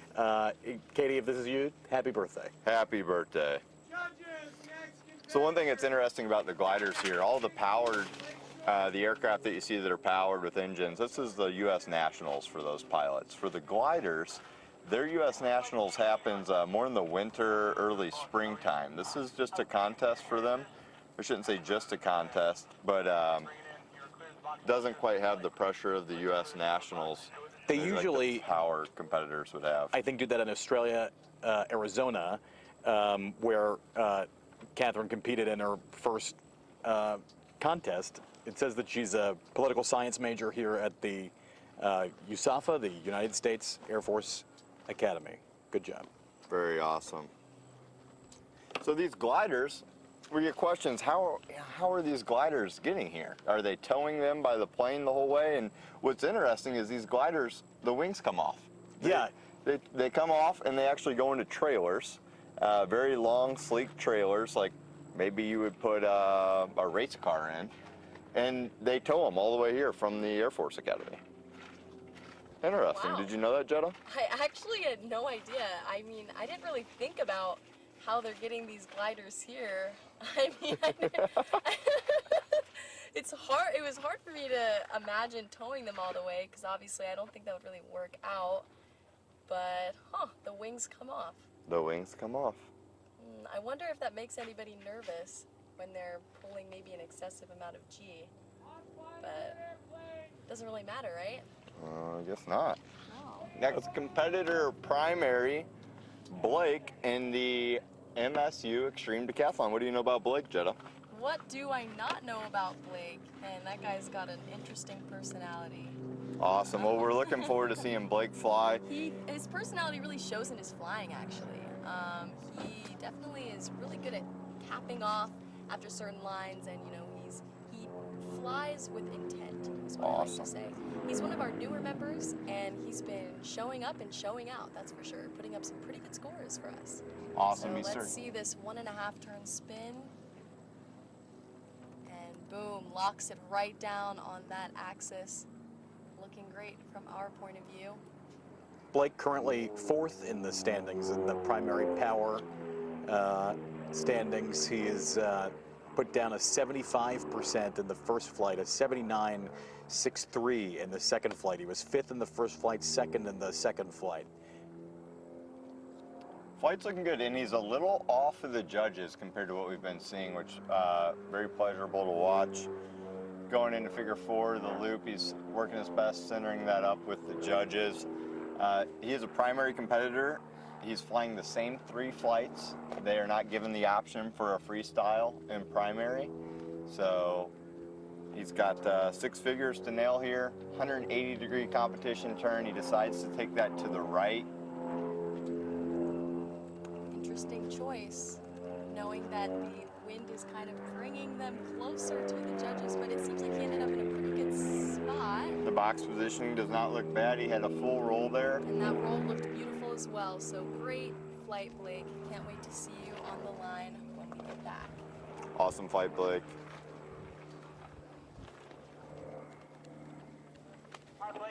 Now, when we were talking about box positioning earlier, obviously, you know, there's some invisible dimensions, but is there kind of like a specific no-go spot of the box? Yeah, so one of the big things that the judges do not like, nobody really likes, even if you're flying, would be low in the box, right? So Sportsman, the bottom of the box for Sportsman primary is 1,500 feet above the ground. Mm-hmm. If a judge thinks that you're below that, they're going to give you a low call. If they think that you're very far below that, or maybe concerned about safety, then they're going to probably stand up low, and the chief judge will have you brake. You can reset. They might have you land. Just depends on what's going on. So we definitely don't want to see low calls out here. Different categories have different altitude lows. Is there a reason why, you know, in one category it might be higher, you know, and obviously we had just recently went through the unlimited category. They fly pretty low to the ground. Yeah, so we think of it in terms of about 100 meters above the ground they're flying. Much more experienced pilots, much more power with the aircraft that are being flown, and they also, you know, they could potentially need a little bit more box space with the amount of figures that they have going on.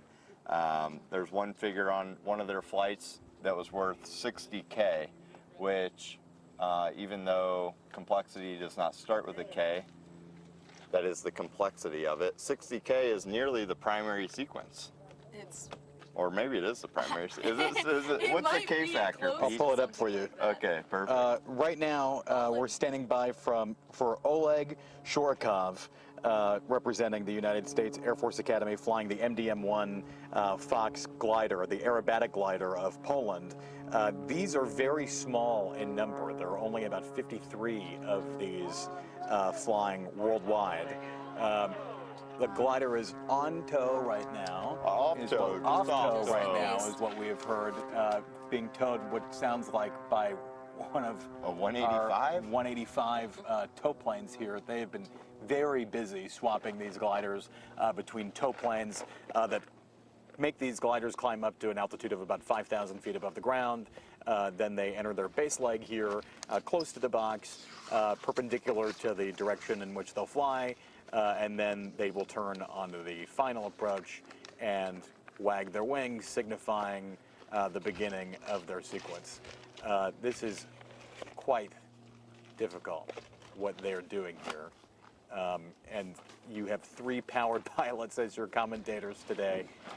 This is kind of mind-boggling for some of us who have very limited glider experience. I've only taken a few rides, but never glider aerobatics. What is unique about these airplanes is they have so much adverse yaw because the length of the wings, meaning that every time you push the stick to roll the airplane left or right, the nose goes the opposite direction. It's sort of an inherent flaw on ailerons that cause the airplane to roll. This is the 30-degree upline here from Oleg with a cap off, depleting energy and airspeed. Likely a spin is next here as he descends from a very high altitude. There is the first half of the spin, 1 rotation, now 1.5 on the down line, descending and gaining speed.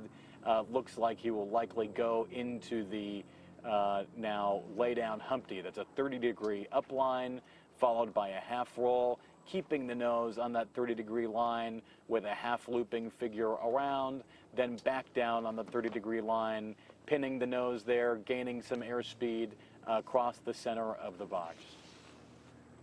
And obviously, I'm just going to point out the most obvious difference between the type of flying we do and the type of flying that the gliders do. We have an engine, and once these guys get up to altitude, they only have a certain amount of time to maintain that altitude. So back to low calls, when a glider is low, it is definitely serious. Yeah, they're not going to get the altitude back, right? These gliders are very strong though, and you see the wings flex a little bit as the glider is under G, as the corner is pulled here by Oleg as he goes into this half Cuban 8 figure. The G limits on the MDM-1 Fox glider +9, -6. 9 Gs for that. Which is incredible. +7, -5 with 2 on board. I think the USAFA pilots are flying with a safety pilot on board, and the sink rate on these gliders is very minimal. The glide ratio, meaning that the amount of forward distance they can travel with every 1 foot lost, is about 30-to-1 on a glider like this, whereas a powered airplane may be 8-to-1 or 10-to-1. These gliders are incredibly low drag, incredibly efficient at creating a lot of lift. As Oleg finishes his sequence here out of the north side of the aerobatic box and begins to reposition for a landing, you only get 1 shot. There are no chances for go-arounds in a glider, and they do a very good job, always committed. You can not gain lift back, except if you're trying to find thermals, meaning rising currents of air, but you do have the variable, even in the absence of rising currents of air, to spill off lift using dive brakes, and they do a very good job of managing all the variables available to them. Yeah, I've had a few friends that have flown gliders over the years, one of being actually Mia, who we saw fly earlier today. And she tells me, once you can pick up one of those thermals, if it's strong enough, you can stay up there for as long as you really, really want. As long as, obviously, that thermal is keeping you up more than gravity wants to pull you back down. But it's quite surprising, and they're very capable. And that 9G thing, that's really I wanted to go back to that. Yeah. For people that don't know. I mean, that's a lot of G, considering these wings were actually not even attached. Well, they're Just 2 attached weeks now. ago.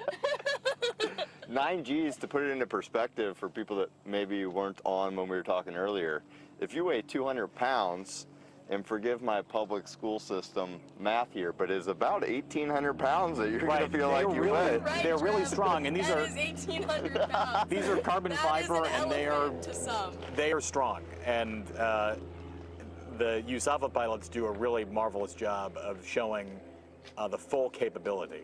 Yeah, the carbon fiber is amazing now. We are going to change the pace a little bit from glider flying to the classic Pitts. This is the Pitts S2B being flown by Chloe of Santa Paula, California. Chloe is an ops manager for a charter company. She is flying this Pitts as a borrowed airplane. This is owned by Jake Speedell of California, pilot for a major airline who's flying along with Chloe. Her first competition was just this year in primary in Tracy, California. And she's doing a very good job at her first nationals here. And she dives into the box with the wing wags, signifying that she is beginning her sequence. Yeah, Pete, so right now she's going to start figure 1 with a Humpty bump.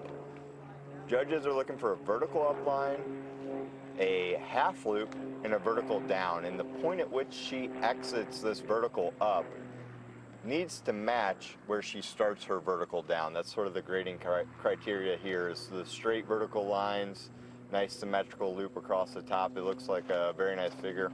And good job, Chloe, for like classing up into Sportsman in your first year of competition. I was in primary for 2 or 3 years before I did this, and she has a freestyle sequence, no less, of her own design. This is a half loop up now, and this is a strategic move made by a lot of pilots who fly a freestyle sequence. It's easier to fly a half loop up and a half loop down sequentially, split across 2 figures, than having to fly a full loop where the judges can find a lot of errors to downgrade a pilot. It's flying like a competitor as she caps off the vertical line and goes into a 1.5 spin, brings it back onto the line and descends now, trading that altitude for airspeed. Now we'll come across the box for a 2-point roll, rolling 180 degrees and then another 180 degrees, and now she'll go up into the hammerhead on the left side of the box, getting blown a little bit by the wind here as she's downwind, getting blown to the edge of the box, stops the left foot, slices the nose through the horizon, then back down on the down line. She will pull into the center of the box into what we would call a half square loop up, so going straight into a vertical line and then capping out inverted. Chloe driving it very wisely into the upwind edge of the box to the south, where the prevailing winds are from. There is the vertical line, now capping out inverted. She will look up to check her positioning here to make sure she's in the center of the box, waiting a little bit, now pulling straight down to the down line, and now exiting out to the right.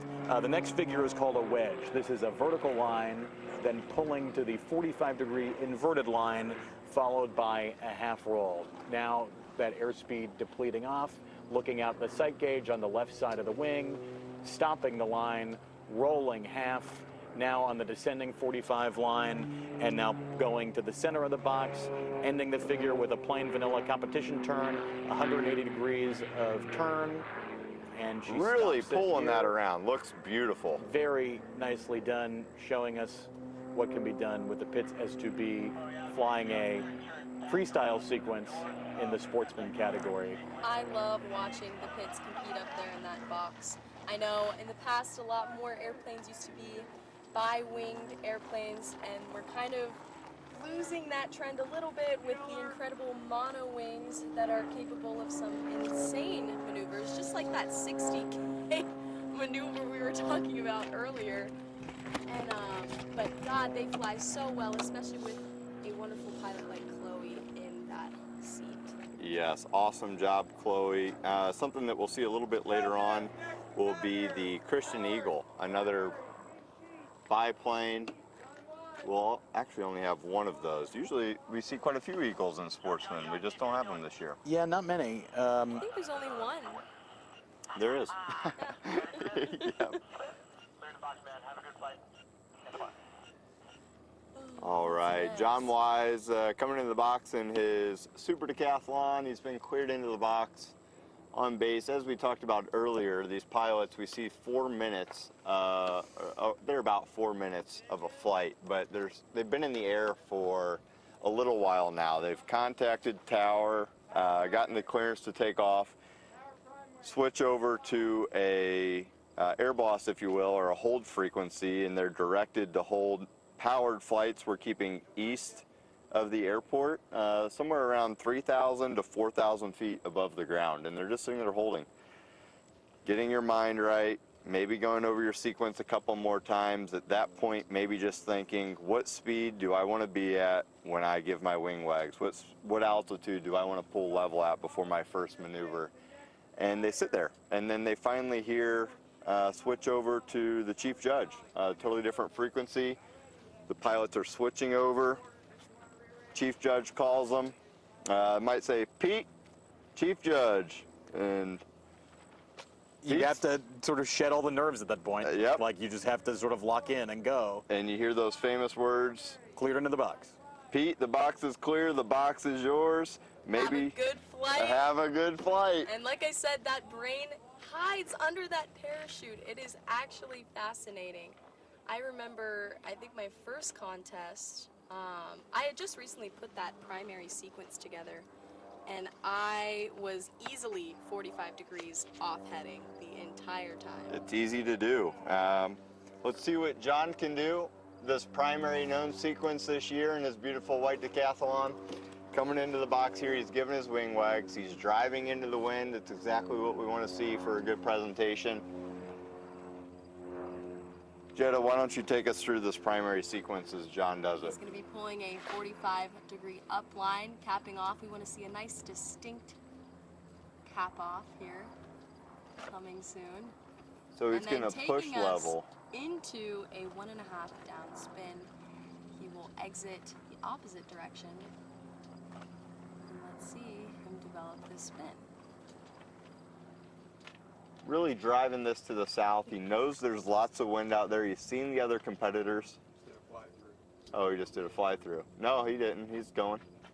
Seriously? And yeah. boom, 1.5 spin, right on the money. Now he's going to be driving it back into the box, downwind, and he's going to be doing a Cuban 8, or a half Cuban.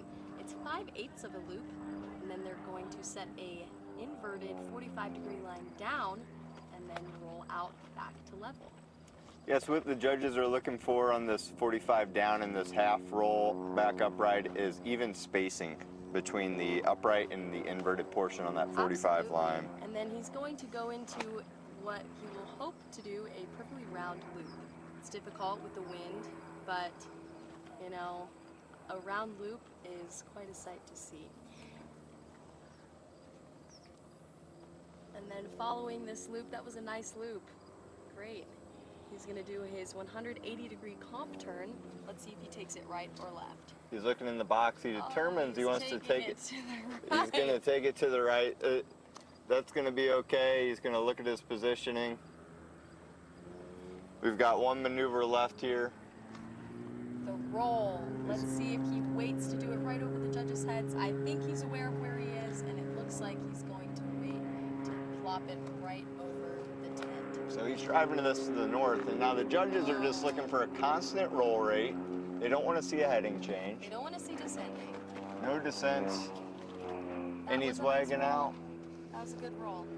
Now That- the positioning could have been better, and I'm sure he. Great flight by John Weiss in his beautiful white Super Decathlon.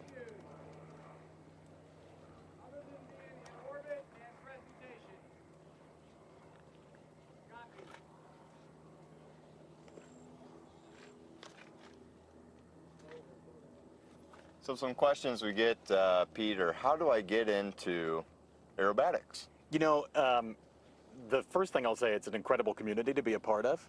And the best thing you can do is become a member of the International Aerobatic Club by going to IAC.org, where you can join this incredible community of pilots and volunteers.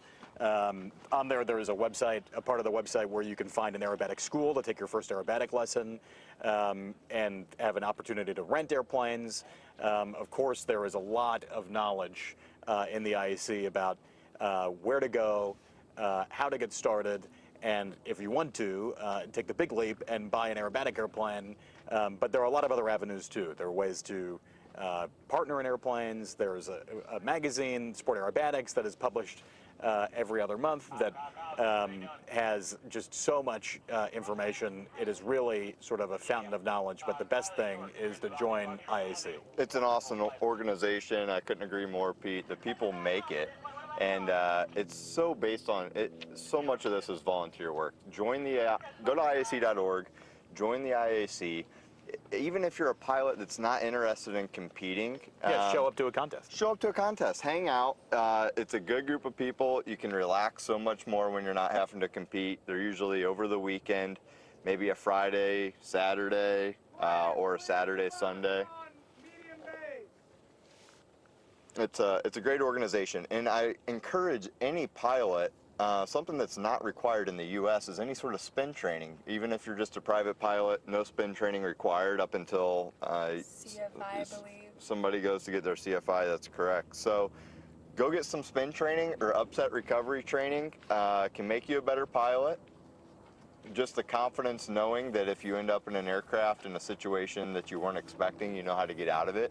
And the doors that it opens, just being around people in aerobatics is pretty impressive. Shout out to those in the DC area. I'm directing a contest in just 3 weeks, the third weekend of October, October 25th and 26th. We're having the Nancy Lynn Aerobatic Open at Warrenton, Virginia. It's a great local community and a very active chapter in IAC Chapter 11 of Washington, D.C. And if you're in the area, we hope you can come out. We'd love to have you, and we'll put you to work if you want to, and if not, you can just hang out and check out how it runs. It is really an incredible, tight-knit community, and we'd love to have you be a part of it. Absolutely. Dropping into the box now, we have Martin in the MDM Fox glider.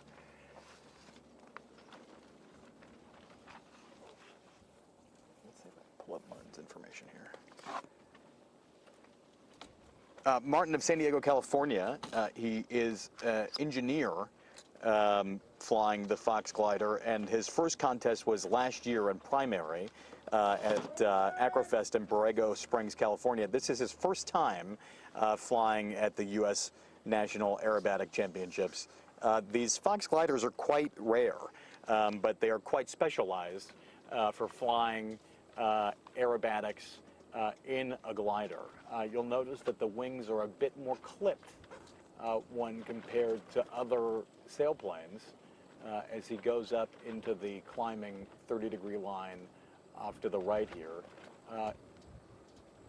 You know, I don't know how slow those gliders can fly, but if we're still looking at a 30 knot or 30 mile an hour wind like we were earlier, it's potential that they almost look like they're not moving going into that 1.5 turn upright spin. It looks supernatural at times. I'd like to correct my error because I said earlier that this is a Fox glider. This is a DG-1000, or what the Air Force calls a TG-16A, certified to +5 and -2.6 Gs with 2 people on board, with 1 person on board, +7, -5. We have MDM on the charts here, so that's where the confusion could come from. Yeah. Either way, beautiful glider. 59-foot wingspan can, as I talked to some of the folks from the U.S. Air Force Academy earlier, it has a 40-to-1 glide ratio, an extremely 40-to-1 efficient glide ratio, meaning it can go, depending on which book you look at, according to the folks here. Some say it can go 38-to-1, some say 42, averages out at 40. So 40 feet forward for every 1 foot of altitude lost. And descending some on the line here to build up a little bit of energy for the next figure, which is the cloverleaf, rolling to the left and then pulling through the 3/4 loop. We'll bring it towards the judges here, followed by a 270-degree turn. We would call this the Y-axis of the aerobatic box, flying towards us. Now the 270-degree turn will take the glider back onto the X-axis as Kylie is performing here for us, doing a very nice job. Now a bit lower in the box. Of course, you have to sort of trade the high altitude on tow, now back to a lower altitude, looping around here, almost no forward airspeed over the top on this half Cuban 8 figure. Very interesting to see that. You can't really probably tell on the live stream how slow the glider is flying here, but the very strong southerly wind here brought that glider almost to a complete stop.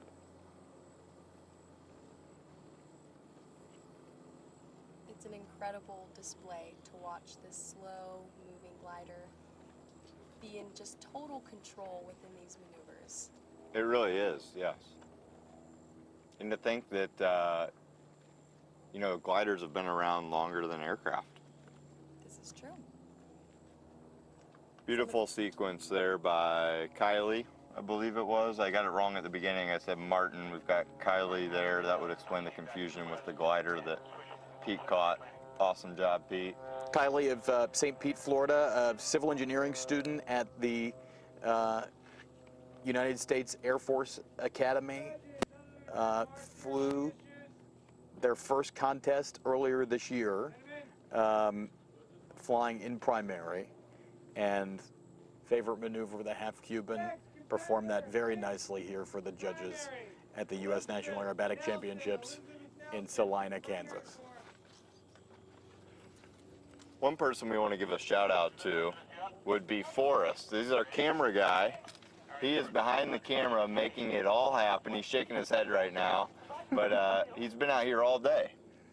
Pete and I just came on the line Pete, Jetta, and I came on the line well, No, I've been here. Jetta's been here all day Portion too. of the day, but I've been back here seeing all the magic happen that Forrest is putting on for us and for you all to be able to watch your loved ones display their skills in the sky. One of the cool things about what we're doing here is there is an official purpose. It's not just to provide commentary for the live stream, but also judges can ask for a video review of a figure if they did not see something in particular that they were looking for. It's a unique thing that happens pretty much only here at the U.S. National Championships, and it's because of the same video that you were actually seeing is what the judges can go back and look at if they need to see a point that they thought was omitted in a point roll, a hesitation roll, or if there was a wrong figure, they can go back and look. Sometimes the sun can just catch them wrong as well. Yeah, and that is something where the judges would, at most contests, say an average. So they would say on their sheets, they would write down an A, and then the scoring computer would take if other judges saw that figure, they would take that other score, the scoring computer would take those other scores and sort of compile them and average them all across that one average mark. Elizabeth Nelson dropping into the box now in the UND Super Decathlon. She's flying the primary known, 6 figures, 45-degree upline. Puts the positioning for figure 1 very nicely centered in the box. She knows the wind's going to blow. Elizabeth from Winnebago, Minnesota, a student studying commercial aviation with a specialization in aviation dispatch. Flew her first contest earlier this year in Seward, Nebraska, IC Chapter 80, and says her favorite maneuver is the spin, which she just performed very nicely. I like to call this the UND's Super D because the MSU team has an extreme decathlon. Now, it really doesn't make the biggest difference, but it is just kind of funny to think about. Looks like this is a beautiful flight so far from Elizabeth.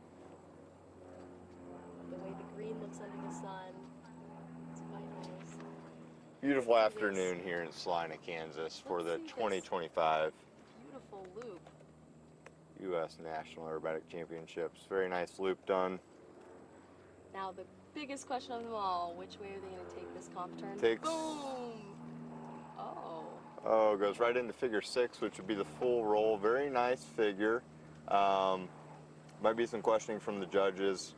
Departs the box, into the wind. Regardless, very nice loop, very nice roll. Super Decathlon looks great flying through the box. Good positioning from Elizabeth as well. Hey, bud, confirm you're done.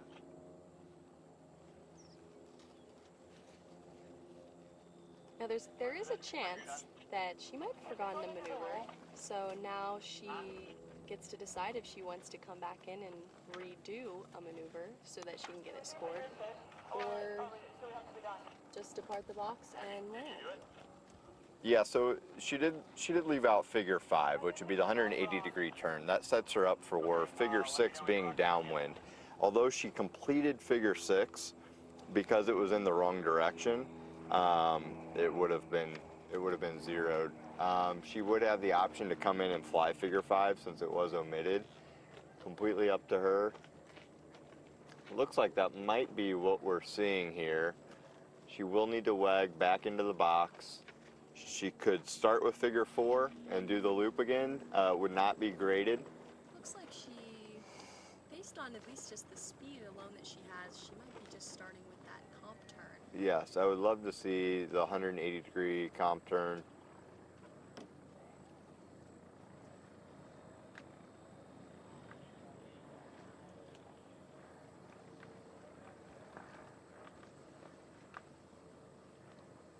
Might just be scoping out the box. Yeah, looking at positioning. That can be one of the most difficult things. if things do not go perfectly, it's very difficult sometimes to figure out, okay, where do I need to enter the box for this figure, or where, I know I'm going the wrong direction, but where did I go wrong? Right, and it can be so nerve-wracking in the airplane to try and sort of figure out which way you're going, and you're also still trying to fly the airplane. It can be, this is a wagon now from the south, our right to left. Here is the aileron roll that was nicely executed. Figure 6. It was actually a very beautiful aileron roll, despite all, I mean, very difficult to get your head in the game after something like that, even knowing which way you're going. We will see how the ruling is on that, redoing figure 6.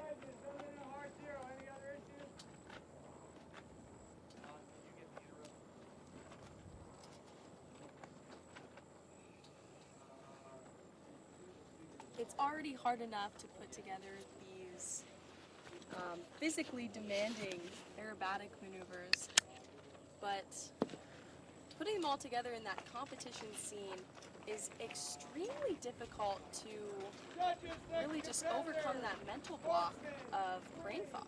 I mean, the second pressure is introduced, you start to make kind of silly little judgments that you didn't even know existed. You know, you and I both know it's so much about the mental part of the game. Like, flying and executing the figures well and maneuvering properly is only maybe half of the game, and the other half is how you prepare mentally, how you keep your head in the game, and keep your nerves and wits about you under so much pressure. You know, not only are you flying for judges who are your peers, you're also flying in front of pilots who are your peers also watching, and so it's tough. 100%, 100%, and especially if you have a coach that you know is watching and has been seeing your progress, you almost feel like you want to show them that you've made that progress because of their investment. And I know Dagmar, the coach for MSU Denver, is a very, very exacting pilot and an accomplished aerobatic pilot in her own right. And I'm sure she demands a lot out of you guys too. Oh yes, the standards are set so incredibly high, and for rightful reason. If you want to be the best and if you want to become something that's worth bragging about, those standards need to be set, and we all respect Dagmar very much. Not just because of what she's accomplished, but because of the opportunities and time that she dedicates to us younger folks, young adults. We are all pretty early in the aviation scene, and she has been one of the strongest mentors, especially to me and to a lot of my other teammates. And without her, we would really be in the dark, especially navigating the world of IAC. It is pretty incredible that so many collegiate students, and I've not experienced this at the aerobatic competitions that I usually go to, but that there are so many collegiate teams that show up to nationals, and they really show up in force. You know, the UND teams, they're in their black flight suits. The MSU kids have a bit of a different vibe. And what kind of vibe do no, you it's not a have? bad vibe. It's just more of a crunchy vibe, I think. It's a little different, and everyone flies very well.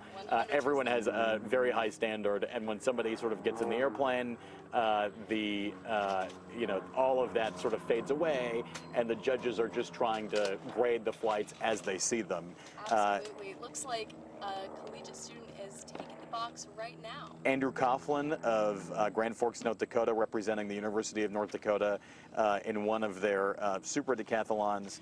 Yep, something about Andrew is he's actually a graduate student, post-grad. I don't know if he is still officially enrolled, but he's still very involved with the team. He used to safety pilot a lot, and this is, I believe, his Sportsman sequence that he created. He's doing a very nice job with the half loop up, followed by the half loop down here at center box. The wind has died down some aloft, and just the last check was about 25 knots earlier in the day. We've been sort of gifted with a very nice high pressure system here in Salina, and the wind has now died down to about 12 knots at about 2,500 feet in the box, which is much more manageable and much easier to keep things in the box. Especially for pilots that have been flying a whole lot less of the time in that box. It is hard to anticipate the wind in your maneuvers. And Andrew is doing a very nice job of feeling the wind over this airplane and maneuvering it going to keep the positioning in his favor. With the half loop down here, the wind really can shape a figure. This is a nice two-point roll in a super decathlon. The judges want to see that the rate is the same in both portions of that roll. It's very easy to increase the rate, especially in the second portion of that roll, rolling left and introducing left rudder to keep the nose from slicing through the horizon. Now with the hammerhead turnaround on the right side of the box, the judges, of course, want to see a nice clean pivot within the wingspan of the airplane. It's part of the grading criteria, and another nice slow roll from right to left in the box. I think the final figure here of this freestyle sequence is an Immelman, a half loop up, followed by a half roll. You see the nice Hershey bar planform of the super decathlon by Andrew Coughlin of Grand Forks, North Dakota, representing the collegiate flight team of the University of North Dakota. Nice flight, Andrew. As he turns back through the aerobatic box and enters out to the north to enter the downwind here for runway 17 at Salina Regional Airport. And you know, I've seen these Immelmans all day, and some people do something kind of interesting with them, and I just find it like, what makes an Immelman maybe a little bit difficult? You know, it's not just like a half loop, you know, there's something that makes an Immelman kind of hard. Well, the big thing is the big change in speed, and so you don't want to end up at the top of the loop with no speed and then cause the airplane to settle, which means falling sort of towards the ground. The half loop followed by the half roll, you need to sort of time it just so that you're not overly blending the half loop and the half roll, and sort of segmenting them in such a way that is pleasing to the judges, but not making it so that they're two separate figures. Do you think I explained that right? I think Yeah, so. I like it. Yeah, faster you are, the a little harder pull that you're going to give on the stick as well. You're going to start easing up on the pressure as you come across the top of the figure. Right as the nose is getting to the horizon, we're going to start that half roll. Right. And what would happen if, let's say, you start that half roll a little bit too soon or too late? That's going to be a deduction from the judges. Oh, yeah. That dreaded deduction. We definitely did not see that in Andrew's Immelman. That was a beautiful one. Kudos to the judges who are out here on the line. This All is day. likely a 4-hour-long category. I was assisting for Judge Jen Watson the other day. It is tough to sort of keep your focus on what is happening in front of you and what is coming up next. And it's a long day in the sun watching and coordinating this too. You know, there's so much changing taking place between primary flights, primary powered flights, primary glider, sportsman powered, sportsman glider. So it's a lot of work, and the judges do a marvelous job of sort of staying on top of it. You know, they try to be as impartial and fair as possible. These judges are so passionate about, like you said, the game. I mean, without them, we wouldn't have anybody to decipher whether or not who's the best, who's the worst, if we settled in an Immelman or something like that. And they have been dedicating a whole lot of their time this weekend, way more than I honestly think any of us have. Martin Michaelis driving into the box right now. I hope I pronounced your name right. Of San Diego, California. He's an engineer flying an MDM Fox. His first competition just last year in primary at Acrofest in Borrego Springs, California. And this is his first time flying at the U.S. National Championships here in Salina, Kansas. He says his favorite maneuver is the hammerhead, although I think there is no hammerhead in this sequence. Is this a primary sequence? Yes. Yeah, no You hammerhead. don't have to have a favorite maneuver be in your national ready sequence, though, Pete. That's valid. Maybe on his own time, he's That's been valid. experimenting. Well, what's interesting is if you go and, what do we have here, a glider? Yes. Okay. So he just did the 30-degree line. This is the lay-down Humpty with a half roll on the 30 line, followed by a half loop down, pulling the stick. Now at center box, going out to the right side of the box. This should be the cloverleaf rolling to the left with 3/4 of a loop down. He'll bring this maneuver on the y-axis towards the judges. Stopping there, there's the end of the cloverleaf, followed by a 270-degree turn to bring Martin back through the box, right to left on the x-axis. Remember, glider grading criteria is different than powered grading criteria, where you can push the nose down and essentially gain speed for this maneuver, which is the half Cuban 8, 5/8 of a loop, stop, 30 degrees inverted, roll, stop, back on the 30-degree line, upright now, and then back to level flight. Very clean. Very nice job driving that to the south as well, into the wind. Now a competition turn, roll, and pitch are independent. Now stopping the turn, very nice, Martin.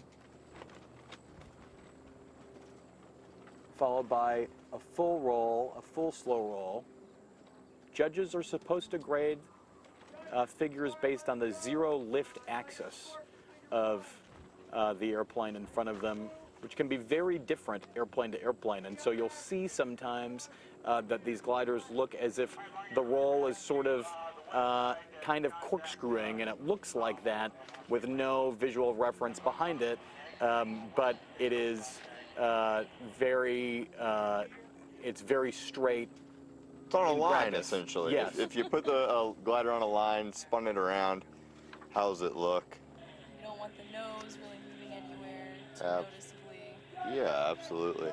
You know, one thing that's interesting too is these competition turns. We talked about it briefly earlier, but it's unlike just making a 180-degree turn. I remember I really thought I had it down when I started flying aerobatics. First couple maneuvers, I think my coach and I did was a 45 up, or a Humpty, a 45 up, and a 1 1/4 turn spin. He said, work on that for a week, knock yourself out. And I was feeling confident. I started doing these 180-degree competition turns. And then him and I went and flew, and I was just doing a 180-degree turn like I would with grandma on the back, you know?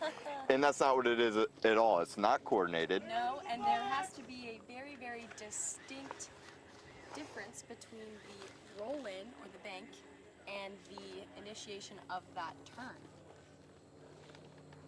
Absolutely. So, and that honestly can be one of the more difficult maneuvers. You know, we do these high G load figures. We pull into verticals, we pull out of verticals, and our G meters might read, you know, some of these unlimited guys, you know, 10 Gs, 12 Gs.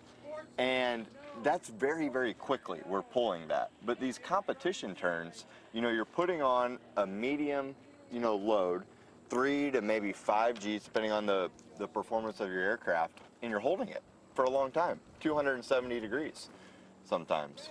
It is, it's kind of punishing, especially when you start to get into other aerobatic categories, the higher categories like intermediate, advanced, unlimited, where you may be doing outside competition turns, where it's not just roll pull, it's roll push. Yes. And so it's negative G's forcing you out of the cockpit and the blood into your head. It can be quite uncomfortable. You will not be seeing that from Peter Winter here of Aurora, Colorado, flying on behalf of the Metro State University Denver aerobatic team. Peter is one of our strong flyers, that's for sure. He normally is flying in the Game Bird, and he is one of the pilots that had to transition into the decathlon this weekend. Let's see that full turn spin. Very nice one-turn spin, centered with the judges. They are going to like that for the presentation. Absolutely. And then next he will pull up to that infamous implement we've been talking about. Half loop up, followed by a half roll. You're kind of dangling from your belts there for a moment. They are. The judges are looking for the constant radius. And now that comp turn that we talked about. Let's see that distinct bank and yank. He takes it to the right. Good choice, Peter. Good choice there. The judges are going to appreciate that. Peter of Aurora, Colorado says he wants to fly for the military, either Pavehawks or Seahawks helicopters in search and rescue. Says one of his favorite airplanes is the F-18 or the OH-58 helicopter. I can appreciate that, being a helicopter pilot myself. It's one of the few things I enjoy just as much as aerobatics. The freedom of a helicopter is hard to beat. Beautiful goldfish there. Nice half roll backed upright. And I heard you guys calling this a wedge. I've always heard this is a shark tooth. Ooh, another very good name for it, yes. I know. A lot of these aerobatic maneuvers, we just kind of call it as it is. Like the goldfish, obviously. I heard it called the Enterprise the other day. The Enterprise, why would it be that? Oh boy, here we go. The round loop. The round loop. Nice, steady pull. Coming around, coming into the back half of that second quarter, floating over the top. Maybe not as much today if there's a little bit of a wind there. Loading back up on the stick. Very nice loop. And then I like to kind of envision this hammerhead as if it's going up an invisible wall of the box. Absolutely. It's very satisfying to watch that pivot happen. Boom, nice.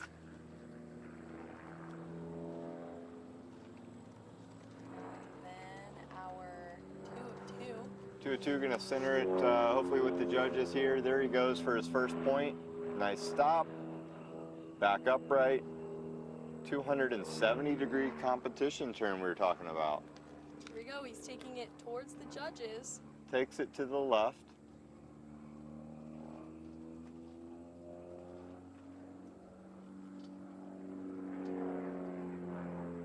And boom, nice sequence from Peter Winter.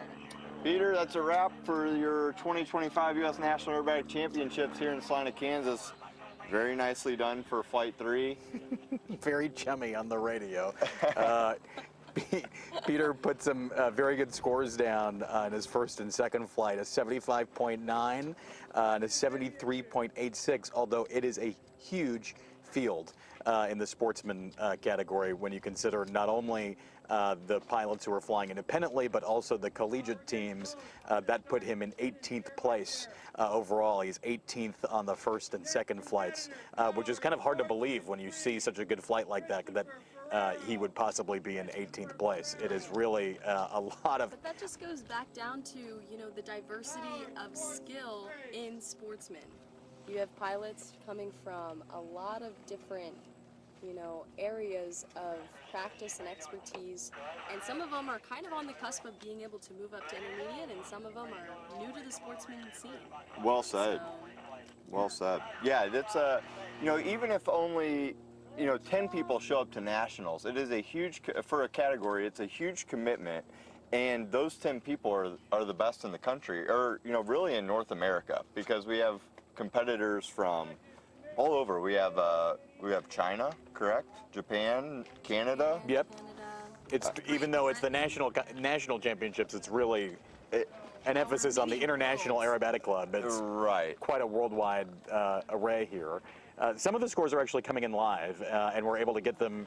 It's pretty incredible that they're able to process these, but Eric Ledet currently in first after putting down what is currently a second place finish in this third flight, and then Jared Burgess right now in second, Dylan Johnson in third after putting in the first place finish in the most recent flight.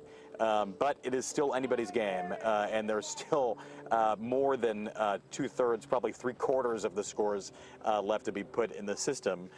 This scoring system in the IAC is called Jasper, and each score is put in through a piece of software called Fair Play, which then eliminates bias from the judges. Right now, a pits type coming in from Chris the left Ferrero. side of the box. Chris Ferrero, who was leading the pack earlier today. Chris of New Jersey. He is actually of Tampa, Florida. Yeah, Tampa. He is a pilot for a major airline, and he has been hitting the contest circuit this year hard. I can't think of a contest east of the Mississippi that Chris has not flown in this year. He's been everywhere. He's got this pits. He's got no wheel pants on it. He is just cranking with this thing. In Tampa, Florida, the plane probably hasn't seen Tampa in 5 months. He keeps it in friends' hangars. He goes and does his work trips. He gets to a contest. Fly with him. Absolutely love seeing him. Great time. He does his half loop up. He's hanging by the belts. He's looking in the box. He's got one flight left. He's been flying extremely well. He's just putting in the reps. Yeah, and he is definitely a candidate to move up to a higher category like intermediate after this competition season is over. I think he's actually going to make it to my contest later this month in Warrenton, Virginia. Chris says he comes from a flying family. His dad was a pilot. He says his favorite airplane is the Corsair, and his dream plane is a 330 SC, the extra that we've seen in the unlimited category in such high numbers this year, or potentially a Corsair. So could be in the cards maybe one day for Chris Ferrero of Tampa, Florida, by way of New Jersey. He is flying this S2B very well, a distinctive white that you don't often see on a Pitts. This is called the Marion Cole scheme, which is not the classic Curtis Pitts red, as he does the aileron roll across the box here, the slow roll across the box, very nicely executed, and a competition turn here. This airplane is white with red, not red with white. So it presents quite nicely against a white sky like this, although it could pretty easily disappear against a gray sky.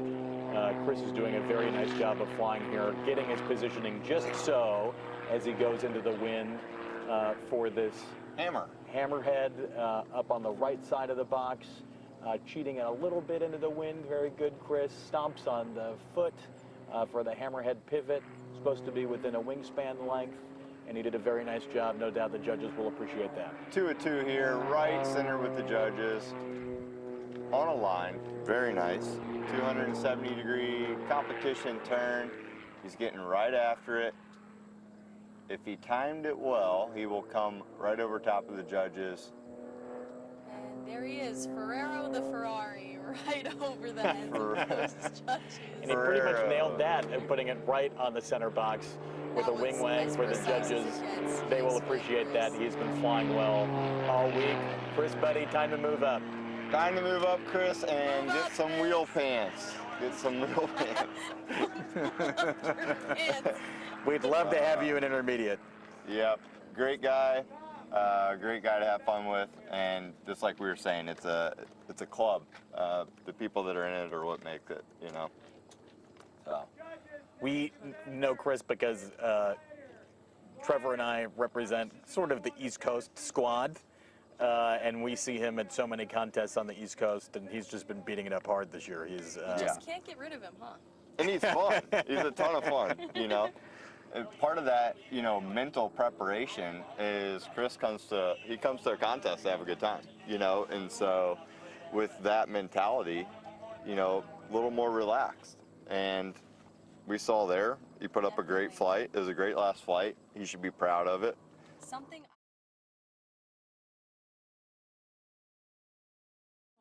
his head. He seems very relaxed, and you know, I don't really see the competition getting to him in the sense that it's making him tightly wound up, and I think that energy bleeds into the other competitors' composure, and it helps everybody stay in this nice calm mindset before they go up and take that box. Yep, so true. Happy to have him done with his last flight. Time to crack open some Diet Cokes. Yeah. For sure.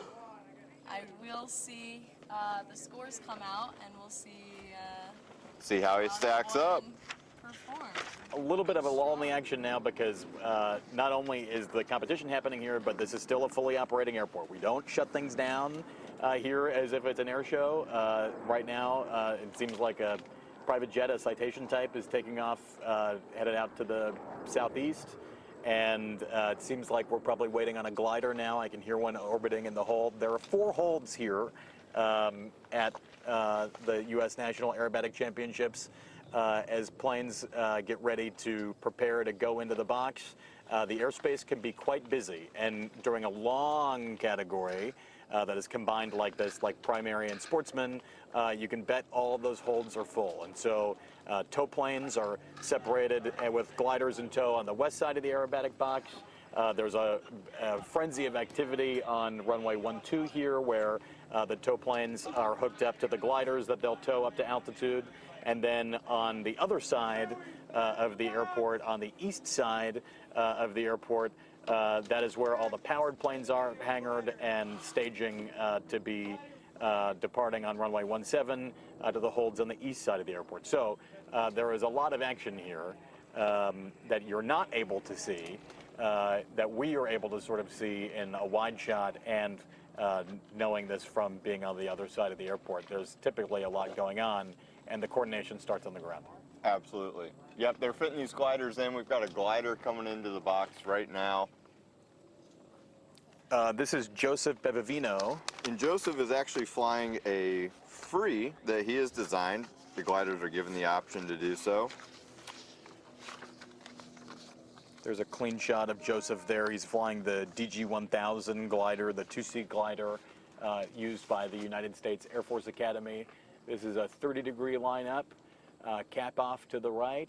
This is actually the end figure that we would call it. It looks like a big N. So a continuation of that 30-degree line followed by a vertical line down, 30-degree line up, and then capping off again to the right. Joseph's doing a very nice job displaying the DG-1000. These are the best of the United States Air Force Academy, of the about 1,000 students, cadets at the Air Force Academy. A very select few take an elective to fly gliders in an airmanship course there at the United States Air Force Academy, a few hundred out of the 1,000, and then even fewer are selected to represent the United States Air Force Academy in one of their teams that is flying here at the U.S. National Aerobatic Championships. As Joseph completes the quarter cloverleaf, he now takes a 270-degree turn to the right here into the wind, right at the center box.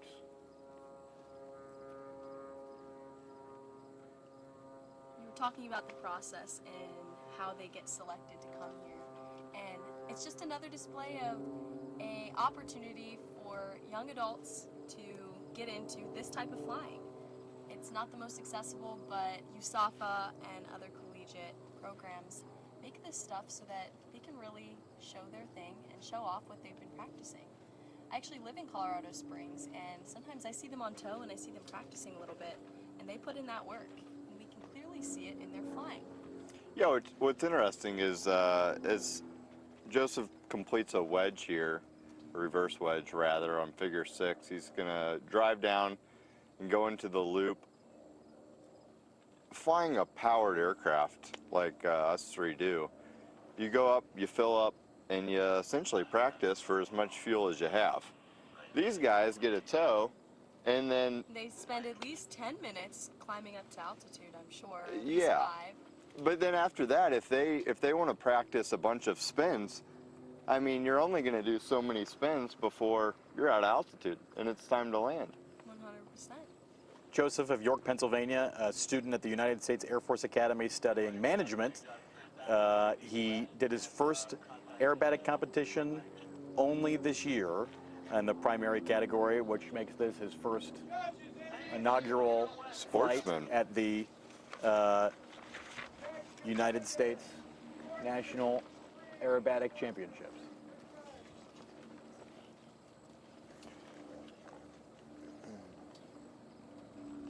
Very impressive. So coming up next, I believe, we have another powered sportsman with a free. This is Chris Rudd. He is another name that we keep seeing at the top. Interesting thing about Chris, he is a AMP, or an aircraft mechanic by trade. He has taken this extra 200 all the way to the West Coast, devoted this summer, the aerobatic season, to just going to contests that he has not gone to before. Meeting people that chapters, you know, you could have a huge presence in kind of the Midwest, Texas, East Coast, Southeast region, and people out in California that they don't even know your name. They've never seen you before. It's a completely untapped part of, you know, this group of pilots that fly upside down. Chris, I've known for a long time, of Cairo, Georgia, even though it's spelled Cairo, like Egypt. Down there it's pronounced Cairo. Will he correct you if you say it wrong? He's been competing since 2006. Did his first competition in the Atlanta area. Chris, very well known in the Southeast. This is his third time flying at the U.S. National Aerobatic Championships. And so far, he has put up very good scores. He has been firmly in second place since the start of this contest. He was able to take home some flight medals at the medals awards dinner of the other night, finished third in the known, the first flight, finished first in the free, the second flight. I was on the judges line during 2 days ago during the freestyle flight where we watched Chris really marvelously sort of attack the wind that was also making pilots fly very close to the judges. Chris is flying the extra 200, which is a little bit different than the extra 300 that maybe you're familiar with. This is a 4-cylinder version of that. It's a bit smaller of an airplane with a slightly smaller engine.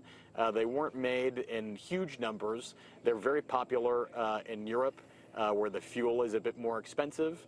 As Chris Rudd shows that it's not the power of the airplane, it's the pilot that makes the difference, and he makes very nice 3 crisp wing wags as he comes in to fly his freestyle sequence here at the U.S. National Aerobatic Championships. He's driving into the box with his first figure, which will be a pull, pull, pull Humpty Bump. This will start with a vertical line, a nice vertical line set there by Chris Rudd of Cairo, Georgia, followed by a nice float over the top, a bit of a half loop. You want the radius to be constant and to end at the same spot where you begun. Vertical line down, exiting to the right. Then this will be a half loop up, often put in freestyle sequences by pilots who want to make it so that the judges can't judge a full loop, which is easy to show a lot of errors. Chris now does a half loop down, so segmenting a loop into 2 separate figures. Then he'll do a vertical line up to the right and then cap off upright. So it's positive G's forcing you into your seat for the first portion, climbing up, and then negative G's capping off to the right, forward stick, running it out of airspeed with some left foot. Chris will do a 1.5 turn spin with left foot, stopping it on the axis there. Very sharp and crisp so far. Now a 2 of 2 roll across the aerobatic box, stopping every 180 degrees, or a hesitation roll. Then he'll bring it up to the left side of the box, running it out of airspeed for the hammerhead turn, his 7th figure of this 11-figure aerobatic sequence, to pivot within a wingspan of the airplane. That's what the judges are looking for, this yellow extra 200 showing up very nicely against this blue Kansas sky today. Now he'll drive to the center of the box, checking his positioning. Hard to do in a low-wing airplane when you can't see the bottom of the earth below you. Now up into a vertical line and then capping out to the left, inverted, stopping it there. He'll look up to check his positioning, looking for the center box. Now doing a half square loop down and exiting to the right, followed by a wedge or a shark's tooth, depending on where you're from. The crunchy MSU kids say shark's tooth, I say wedge. They go up into the vertical and then capping it on the 45 line. They'll run it out of speed here. The wind shapes the radius, stop on the 45 line, then half roll down. That was definitely not a crunchy shark. That was not crunchy. That was very good. Followed by a pivot. You can see the purple, red, and yellow of the extra 200. Chris does a very good job of flying it, hanging on to second place here at the U.S. National Aerobatic Championships, and we'll see as the live scores come in. If he hangs on, moves up or down, it is anybody's game at this point, but Chris Rudd just put in a very clean, very nice flight here in Salina, Kansas, as he makes the 180-degree turn, exits out to the north, and enters onto the right downwind for runway 17. Nice flight. It was very clean, very nice flight, Chris. Chris always flies good. Yeah, I'm actually very curious, and I have not talked to him of his intentions after nationals, because he's been flying consistently lights out. And yes. You get to a point now where, you know, do you move up? You know, do you stay in the same category? He could very easily move up and do very, very well in intermediate. You know, the extra 200 is an interesting airplane. It is doesn't have the climb performance that a normal extra 300 would, but it does have some of the roll performance and the strength of a extra 300, and so he does a good job of not letting the smaller motor hamper him in this Sportsman category, and it could definitely fly in the intermediate category. We know it can fly in the advanced category because Mike Lentz, the coach of the University of North Dakota aerobatic team is also flying an extra 200 in the advanced category, which is, I think, probably the highest category that a 4-cylinder airplane is represented in. Chris is doing a very good job, and flew the airplane very well. Good job, Chris Rudd. Very nice job, Chris.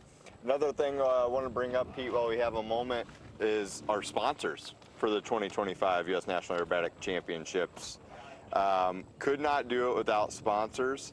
One of the big ones, Aero Brew Coffee, out there in the East Coast. I've partaken in the Aero Brew Coffee in the lounge there outside of the briefing room. It has been especially critical for those of us flying the intermediate category today, because our briefing today was at 6:30 a.m. Central Time. It was brutal. We were up early, and I don't know about you, but we had an unknown to study. Yeah. We were given last night barely enough time, and that's all that's on your mind all night. Yeah, you're waking up every 30 minutes. It was a sort of restless night, and you're always thinking about the ways you can screw up the unknown. I think you and I, thankfully, both had clean unknown flights today, which Not is all me. you can really ask for. I RZ'd one. Did you? I didn't know that. I did. Oh, bummer. It's a hard watch for all of us. It was hard. What happened?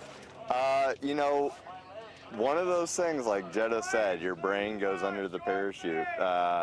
And just a half roll down was supposed to be a 2 of 4, and so oh, bummer. A half-second lapse in judgment. No, you know what? It was after the full inside snap. The 2 of 4. 2 of 4 to the split S, yeah. And so definitely got me. Sorry, Bubba. That's okay. Everyone's flying really well. I mean, forgotten about it until you brought it up. Sorry. I was really like, I think maybe you told me earlier, and I didn't mean to walk you into that. I mean, you finished really well, and everyone was in the intermediate category was flying so well. Lights this out. week. I mean, and like it was, I had no, preconceived notions of ending up on the podium. I came here to learn, that being my first nationals, and I would have been happy with 8th. I ended up in 9th.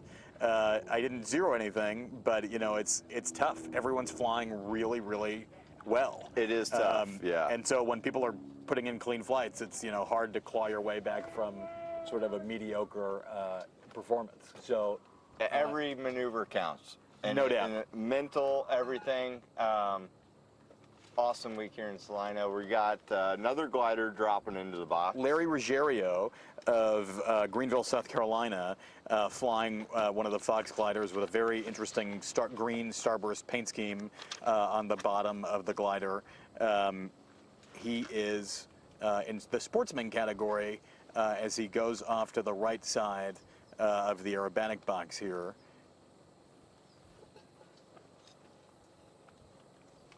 Possible that this is a fly-through, which competitors are permitted if they do not like their position in the box. It's without penalty. You can wag into the box, and you can. Okay, this is looks like a spin. He was bleeding off altitude or airspeed for the spin there. Sorry for the error on my part. I'm watching the feed, as he is a little bit obscured by our tent here. The sun is beating quite hard, and Larry's off to the right side of the aerobatic box. Larry Ruggiero of Greenville, South Carolina.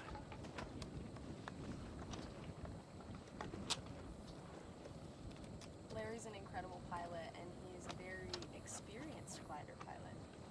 And we can see that in the way he handles this glider. He's just kind of got this style with it. Good style. Been hearing that a lot at the Nationals this year is, patience. Patience, style. I mean, I think that's what wins you trophies. And consistency. You can have a most perfect flight, but you have to be consistent throughout all 3 here at the Salina National Championships to come home with that all-around trophy. Absolutely, and I do believe this might be our last glider that we see today. What a shame. I'll have to watch that. And maybe our last glider flight of the Nationals period, because tomorrow all that's left is the 4th flight of Unlimited and The 4-minute advanced free. and the no, 4-minute no, free. Unlimited is not doing a fourth flight. The unlimited category is finished. Just Okay. doing the 4-minute freeze.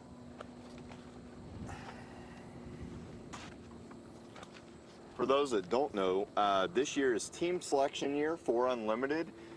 So a little thinner crowd for the advanced category this year, heavier crowd for unlimited. Top 8 U.S. competitors at nationals this year make up the U.S. unlimited aerobatic team that will go to Worlds in 2026. And correct me if I'm wrong, but this is a pretty big turnout for the unlimited category. It is, yes.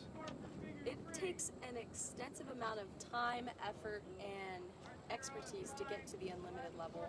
Like we were talking about, one maneuver is worth basically the entire primary sequence combined. And these people are doing this amount of difficulty all within 5 seconds. Or 10 Yeah, seconds. it's the box size does not get any larger, even though you've got more figures going on. It's still 1,000 meters by 1,000 meters, and their floor is a little lower, 100-meter floor, so a little over 300 feet above the ground. But yeah, the unlimited team has been selected based off of, well, not quite yet. There's still time for competitors to protest scores. We should know the U.S. unlimited team by tomorrow. Sounds like Bill Powell is being prepped for the box right now, flying as Christian Eagle 2. This will be the only Christian Eagle that we see of the day. Only Christian Eagle representation, a very popular kit-built, home-built biplane of Frank Christensen design. It's a little bit like a Pitts. It looks like a Pitts. It's not a Pitts. Yeah. And it's quite more spacious on the inside. They are maybe a bigger on the rivalry inside. there, it sounds like. Yeah, and of course, often see these in aerobatic competitions because they really represent the grassroots of aerobatic flying, where you can build an airplane in your garage and compete at the U.S. National Aerobatic Championships in it.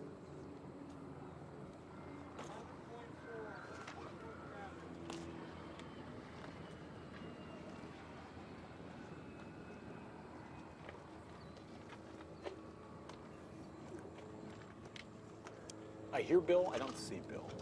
I also do not see Bill. Bright blue sky day here in Salina. Beautiful day. I got Here it he inside. comes.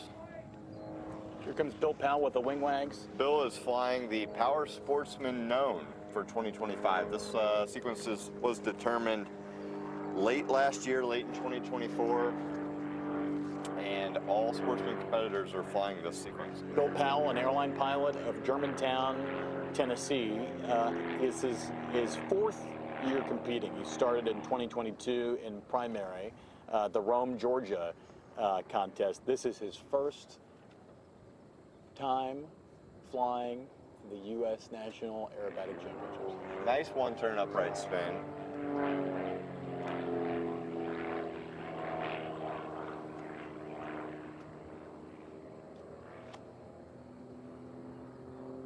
Let's see which way he takes this 180-degree turn. So he's looking at the box.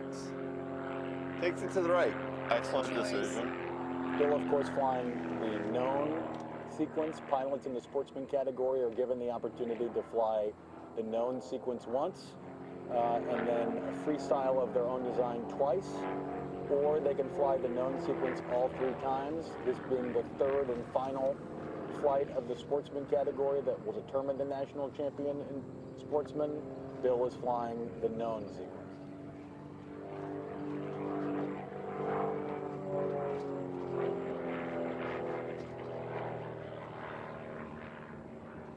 As he completes the goldfish and goes up to the left side of the box in a wedge, he'll do 2 points of a 4-point roll here, stopping every 90 degrees to bring him on the 45-degree line upright, pulls back on the stick to finish the figure, and then completes the 6th figure for the 7th figure, which is the loop, right at the center of the box.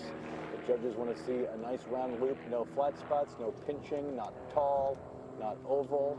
Bill does a very nice job pulling that off in the Christian Eagle 2. We're looking for the same altitude, starting and stopping the figure. Now he goes up to the right side of the box, depleting the airspeed as gravity takes over, kicking the rudder to the left, coming straight back down for the hammerhead turn. There's the end of the figure, and now he'll do 2 points of a 4-point roll, hesitating or stopping every 180 degrees of roll, and then a 270-degree turn. Hopefully he will put this right on the center line of the box on the Y-axis facing the judges. Nice job by Bill Powell of Germantown, Tennessee. What a treat it is to see that eagle fly. I love the bird scheme. Yeah, that's a good one. That one's a little different than the traditional. It's the traditional scheme. It's not the traditional colors. You know, usually you see the rainbow scheme. His appears to be more like red, white, and blue. Correct. But still very nice. Very nice. Good job. Very nice flight, Bill. Next competitor, Howard Primary. It's going to be on a pink form, Joey. Pink form, Allison Sutherland.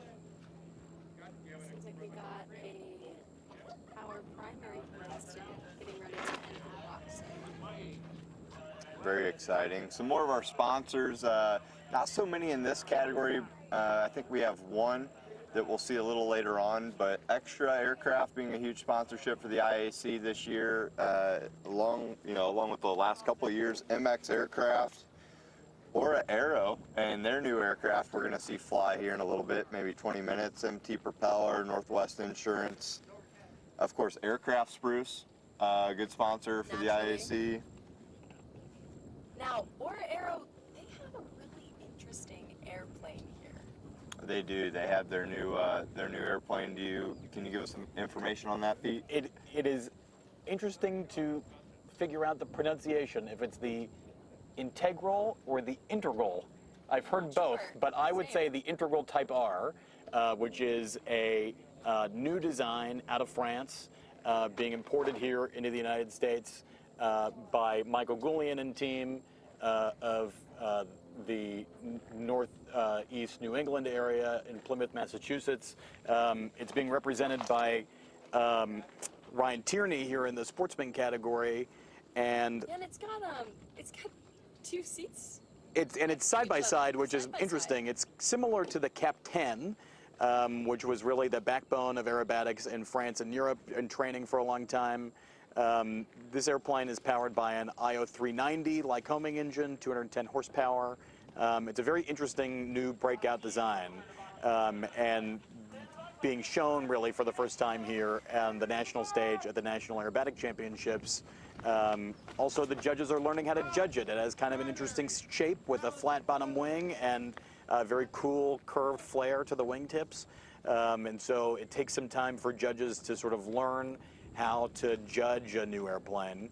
Pitzes are known to be sort of shaped like footballs, and extras are sort of known to be shaped to be very straight. And so judges are used to that, seeing that. And so to bring the airplane here to the U.S. National Championships, there is a huge advantage to that, to be able for national judges to see it and to become accustomed to it.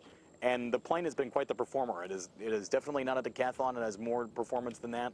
It is really quite interesting to watch. I've not flown it yet. I'm looking forward to flying it. It's a very cool airplane, and then the avionics are really nice. And one thing that makes it quite different than most of the other airplanes that you'll see is that it has an airframe parachute system, a full airframe parachute system, which in the event of an emergency, you can pull the chute and the whole airplane comes down. You don't have to bail out on your own. So I just think it's really interesting that, you know, in all of these aerobatic airplanes, if there is 2 seats, we're going to have to go back to that in a second. Let's talk about the star of the show entering the box. We got Allison Sutherland flying the UND Super Decathlon. Allison of Little Rock, Arkansas. She's a student at UND studying commercial aviation and aviation safety and operations. She's flying the Super D, and her first contest was just this year in Seward, Nebraska. Let's see her develop this spin. 1.5. A little over, but that's okay. She blended it out very nicely. Blended it in the pool. Going into a half Cuban 8. Judges are looking for a nice radius around here. She's going to float over the top, especially with this wind. Setting the 45 line. Rolling half roll upright. Next figure is going to be a loop. Nice strong pull. A float over the top. And loading back up on the stick. Looks like she loaded maybe a little early and it started to break on her.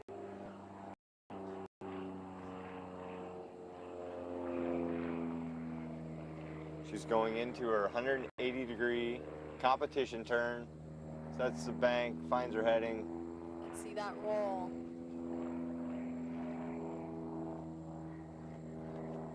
Nice same rate around for that aileron roll. Good flight.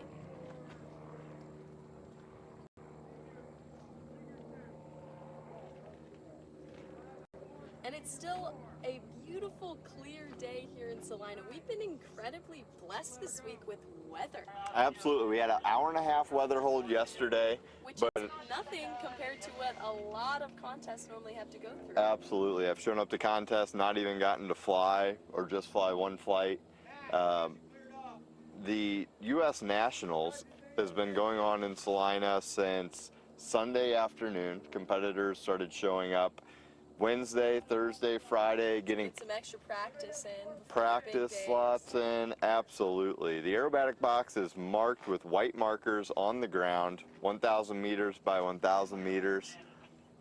Now, once you get up there, though, I mean, that seems like they're spaced out pretty far. It looks small. It looks like a postage stamp. It looks like a postage stamp. It's tiny. And I've flown in marked boxes just as recently as last week in Union City, Tennessee for a training camp, and this one somehow seems smaller. I swear it's smaller, Pete. I would bet money on it. It feels that way, and maybe it's the hype of the U.S. Nationals, but... Maybe. Or even just like the width or like the size of the actual markers might be a little bit bigger, so it just makes the space look smaller. Absolutely, and as Pete has mentioned before, this is a fully operational airport with, you know, extremely over 10,000 foot long runway, wide runway, lots of runways out here. It's easy to pick up on the wrong one, huh? It can be, yep. It can be. It will get you, much like Sebring, if anybody has had the opportunity to fly a Sebring, Florida contest, lots of runways, going lots of ways. Only one small one that seems to be square with the actual aerobatic box. But We are roughly only halfway through. Which only is a very halfway long, this is a very long category with a lot of competitors. It speaks to the come one, come all nature of Sportsman, open to pretty much anybody of any airplane of any type. There's really no limitation in any category what you can fly legally, but the maneuvers sort of dictate that one can fly pretty much anything in Sportsman. Absolutely. And so you show up to nationals or you show up to any contest. Hopefully you register ahead of time. With the scoring system all online that we have now, it really helps out the contest director putting this on. But you show up, and once you're registered, maybe you pay your fee, you get your contest t-shirt.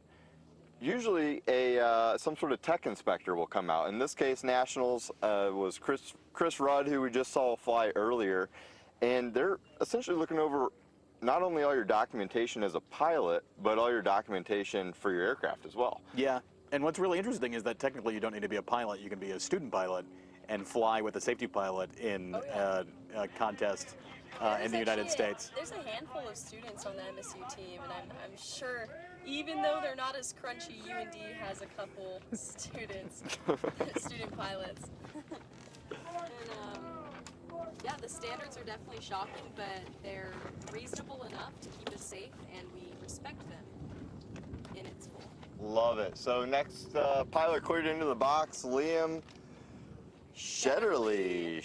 This is MSU's Extreme Decathlon. His dad actually, I believe, has an air show background, and so he came to the school with his heart dead set on our aerobatic team.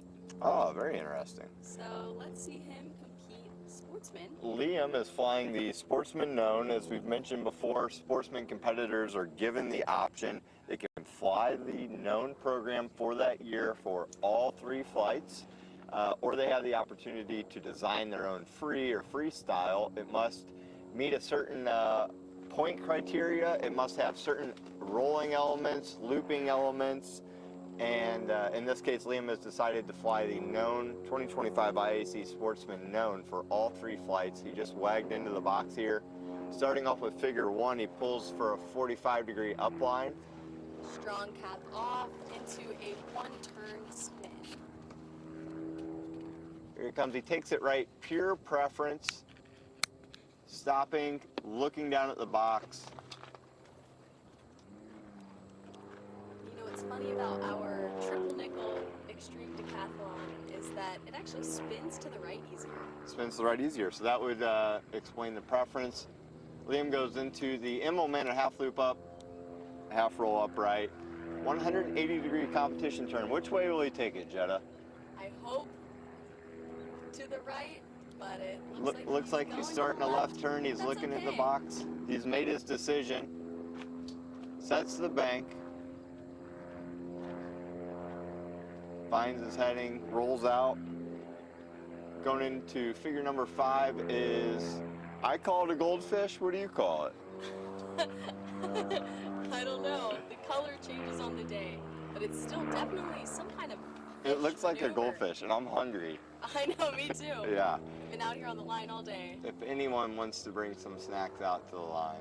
Let us know. Oh, there are snacks. Beautiful goldfish going into figure 6. Shark tooth. Shark tooth. See how sharp this shark tooth is? I call it a wedge. It's a pull to vertical.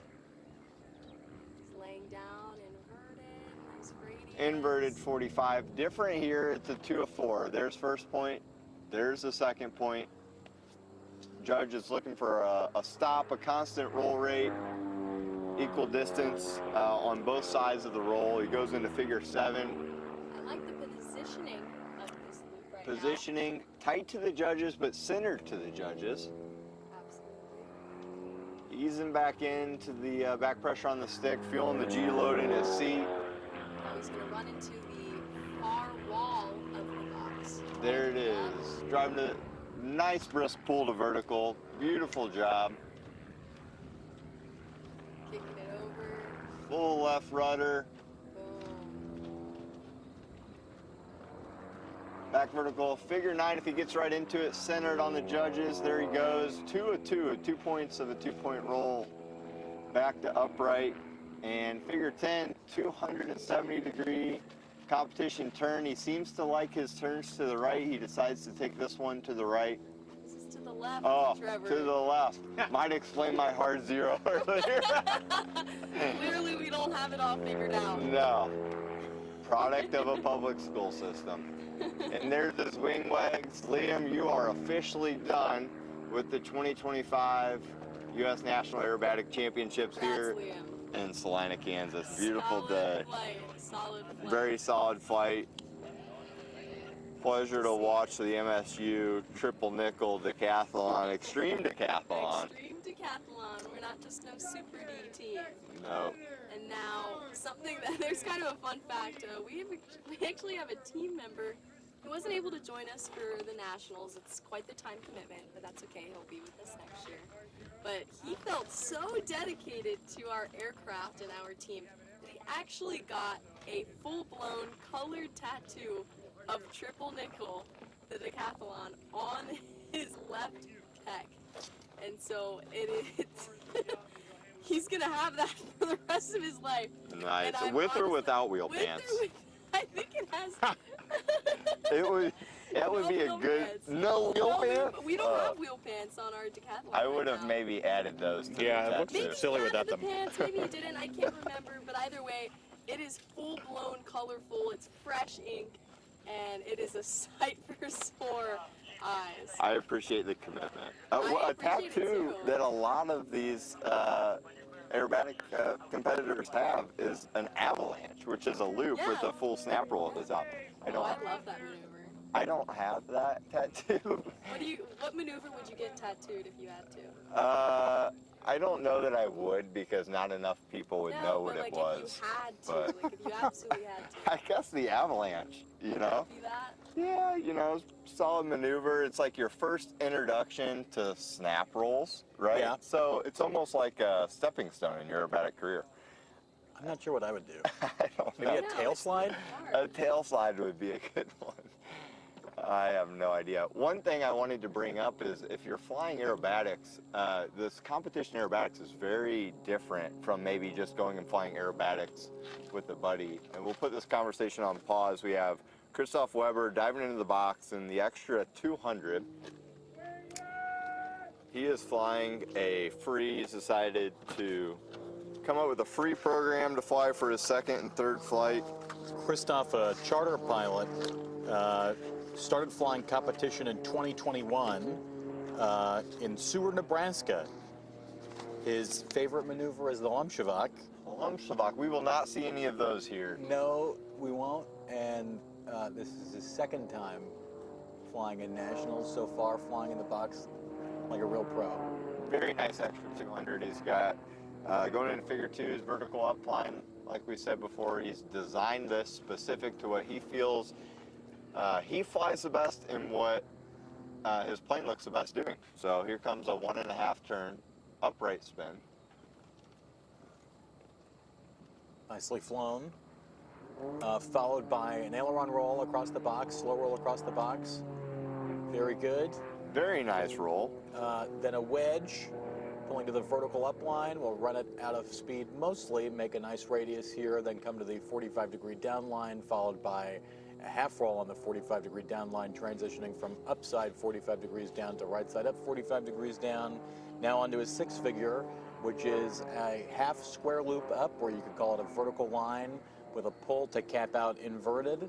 That's the end of that figure. This is a more challenging one that you don't often see in a free, pulling down to a 45 vertical line with a quarter roll on the down line. He takes this towards the judges with a 90-degree turn, followed by that roll, set, pull, stop, and roll, followed by a half loop up, which you often see in freestyle sequences. Stopping inverted, he'll look out the top of his canopy to check his positioning within the box as he goes through the center portion of the box. Very good, Christoph, on the positioning here. Now a half loop down, followed by a hammerhead. He'll take this into the wind on the right edge of the box, driving, pulling up to the vertical line, running the airplane out of airspeed at just the right moment, stomping on the left rudder, little right aileron, brings the airplane straight back towards the ground, and that will end Christoph Weber's freestyle sequence here at the U.S. National Aerobatic Championships in the extra 200. Christoph Very nice Weber flight. of Minneapolis, Minnesota. Very nice flight. Is there only 2 extra 200s here, or is there another one? No, I think there's only 2. Yeah. I think it's That's that really one neat and they're Chris both Rudd's. the same category. They are, yeah. They perform very nice. Yeah. I like that.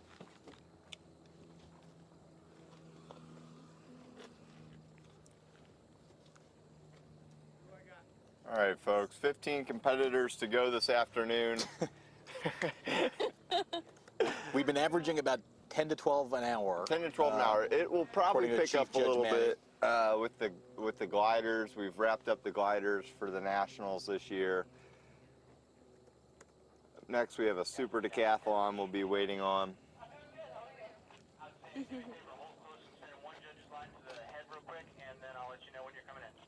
You know, as much as this category takes a little bit of time, this is the future generations of IAC pilots. Absolutely. All of these decathlon pilots we see might be the next, you know, unlimited pilots in the extra, you know, what's the new thing on the block, the SCs?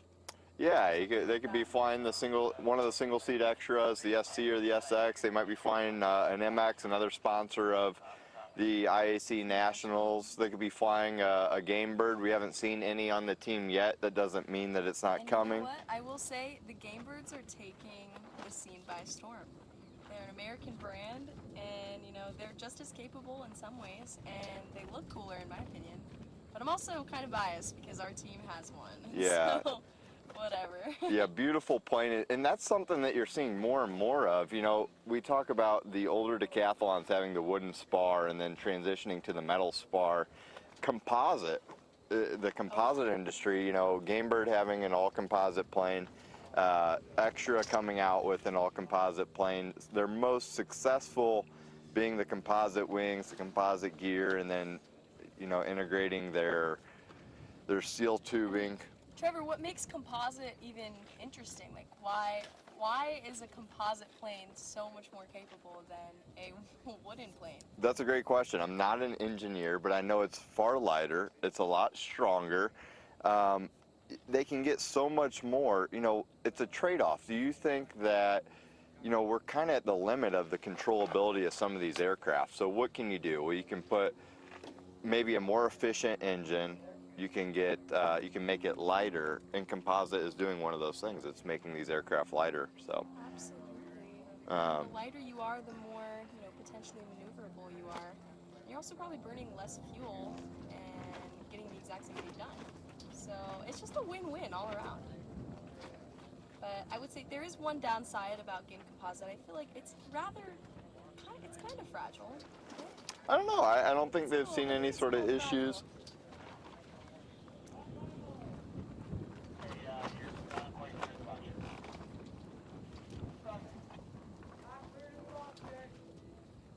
But anyways, they're incredible aircrafts. It's lovely to see them all here and doing the things that they can do.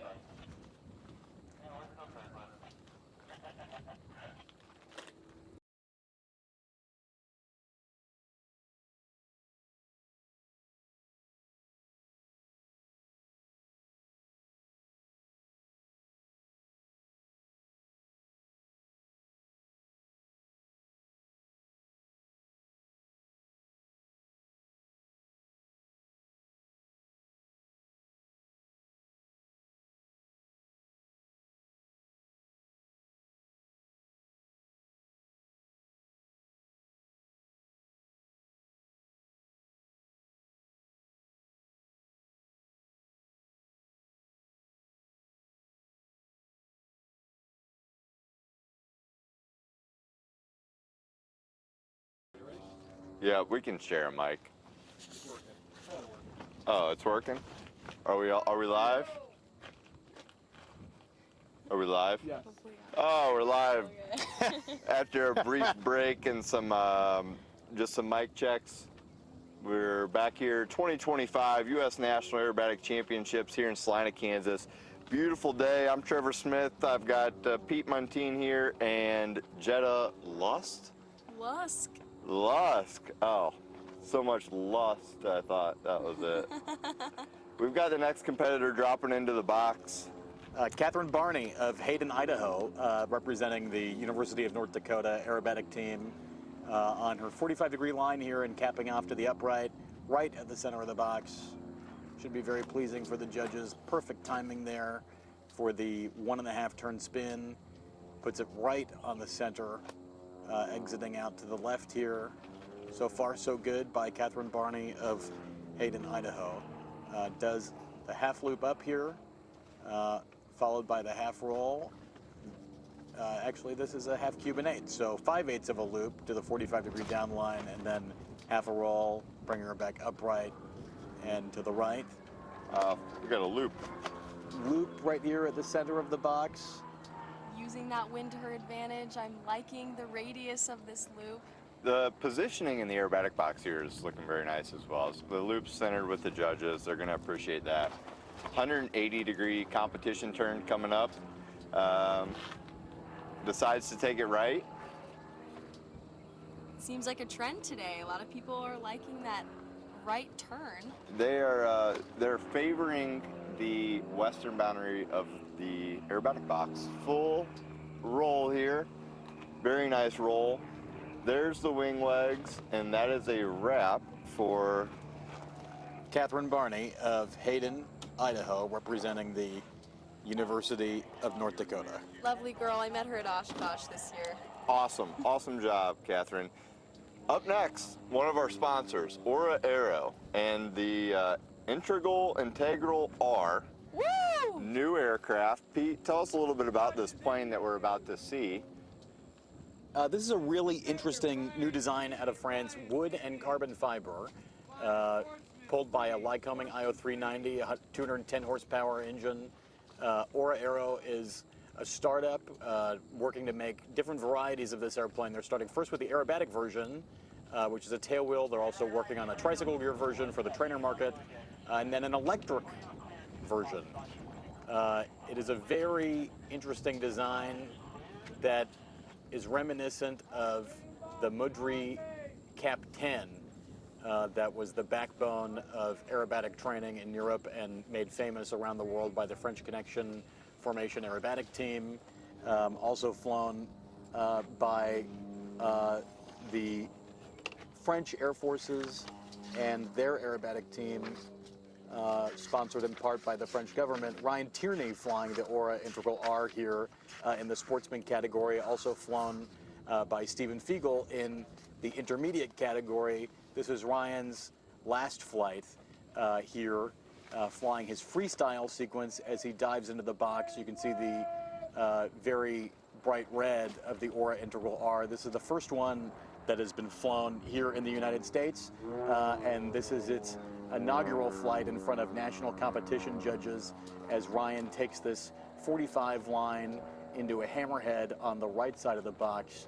He's been flying very well this week, currently in 10th place in the Sportsman power standings. Kicks the rudder, comes straight back to the ground. I trained with Ryan, coached by Michael Goulian in Union City, Tennessee. He's been flying this airplane in competitions all season long. It comes over the top here for a half loop up, followed by a half roll.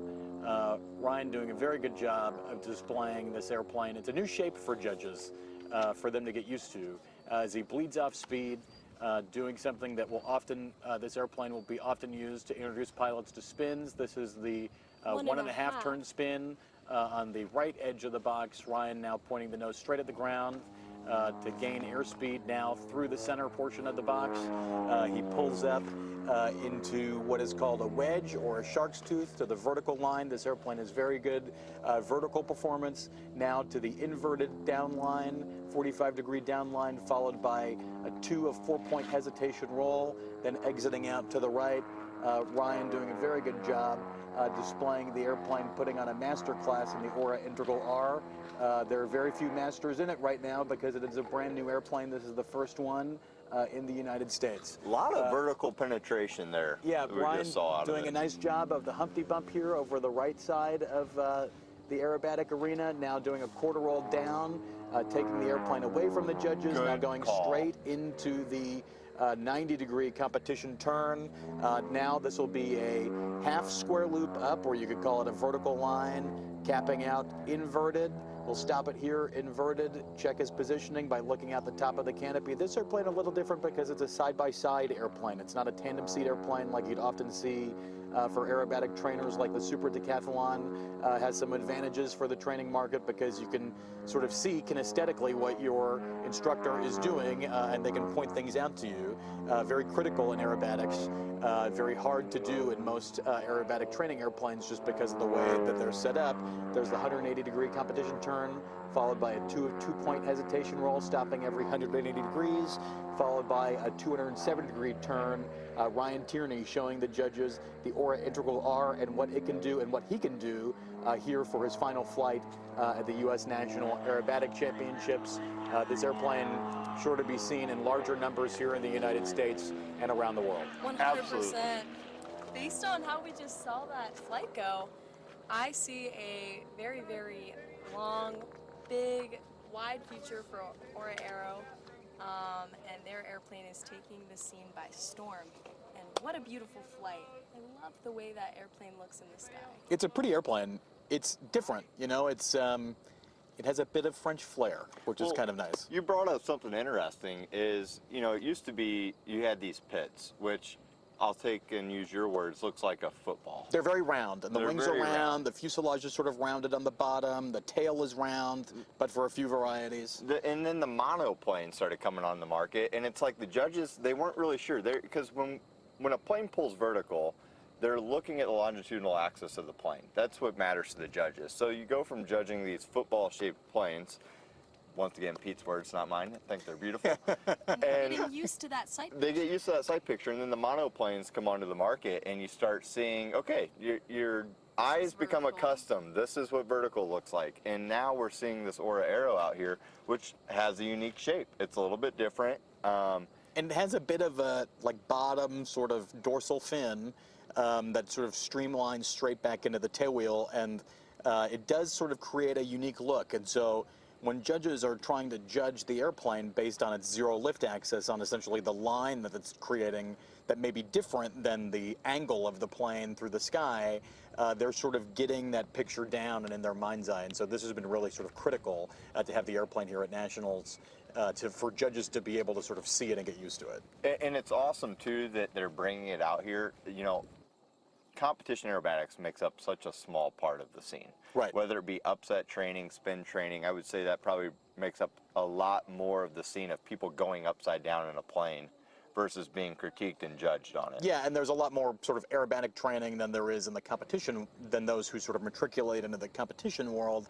But this airplane, you can bet, will be seen in a big way when it comes to spin training, when it comes to upset recovery training, introduction to aerobatics, airmanship, those things that all sort of go into the bedrocks of making a good foundational pilot that can go on to sort of larger careers in aviation. It's very hard to sort of glean aircraft control, but for a small airplane like this. And I heard that that airplane specifically that just flew in the box is +6, -3.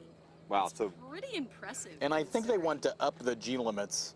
very good even capability larger. right Yeah. out of the box, huh? Yeah. So that's interesting. The other thing I'll bring up, the side-by-side seating. I have, you know, somebody that's given a lot of instruction to people in Cubs, there's Right. almost a disconnect because You're either in front of them or behind them. and right? you're talking to them, and especially if it's not someone you know personally, there's a disconnect, and you're always critiquing, right? And it's just a voice in your headset at that point, where if you're in the plane side by side, I look at Pete and I say, Pete, you know, you need to add a little more rudder on Right. recovery. I'm looking at you, you're looking at me, I'm a person, I'm not trying to be rude, I'm just Right. trying to help us with a task. Yes.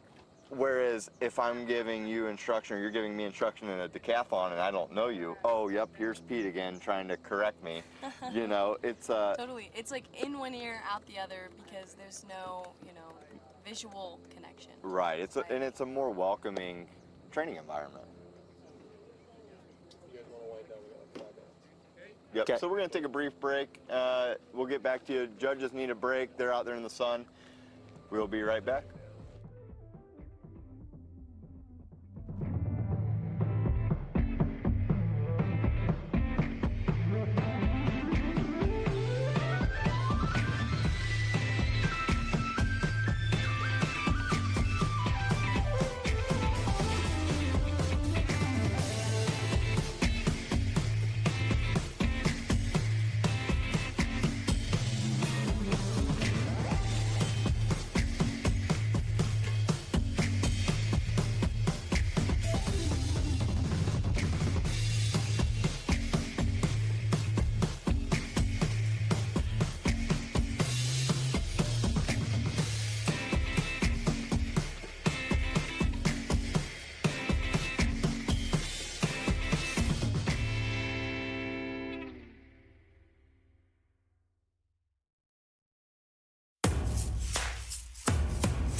Okay, welcome back to our live web stream of the U.S. National Aerobatic Championships here in Salina, Kansas. I'm Pete Montino alongside Trevor Smith.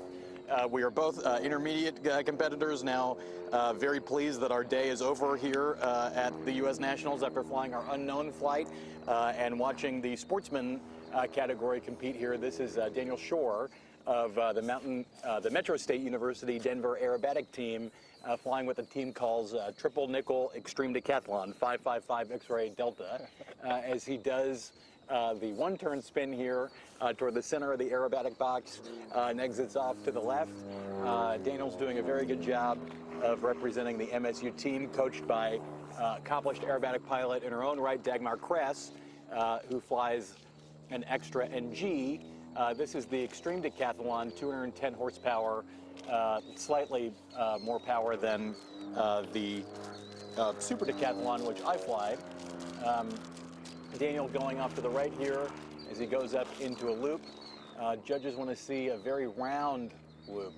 Does a very nice job floating across the top there. Yeah, floated over the top at 0G, not L-shaped like a cursive L. Daniel's a decathlon gladiator, we call him. He mans this plane like it's his. He's doing a very good job here in the competition turn. Climbing maybe ever so slightly. We'll see if the judges catch it. We love that he took the turn to the left. We've been seeing a lot of 180s to the right on the primary sequence. That was a great job.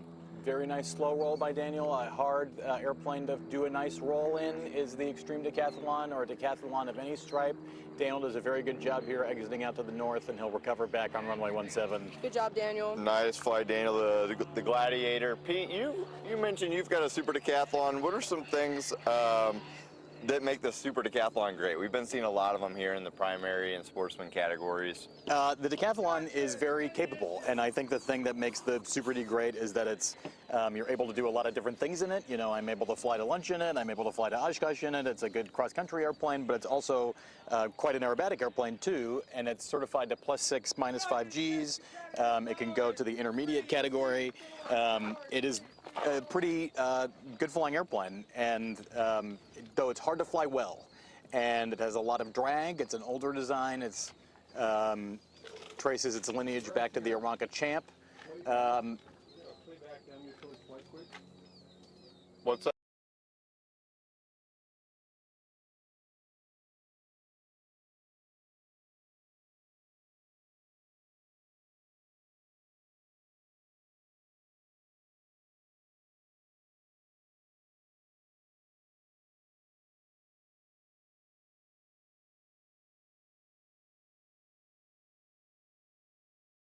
The next competitor into the box.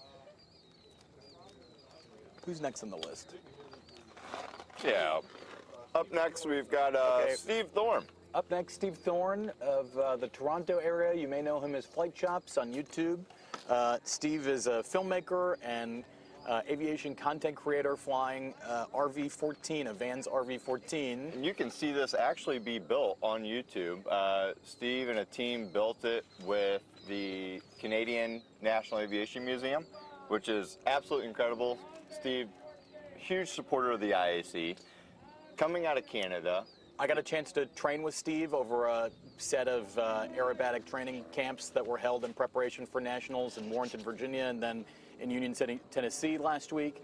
Steve flying in the sportsman category, and what's new to his airplane is a newly designed sight gauge on his left wing that also doubles as a 360 cam mount, which enables him to not only capture content, but also properly fly the figures. As you were seeing him cap off of the 45-degree line here, Steve's flying a freestyle sequence of his own design, 1.5 turn spin after the 45 line, doing a very nice job and a nice vertical here. The RV is a great airplane that cruises at about 170 knots, but it's quite low drag, so it picks up a lot of speed on downlines, which creates its own unique set of challenges. Steve goes up into the vertical and then over the top to the 45-degree inverted line, doing a 2 of 4 point hesitation roll for what's called a wedge. Now reversing direction from left to right across the box. He'll pull back on the stick and straight into the vertical line. He'll run the airplane nearly out of airspeed here as he goes over the top in what is called a Humpty Bump. So a small miniaturized half loop over the top with a quarter roll on the down line. Steve now bringing us in on the y-axis, bringing that maneuver toward the judges with a 90-degree competition turn. Steve doing a very nice job displaying the RV-14. This is what's so cool about Sportsman in this category, is that pilots fly airplanes of pretty much all varieties. This is designed, the sequence is designed to be flown by an airplane with no inverted fuel and oil system, and Steve is showing us that that is absolutely true, flying this airplane that has no Christensen system, no inverted system that keeps oil flowing to the engine when it is at negative G, and has no inverted fuel system. So he's quite limited with what he can do here. He can do maneuvers down to about a little below 0 G, and he can do maneuvers up to about 6 Gs, and he uses the full capability of the airplane. He's been posting on the last, on his Instagram story the last few days of him pulling up to 6 Gs, and you'll see that about right there on the split S, at the bottom there, pulling about 5 or 6 Gs at the bottom as he accelerates through and does a 2 of 2-point roll across the box. A very nice flight here by Steve Thorne as he does the 3 wing wags, exiting the box to the south. Steve is a real sort of renaissance man in aviation. He's flown a lot of different types of airplane. He's flying warbirds, he flies formation. We're also really just grateful to have him on the competition aerobatic scene. He's been here capturing content some this week and interviewing some of the pilots, and it gives us an opportunity to tell the story of aerobatics and why we come into it, why we like to do it, why we like the challenge.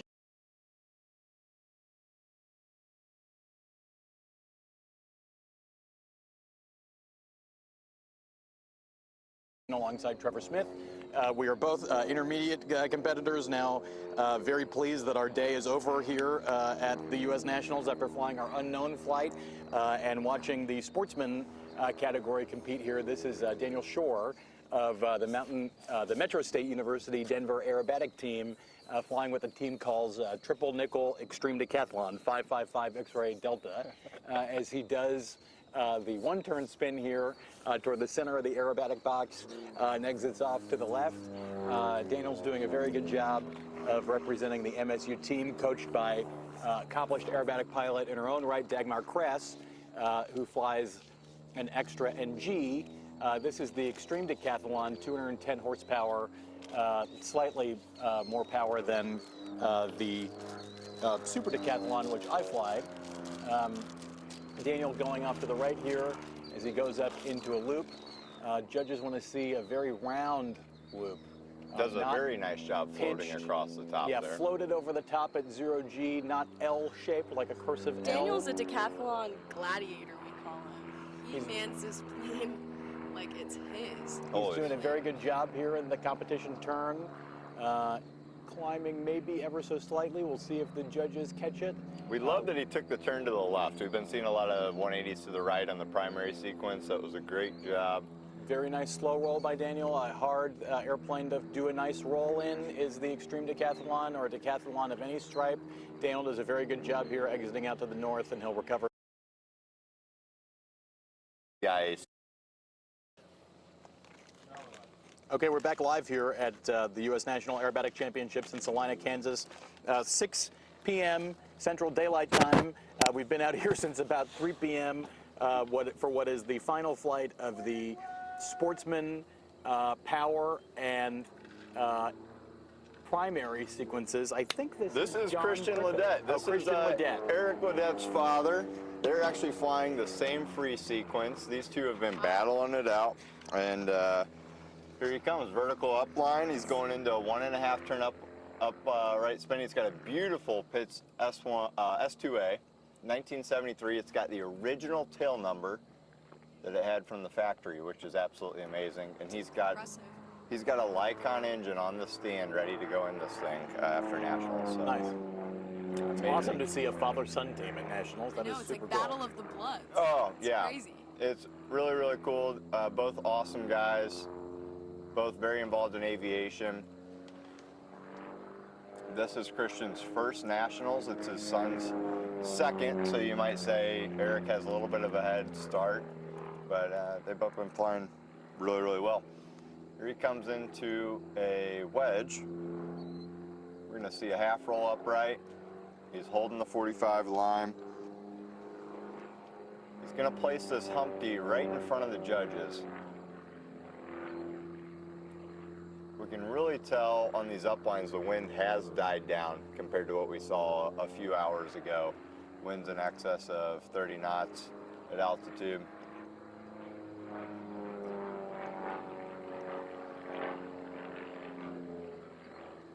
Here's his hammerhead. He's drawing a vertical line all the way up.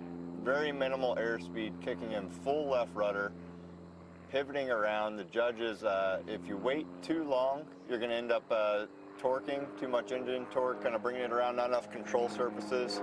Kick too early and you fly it over. Judges don't like that either.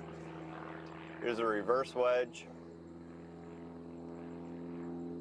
Real heavy pull there to the vertical. Very last figure for Christian Ledet. This year's Nationals. Let's see what he can do with this Immelman. It's a half loop up followed by a half roll. Very nice radius. Bam, half roll upright. Gorgeous. Waiting on the wing rocks. There they are. Done. 3 wing rocks signaling to the judges. He's complete with his figure. Very nice flight. Congrats. Very nice showing. Yeah. Very nice showing for his first Nationals. Has got to be happy with that. This is definitely not going to be his last Nationals, if I could imagine. I'm sure this father-son duel will last for a lifetime. Very long. For at least a couple more seasons past this. They've really been duking it out, and Eric is currently in third place after finishing at what is the current standing 7th in the third and final flight. Obviously, we don't have a score yet for Father Christian, but they have both been flying really well. Eric in the first and second flight, respectively, scoring about an 85. Christian in the first and second flight scoring 81.2 and an 84. So everyone, both father and son, are doing really good. They're really nailing it. Yeah, awesome performance out of both of them. They hail out of Iowa. I can respect that. Fellow Heartlander, myself, coming from Missouri. Eric recently moved to Missouri for a flying job, flying Lear 35As, and it's been an absolute pleasure working with him over the summer, flying together and getting in lots of practice. Shows a lot of commitment. Commitment to the job and commitment to the friend. Absolutely. Yep. Yep. Oh. Jetta, what's your favorite aerobatic figure or maneuver? My favorite, like, to do, or? Yeah. So my very first aerobatic flight was actually one of my coach's practice flights for their advanced sequence. So I got to sit through and kind of play around, I guess, but I did some inverted spins and I thought those were really fun. That is awesome. Diving in the box now, we've got Forrest in the UND Super Decathlon. Forrest has got a free. This is last flight of the 2025 Nationals, starting with a very nice upline. Caps it off right into a one-turn upright spin. I mean, beautiful. Stops it right centered with the judges. Going into figure 3, it's a vertical up. The winds have definitely died down this afternoon. He sets a very nice vertical line. Doesn't drive it too far, so he has the energy to cap off very nicely. Hanging from those belts. He's looking down. Pete says there's a little bit of visibility out of the top of that Super Decathlon. There certainly is. He finds a spot, he pulls vertical, gets a good look at the aerobatic box. Let's see that Humpty bump for figure 5. Humpty bump. We've got a vertical line, a vertical down line, and a half loop at the top. A little bit of weird perception with the contrails of that airliner above him. Going into figure 6. Okay, so he is, it's like he went into figure 8 there, a 2 of 2. We've got figure 6 and figure 7 as missed figures. He's figure 9 into his hammerhead. We'll see what he does after this little slot. Yeah, so figure 10, you got to forget about this. You got to shake this one off. He goes right into the aileron roll. It's possible he doesn't know. There's a beautiful roll. He's going to go right into figure 11. This Immelman. Half roll to upright. Wing rocks. Wing wags. And that is the end of flight 3 for Forrest from UND in the Super Decathlon. Really nice flight for us. Very nice flight, Forrest. Very nice flight. Yep.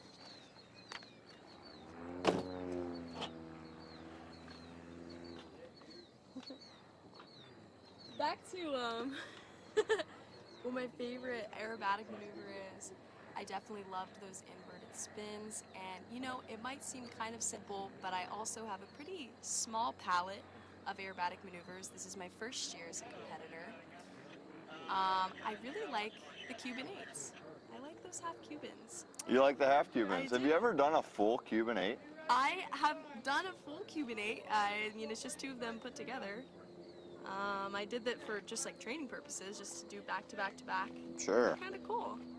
But I like the feeling of setting that like laid out inverted 45, looking over the sighting device, and going just past and then pushing back up to set it. Right. So it's really nice. In some of the, you talk about, you know, setting that 45 lines. One of the things that we've talked about is floating over the top of these loops. Yeah. Yeah, and the reason why we bring that up is because if you just pull a kind of a constant load on the stick as you come around on these loops, they end up looking like an egg. They look like an egg, or sometimes they look like an E, maybe Yeah. kind of pulled a little bit more G than you originally did. And the entry, sometimes they look almost like pinched at the top, or even something called segmented. All right. So it seems like Forrest is coming back in. Forrest is coming back in to fly figure 9. So those that were not watching, Forrest came out of figure 5. He missed figure 6 and 7, went right into figure 8, which was a 2 of 2. And if I had to guess, the judges were potentially trying to get their paperwork in order, the recorders, the assistants, and so they want him to refly figure 9. Now, as hard as this is with him missing a figure, he missed 6 and he missed 7. In a way, you almost have to miss both of them, because had he just missed figure 6, he would have been going the wrong direction, or had he just missed figure 7, he would have been going the wrong direction. By missing the 2, at least he went the correct direction. Correct, yeah, he continued on in the correct direction into the wind. Here he comes. It looks like we got some wing rocks back into the box.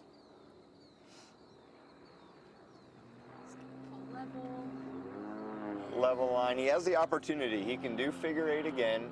I would imagine he does not. He's going to pull. This is just a hammerhead, a vanilla hammerhead. Nothing, no rolls on the up line, no rolls on the down line. Waiting for just the right moment. Boom. Forrest kicks it. Very nice hammer. Nicely. Very nice hammer. From our positioning. Now let's take it back to that aileron roll. No, there's his wing wags. One figure. No required figure 10 or figure 11 here. So they'll get the score for 9.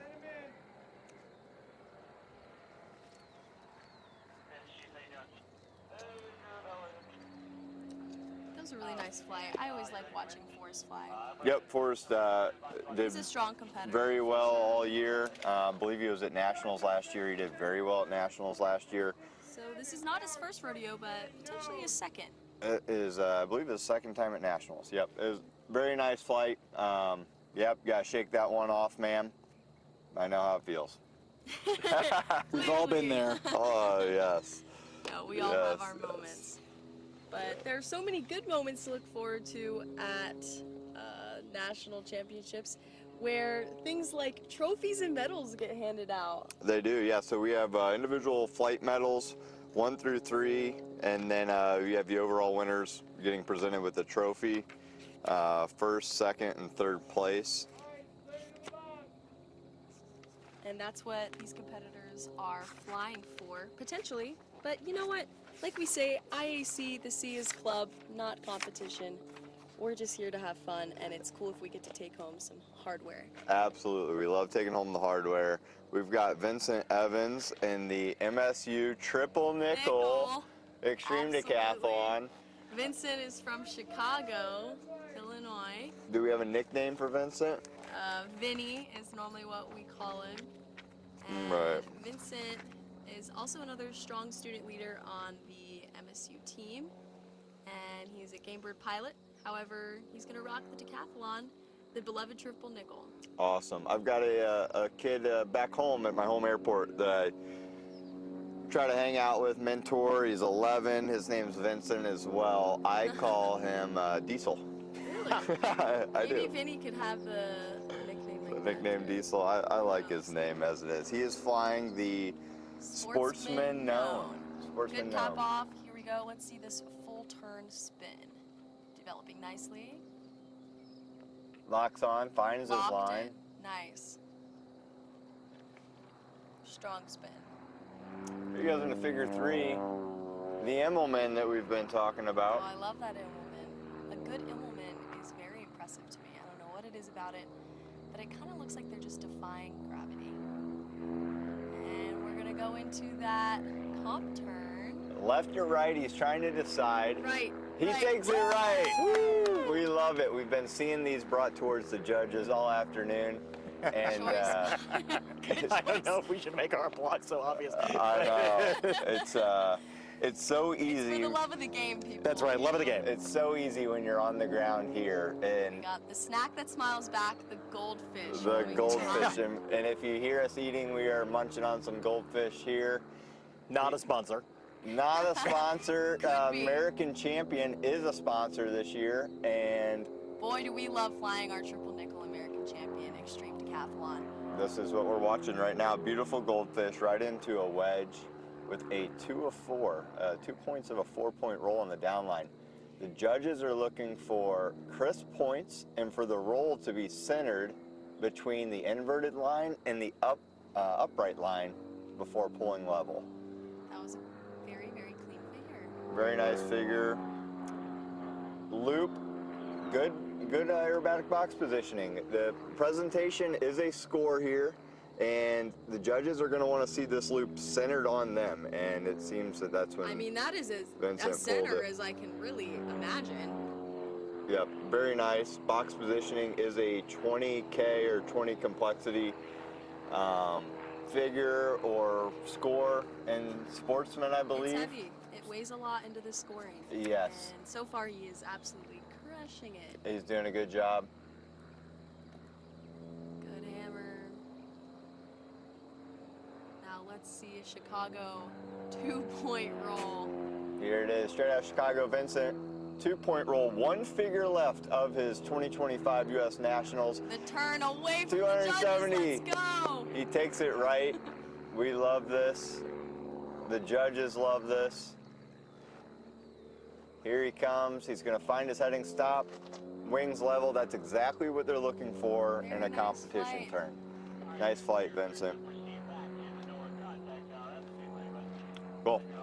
And, you know, the pressure that goes into these flights here at Nationals, you know, you find it's so amazing as you come to Nationals and then you go to a regional contest, or you think, man, I will never be nervous again diving into the box at a regional contest after being at Nationals. And I tell myself that, and then I'm sitting in the hold waiting to dive into the box at a regional contest, and for some reason, just still get nervous. My Yeah. right leg was just kind of like on tremble mode today. On I the know. right pedal, I was like, what the heck? Yeah, it's nerve-wracking. It is. And I had dry mouth. Yeah, you're parched. Yeah. And it's really funny because, you know, we put all of this pressure on these competition flights for really like, it's not a make-believe cause, but I mean, it is a super small scale group that really actually cares about the result of the scores. It's just for, I like the way you say it, Pete, the love of the game. Love of the It game. is. Like, because you care, you get nervous. Yeah, I like to compare it, you know, and I'm disappointed in myself saying this, but when people ask what it's like, I say it's like figure skating. Yeah. You know, Yeah. because It looks It's very simple. technical. It's technical, and it looks simple to people on the, watching it on TV, and it's anything You but. see the inputs that are, you see the controls, what they're doing all at Yeah. once in order to just get this one simple picture. And I was almost a pro hockey player. I just could not skate backwards. No wonder you were Hate it when that almost. happens. Yeah. Up next in the box is Jonathan Griffith, or Griff, of Jersey City, New Jersey. Griff has been flying the Pitts S2C real hard with 3 very good wing wags into the box. His freestyle sequence of his own creation here as he does the half loop up, positioning it just so in the aerobatic box. He wants to get this far upwind to make sure that he has this just right. Stops it inverted. Watching at home are Griff's wife, Nadine, and of course his beloved dogs. We're hunting for the name of the dog. Falcor, I forget the name of the dog. Falcor, Lilu, and Goose. Very important right now. See, I know Nadine, but the dogs are a little... Griff has been wearing the shirt displaying his dogs at pretty much every event all week. It's like this sort of like... Dog owner. Yeah, he's very proud. The dogs show up at a few contests here and there. They're a little like puppy therapy for us at aerobatic contests when the tensions are running high. He's just another one of those guys you love seeing at a contest. And he's been scoring really well. He's been hitting it pretty hard at the Northeast competition circuit. We saw him at Warrenton, Virginia earlier this year, and also the Kathy Jaffe Challenge with the Humpty Bump and the quarter roll down. He goes into the vertical here and will kick when he runs out of airspeed for the hammerhead towards the judges, showing us the bottom of the Pitts S2C. Bold move. This is And he a takes left it kick. into the wind, which is good. 'Cause Very the judges dramatic, are looking 2 for of the 8 on the pivot. down line, then he'll exit to the right, then he'll drive this past the center of the judges up into the half square loop up, or the vertical line up, capping out inverted. So he'll pull here as he takes it all the way to the upwind edge. Very good Griff on the positioning.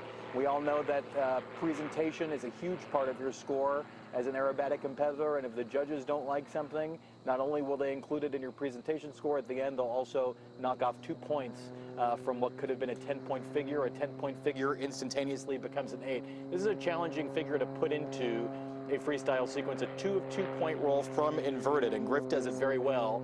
He drives it back to the center of the box with a half loop down, and then he'll do something that you often don't see in a Sportsman sequence. This is called a pull-push Humpty Bump. So instead of, oh, we may have missed the pull-push Humpty Bump. Griff, no, buddy. We missed figure 9 there, so he went straight from figure 8 to figure 10, unless I have the wrong sequence in front of me.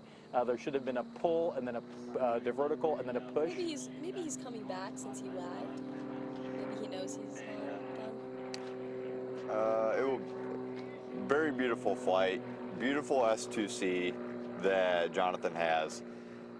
And Falcor, Lilo, and Goose all watching at home. Of course, Nadine, who says her favorite maneuver out of Griff is a safe landing. I love that. Yeah. I love that. That's something that we don't even talk about is, and I'll be the first to admit, some of the worst landings you have are right after an aerobatic competition flight. I had a good landing today. Oh yeah, great landing. I've had maybe one ever in thousands, right? You're so amped up. Yeah. You're you so come amped out, up. You're so pumped up. I think it was just the wind today. I was like, ooh. It could it's be a the fun wind, challenge. or it could just be Yeah. your mind, man. Like, Yeah. Yep. It's kind of the think last thing you're thinking you have about. all that dopamine and endorphins you just got released after, pulling and pushing and, focused and stuff. And that now you just, you get that tunnel vision to land then. I think you let a lot of things go that you normally wouldn't on a normal landing. Oh. Following a sequence. You're tense. And another thing to point out is, just pilots in general, majority of these aerobatic planes are tailwheel planes, which are a lot different than the planes you might see tricycle gear. And the easiest way to explain that would be a suitcase. Tricycle gear plane is much like just dragging a suitcase behind you. You can run fast, you can swing it around, and it always just follows you. It wants to go straight. But if you try to turn that suitcase around and push it, and you try going too fast, get a little, cattywampus. That's a tailwheel for you. it can lose control very quickly. So to a lot I of like people, the suitcase thing. I'm going to seal that. you like that? I used to think of like a kid's tricycle and like turning, forwards, it wants to go straight, and if you turn it around and you push it backwards, the wheel goes all wonky. Griff, sorry about your forgotten figure, buddy. Happens to the best of us. It was a really, really good Nationals, and I'm here in large part because of you. Griff twisted my arm to come here this year, and he said you've learned so much, and that is absolutely true. Pete, what have you learned here at Nationals? Let's see. What have I learned now at that Nationals? you're officially done. I think I've learned a lot about positioning at Nationals. I've learned a lot about keeping my head on straight at Nationals. I've learned a lot about maybe trying to, it's all in the head game, It is a mental game. Christopher Roche coming into the aerobatic box in his extra 300L. It's the first extra we've seen thus far today. We'll see another one here later. Beautiful plane, one of our sponsors. Chris has been doing a good job from the Miami areas where he hails. He told me earlier he's been training at Willis Gliderport with Don Hartman, well known in the aerobatic scene. This 300L used to belong to an aerobatic team called the Aerostars, sponsored by Phillips 66. This is a very interesting paint scheme designed more for air shows than it is competition. Chris is doing a good job of keeping it at the front of the box. The judges will be able to see this very clearly. He does a half loop up followed by a half roll, the Emmelman, as he drives across the box here, really showing us what the extra can do. Again, the Sportsman category, airplanes of all stripes, so the extra sort of certificated by the FAA to plus and minus 10 Gs. Doesn't need the full gamut there, the full range of G loads for a Sportsman sequence usually can be accomplished at about 4 Gs. So Chris, with this airplane, very likely to follow on to other categories and graduate up to something like intermediate or advanced in a plane like this, and he's doing a very good job presenting it here for the judges in Salina, Kansas at the end of what will be the 4th day of competition flying, actually the 5th day of competition flying here at U.S. Nationals. With a 2 of 4 on the 45 down line. Very crisp points. Very crisp. The judges will like to see that. No video review required on that one. As he goes up past the quarter loop position, now through an entirety of a loop, very round.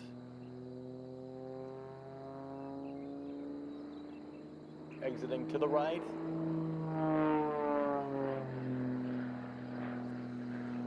Up into the vertical.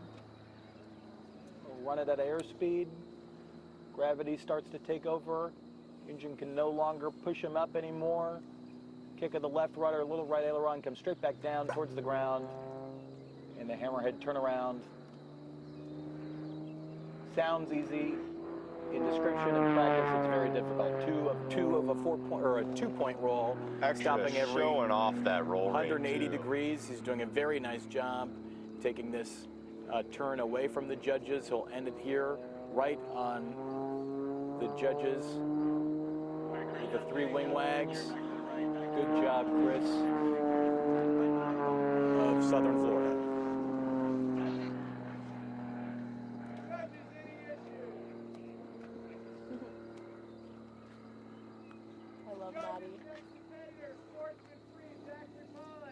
Okay, next up we have Zachary Pollock, who's flying his own freestyle in a super decathlon. I think Zach is of the UND team, coached by Michael Lentz, who is known nationwide as one of the masters of the decathlon. Phenomenal pilot. Very good pilot at coaching this team out of the University of North Dakota. Mike Lentz has also represented the U.S., I think, on the advanced aerobatic team, international world level competition. Zach and the students of the University of North Dakota aerobatic team, there are about 10 of them here and about 3 safety pilots, all rotating through 2 planes. It takes a lot of work. It is a bit of a dance to keep these airplanes circulating, unloading the pilot, loading a new pilot back in. Flying a shared airplane at an aerobatic competition is quite difficult, which is why the UND team brought 2 airplanes here this year, 2 super decathlons here this year. They are in very good shape. One of them's a little bit newer. One of them has been redone at the American Champion Factory in Rochester, Wisconsin. And Zach, we're standing by to fly his freestyle sequence here at the U.S. National Aerobatic Championships in Salina. Awesome. One thing we brought up earlier, Pete, that we don't bring up often enough is the amount of volunteers that it takes to get all this done. Yeah, it is an army, to put it lightly, and Chad Coulson, who is volunteering his time as the contest director here at Nationals, also works at the United States Air Force Academy, one of the few civilians working there in the glider program, bringing new students in to get their airmanship legs, for lack of a better term. And then, of course, there's Alice Johnson, our volunteer coordinator. Both Chad and Alice are very present in our briefings every day that happen multiple times a day. There's a new briefing for each flight. There was a briefing at 2 p.m. Central Time today for this flight, a pretty packed house because this is obviously a lot of flying that is needed to fit in. Today, the goal was to fit in about 95 flights. Contest director Chad told us today, and we're using every ounce of available daylight. The intermediate unknown flight was this morning, briefing at 6:30 a.m. before sunrise here at 7:27 Central Time in Salina, Kansas, and the sunset is around 7:15 p.m. local time. So we're gonna be bitter ending it here at 6:30 local time now, with a few flights left. They're using all of the available chances they have to fit in everybody, and it could not happen without the volunteers. Our starters, who are on the line making sure that the pilots are in their planes in the safest way possible, that their seatbelts are on, that their altimeters are set, and they're ready to go. It is really a pretty incredible volunteer corps, and we need more and more volunteers to come and help us out.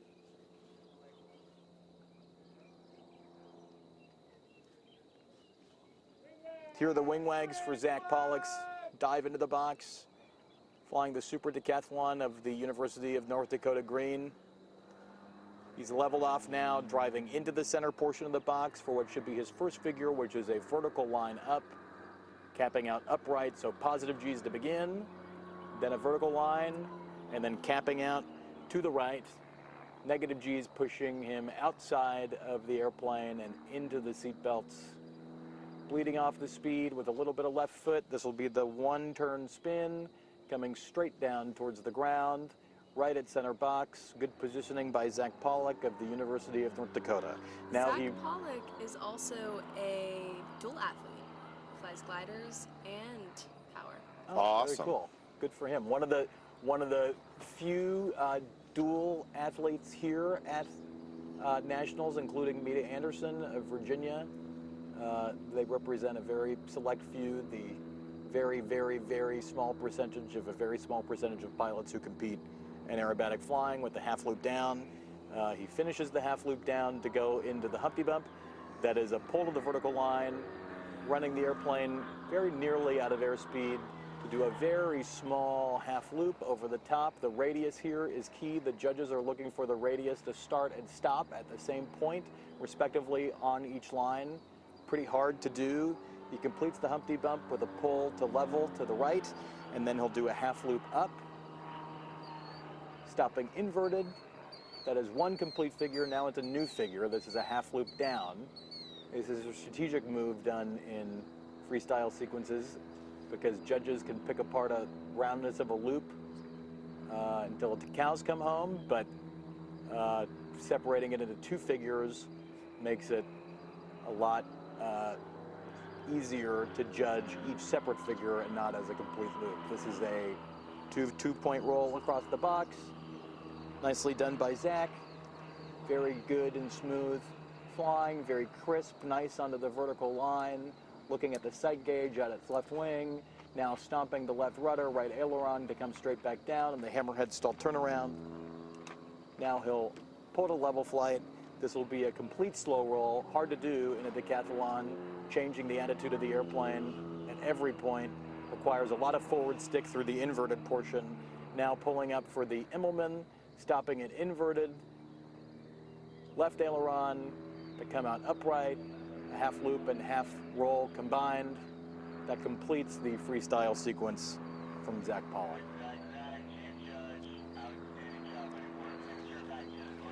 Very nice flight. Dual competitor, and we've got another one up next. Mia Anderson, dual competitor as well. We saw her earlier in the glider. It feels like it was 2 days ago, but surprisingly, it was only a few hours ago. And Mia is flying a, I know, it's, yeah, at time is a flat circle here in the sportsman category. They strategically space it so that these dual athletes, they compete in their glider first in rotation out of all of the stacked competitors, and then towards kind of the back end so that they have enough time to swap out from the other side of the airport. The gliders, you know, it not only does it take a moment to tow all the way up, but they also have to haul over to the other side of the airport and get them all set up and take off on a separate runway. It is a lot of effort, and I cannot imagine having to get a tow to go fly. I much enjoy turning on a few switches and the engine starting, but especially to do it here at Nationals, it is a commitment. And Mia of my local ISC chapter 11 of Washington, D.C., told me a few weeks ago that she was planning to fly not only in gliding, but also power. And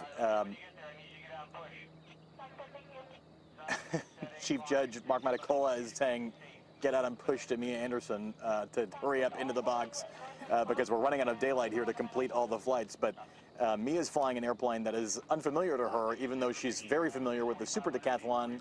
She's flying the extreme decathlon of Metro State University, Denver, and she's been doing a very good job of flying it. Oh yeah, it's very clear that Mia knows how to fly airplanes. There's no doubt about that. Whether they be gliders, whether they be decathlons, whether they be anything else she may put her heart on to fly, she has a good grasp for the air and for the wind and for the control surfaces of airplanes and, you know, what she needs to do in order to get the outcome that she wants. And I will say, even though she hasn't been practicing in an extreme, she also hasn't really been practicing with the safety pilot in the back of her Super D.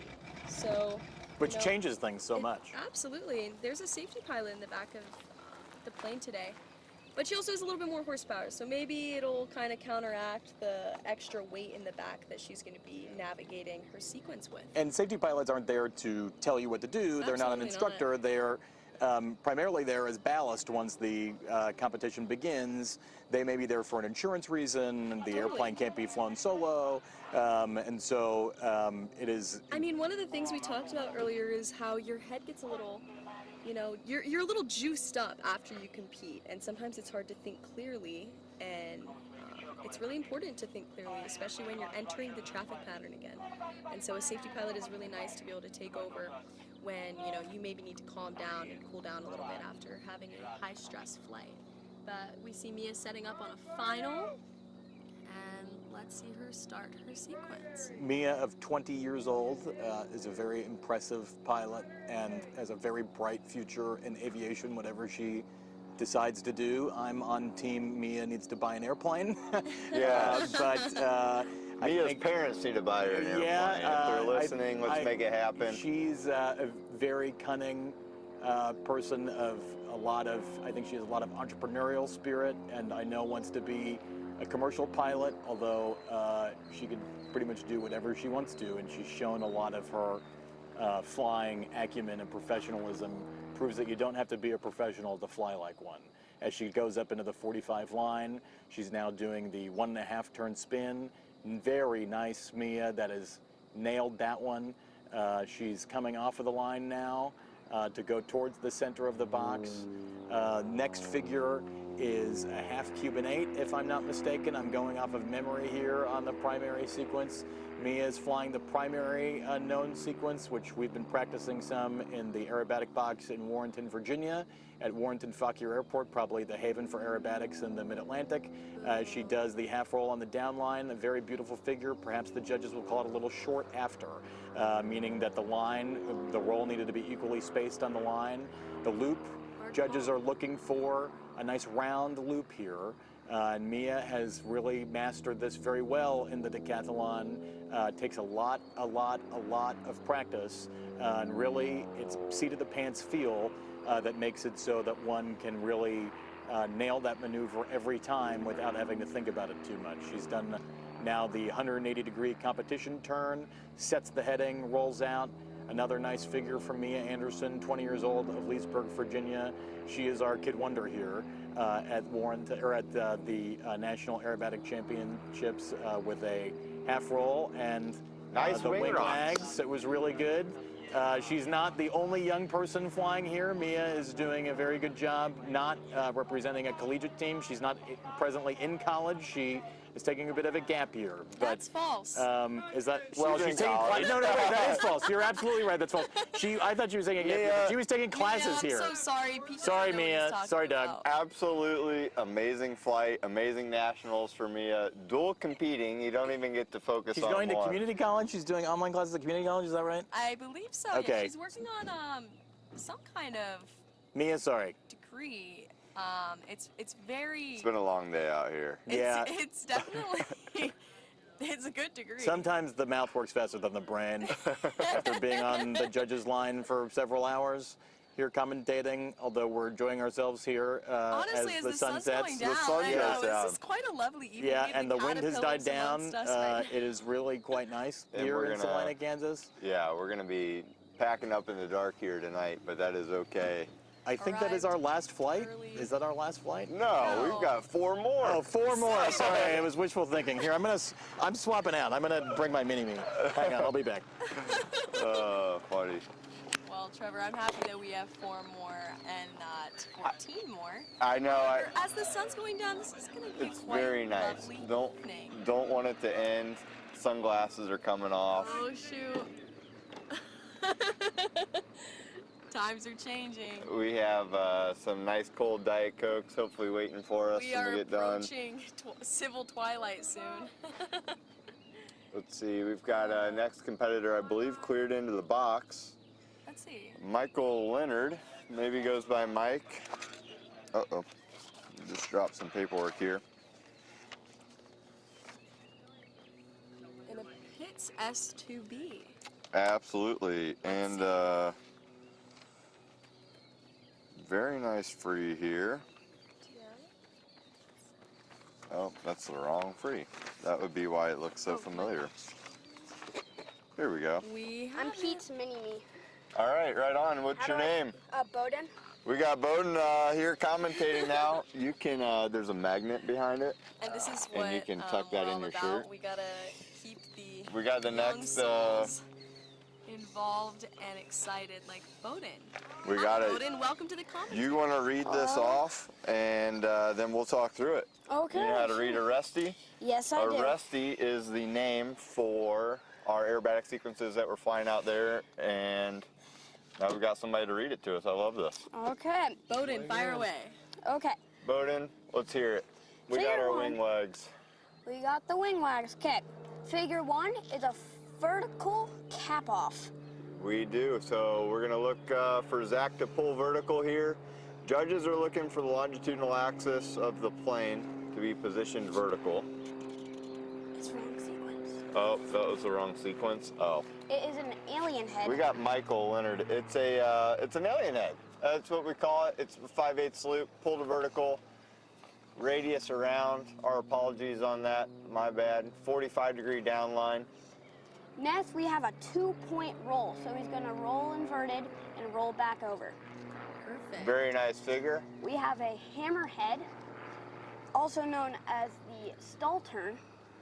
And then he actually ends then on a 45-degree down line We have right a after he pivots. very nice pivot. There's the Set 45. the 45 Perfect. and pull out. We want it, for figure 4, we want a vertical and cap off upright to our left. Exactly. Very nice. Next is a 1.5 spin, so you have to stall the airplane so it can fully spin. Develop into that spiral.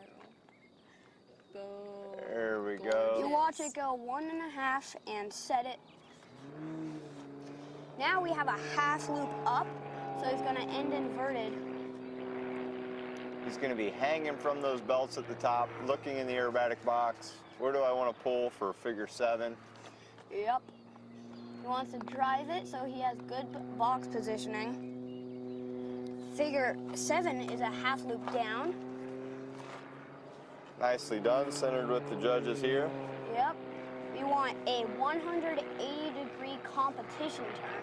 He takes it to the left, very good move, opens up some space from the judges. Great presentation. Now we want a Humpty Bump with a half roll on the down line. So he's gonna pull vertical, set that vertical line, pop overhead, and do a vertical down line. Half roll and pull out. Now we want a half Cuban 8. So it looks like a 5/8 loop on the side. Absolutely. You want to pull over your head like you're doing a loop. And then kind of stop halfway there. Yep. Set that 45. You want both sides to be equal after that roll. Yep. Now we have a 270-degree competition turn. Taking it away from the judges and ending right at the judges. What do you think of that decision, taking it away from the judges? It's, they can definitely see his heading on the end a little bit better. Yep. So that can be a good thing or a bad thing if he messes up. True. But they can also, it's not over their head. Good, yeah. I mean, nobody wants to be cranking their neck, 90 degrees up to the sky to just guess, right? Yeah. It's nice when, the angle of sight can be nice and comfortable for the judges, and it helps them get that high presentation score, which I believe Mike has secured. Yep. That was a pretty nice flight from Mike. Very nicely done. Very, very good reading. Arrestee Thank from you. Bowden. Bowden. That's a cool name. Thank you.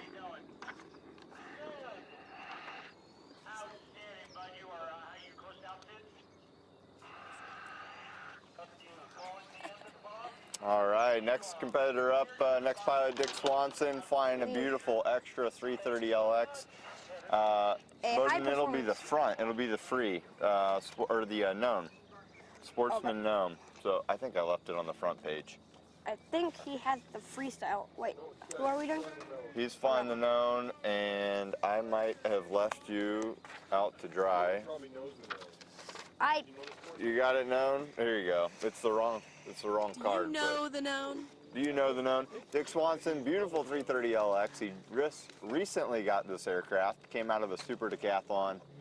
A very high performance aircraft. It is. It's the second one that we've seen. I mean, you've got to say the roll rate on these extras is remarkable. They roll really fast for a aircraft. Sometimes too fast, right? Takes some skill to be able to anticipate how your aircraft rolls and how you can stop it on the attitude you want. Especially on those point rolls where you have to stop it perfectly. Absolutely. Couldn't agree more.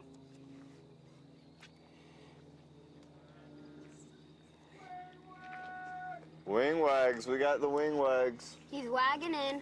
Wagging in. Here he comes. Take us through this sequence. With that fast 330 LX. Figure 1 is a 45-degree upline, and he caps off vertical, horizontal. Solid cap off. Nice. Now he's gonna stall the plane so he can do a 1-turn spin. It's very hard to stop the plane in the spin exactly where you want it. Absolutely. He's probably leading this spin about a quarter turn out. He stops it nicely. Yep. Perfect stop. Now he's going to do a Emmelman, which is a half loop up with a half roll on the top so it can end up level. Next up, you have a 180-degree competition turn. Occasionally you can have a high G pull for that to have good judges. The judges give you good presentation. Nice that he took it away from the judges so the judges can see at a more comfortable angle. I absolutely agree. This is a goldfish. Bowden, you should get out there on the line and be a judge. I actually did go through judging school. There you go. I have not been through judging school, so it's got me beat. Once again, the mistakes, you know, Yeah. they're not surprising. Yeah. What do you call this, a wedge or a shark tooth? People call it either one. The official term is a wedge, but people call it a shark's tooth because it looks like a shark's tooth. All right. So he's on this 45-degree angle. He's going to do a 2 of 4, so he has to stop each point perfectly. And he has to be right in the center of the 45-degree line, otherwise you can get marked down for that. Now he's gonna do a 270-degree competition turn. Taking it away. Taking away, very nice job. Going to try to center that up over top of the judges here. Yep. Exiting on the Y. And he's wagging out. There's his wing wags. That's a wrap for Dick Swanson for his 2025 U.S. National Aerobatic Championships. Nice job, Dick. He's flying the Extra, big sponsor of the IAC. Huge sponsor of the IAC. We see a lot of people flying these Extras out here. Beautiful monoplanes, lots of performance. They are easily one of the most capable aircrafts, or aerobatic aircrafts in the market. Lots the of reason why people take these beautiful machines to the world level and compete against all the other countries. Yeah. It has a really powerful engine, so it cannot stall when Powerful you're engine, super big slow. control surfaces, very responsive. Yep. Everything to brag about. That is so true. Next up, let's see who we have next. I love the bottom of his plane too. It's got a beautiful, like, almost sunset, sunburst kind of Very nice. paint job, especially at this time of the evening for you folks at home or watching from the comfort of wherever. The sun is starting to set on this very long day of most of our last days of competing, and it's making the aircrafts look, honestly, even more spectacular. Yeah, they really shine in the evening light. They really do. It's like that golden hour glow, you know? Yeah. Starting to cool down a little bit. Golden hour makes like every paint job look 10 times better. I agree. We got Devin Graves as our next competitor. He's been cleared into the box flying a super decathlon. He is flying a free. He is flying a freestyle, which gives you more points than just flying the known 3 times in a row. Why does it give you more points? Because it's harder to make your own freestyle that you can do well with your airplane. And it takes a while to practice it. So it's easier for it's easier for the pilot sometimes because it has. Right, it's like curated. Yeah. Because you are designing it based on your skill level and your expertise and your aircraft. Yeah. Of course. And so in turn, you're probably going to score a little bit higher with a routine that's made for you. Yeah. So it's nice some people, some people decide not to do a free. Some people decide to fly the known 3 times. Why do you think that is? Sometimes they just don't have enough time, but yes. Good point. Because you have to practice the free over and over and correct it to make it perfect for your skill level. Absolutely. One thing that you'll notice on this free that we're about to see with Devin Graves, I believe it's a UND student, is, it's very similar to this year's known. It's got the 1-turn upright spin, but it has removed some of the components that usually don't score as well, which are the loops. He's dove into the box now. Loops are very hard to perform because all the radii have to match up.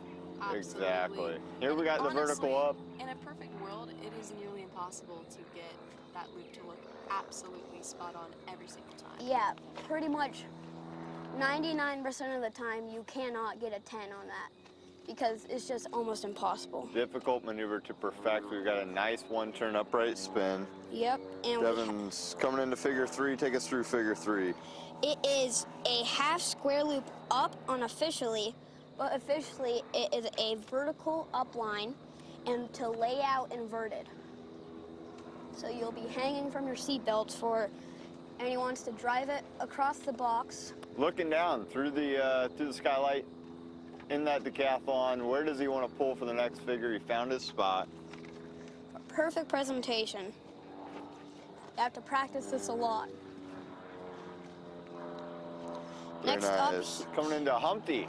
Humpty Bump. Humpty bump, vertical line, half loop over the top, vertical down line. Judges are looking for evenness, constant radius.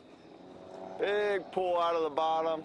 And they need to be straight vertical for the perfect Humpty. That's what they're looking for. Figure 6 is a half loop up, and he's staying inverted until that figure 7, which is the half loop down. He wants to drive it for perfect box positioning. He pulls it down to... You've got this on lockdown. Thank you. I really know a lot about airplanes because I've been them through my entire life. You So. got it going on. True, no excuses then. Yeah. You are right. I'm like, I don't know. Well, Okay, riding that wall of the box. he is doing a hammerhead. A vanilla hammerhead. Vanilla. Nothing special about this Playing one, straight other than up, the fact pivot. that it is perfect. Straight down. Very nicely You go done. to 0 airspeed at the top of the hammerhead. Big heavy pull. Now There's he's doing the full roll, the full roll. which is hard to keep straight and level during Sure that is. roll. Next, he has an Emmelman, which is a half loop up with a half roll on top to end upright. Executed Nice job, Devin. perfectly. Nice job, Devin. That wraps up your 2025 U.S. National Airback Championships. Graves, that was lovely. Very Love to nice. see We got one more competitor bringing it home it. Nelson With the- Brumbach. in the Triple nickel. triple nickel. Let's go, Nelson. You have no idea how excited we are to see you We fly. are so excited as the sun is slowly starting to set. The anticipation rises for this day to come to a close and bring it home with a lovely banquet medals dinner tonight, which hopefully you will be receiving one. Let's see how you fly, Nelson. We are Awesome. Nelson is pumped I up. hear you hyped up on that radio, bud. Let's see. Let's He's see. pumped up. finished. And I That's think, just the magic in the triple nickel. yeah, triple nickel just, I've never been in it, but I imagine it's just You something can feel the energy remarkable. radiating. What aircraft is the triple It's nickel? an extreme decathlon. So Oh. 210 horsepower decathlon. It's actually, I think, it might be like the highest hours on an extreme decathlon, I think. Really? I think A it little might fleet be. leader, It huh? might be. Wow. I think it is logged the most hours. For sure. I know a lot of people are sharing that airplane. Absolutely, on practice weekends. Yeah, on because- an average practice weekend in Fort Morgan, Colorado for our MSU Denver Aerobatics team, we will get through roughly around 15 to 20 flights in one day. That's a whole lot of landings, a whole lot of climbs, and a whole lot of practice for this That is MSU a team. lot. We see some maybe wing wags, or it looks like Nelson is on a final. The reason they're sharing that singular decathlon is because it's pure capabilities. Absolutely. I love it. Here's a beautiful 45 up line. Oh my God, I love this 45 up. Now he's going into Beautiful a cap 1.5 spin. Pull that power back to idle and kick with rudder. Feeding in a little bit of rudder here, looking to get it uncoordinated for the stall. Oh yeah. Let's bleed off that airspeed, Nelson, and bring this puppy down. Very nice. He drove it a little south into the box, which is exactly what he wanted to do. Right on the money, 1.5. Very, Love to see it. very nice spin. Take us into the next one. We have a half Cuban 8, so it's a 5/8 loop, and you end on the 45 down line. Here we go, floating over the top. You Finding don't want that it to be 45. you don't want it to be 1, 2. pinched on that radius on the 1, top. 2. Right, we're floating it. Beautiful. Let's see this loop. Pull it. The loop is Oh. very complex. Nice and center with the judges. Love to see it. The judges love to see it. This is really incredible. Triple This- nickel looking beautiful. Look at that golden hour sun. Wow, wow, wow. Grab the pod. A loop is Shall hard. we turn left? Boom! He turned left. We love seeing left turns in this sequence. Takes them away from the judges. The positioning turns out great for figure 6. Last figure, bring it home. Perfect. with a full Nelson, roll. let's see this roll. Full roll. Push, push. On a line, beautiful wing wags. Wagging out for the last flight of the day. That is a wrap for your Thursday, day 5. We started on Sunday of the 2025 U.S. and National Aerobatics Championship. right here in Salina, Kansas. Beautiful weather. We're all about to celebrate tonight for going through a successful day once again. We're Absolutely. gonna make sure Nelson safely lands and we'll push him back into the hangar. And we're all gonna get some dinner and crack a cold one open of Diet Coke. You can hear come the judges come tune in screaming tomorrow. with We'll be happiness. live again. 4-minute free, and we have Advanced flying their 3rd flight, last flight. It's gonna be a good day. You don't want to miss it. You can see the judges screaming with joy because of such a long day. Awesome.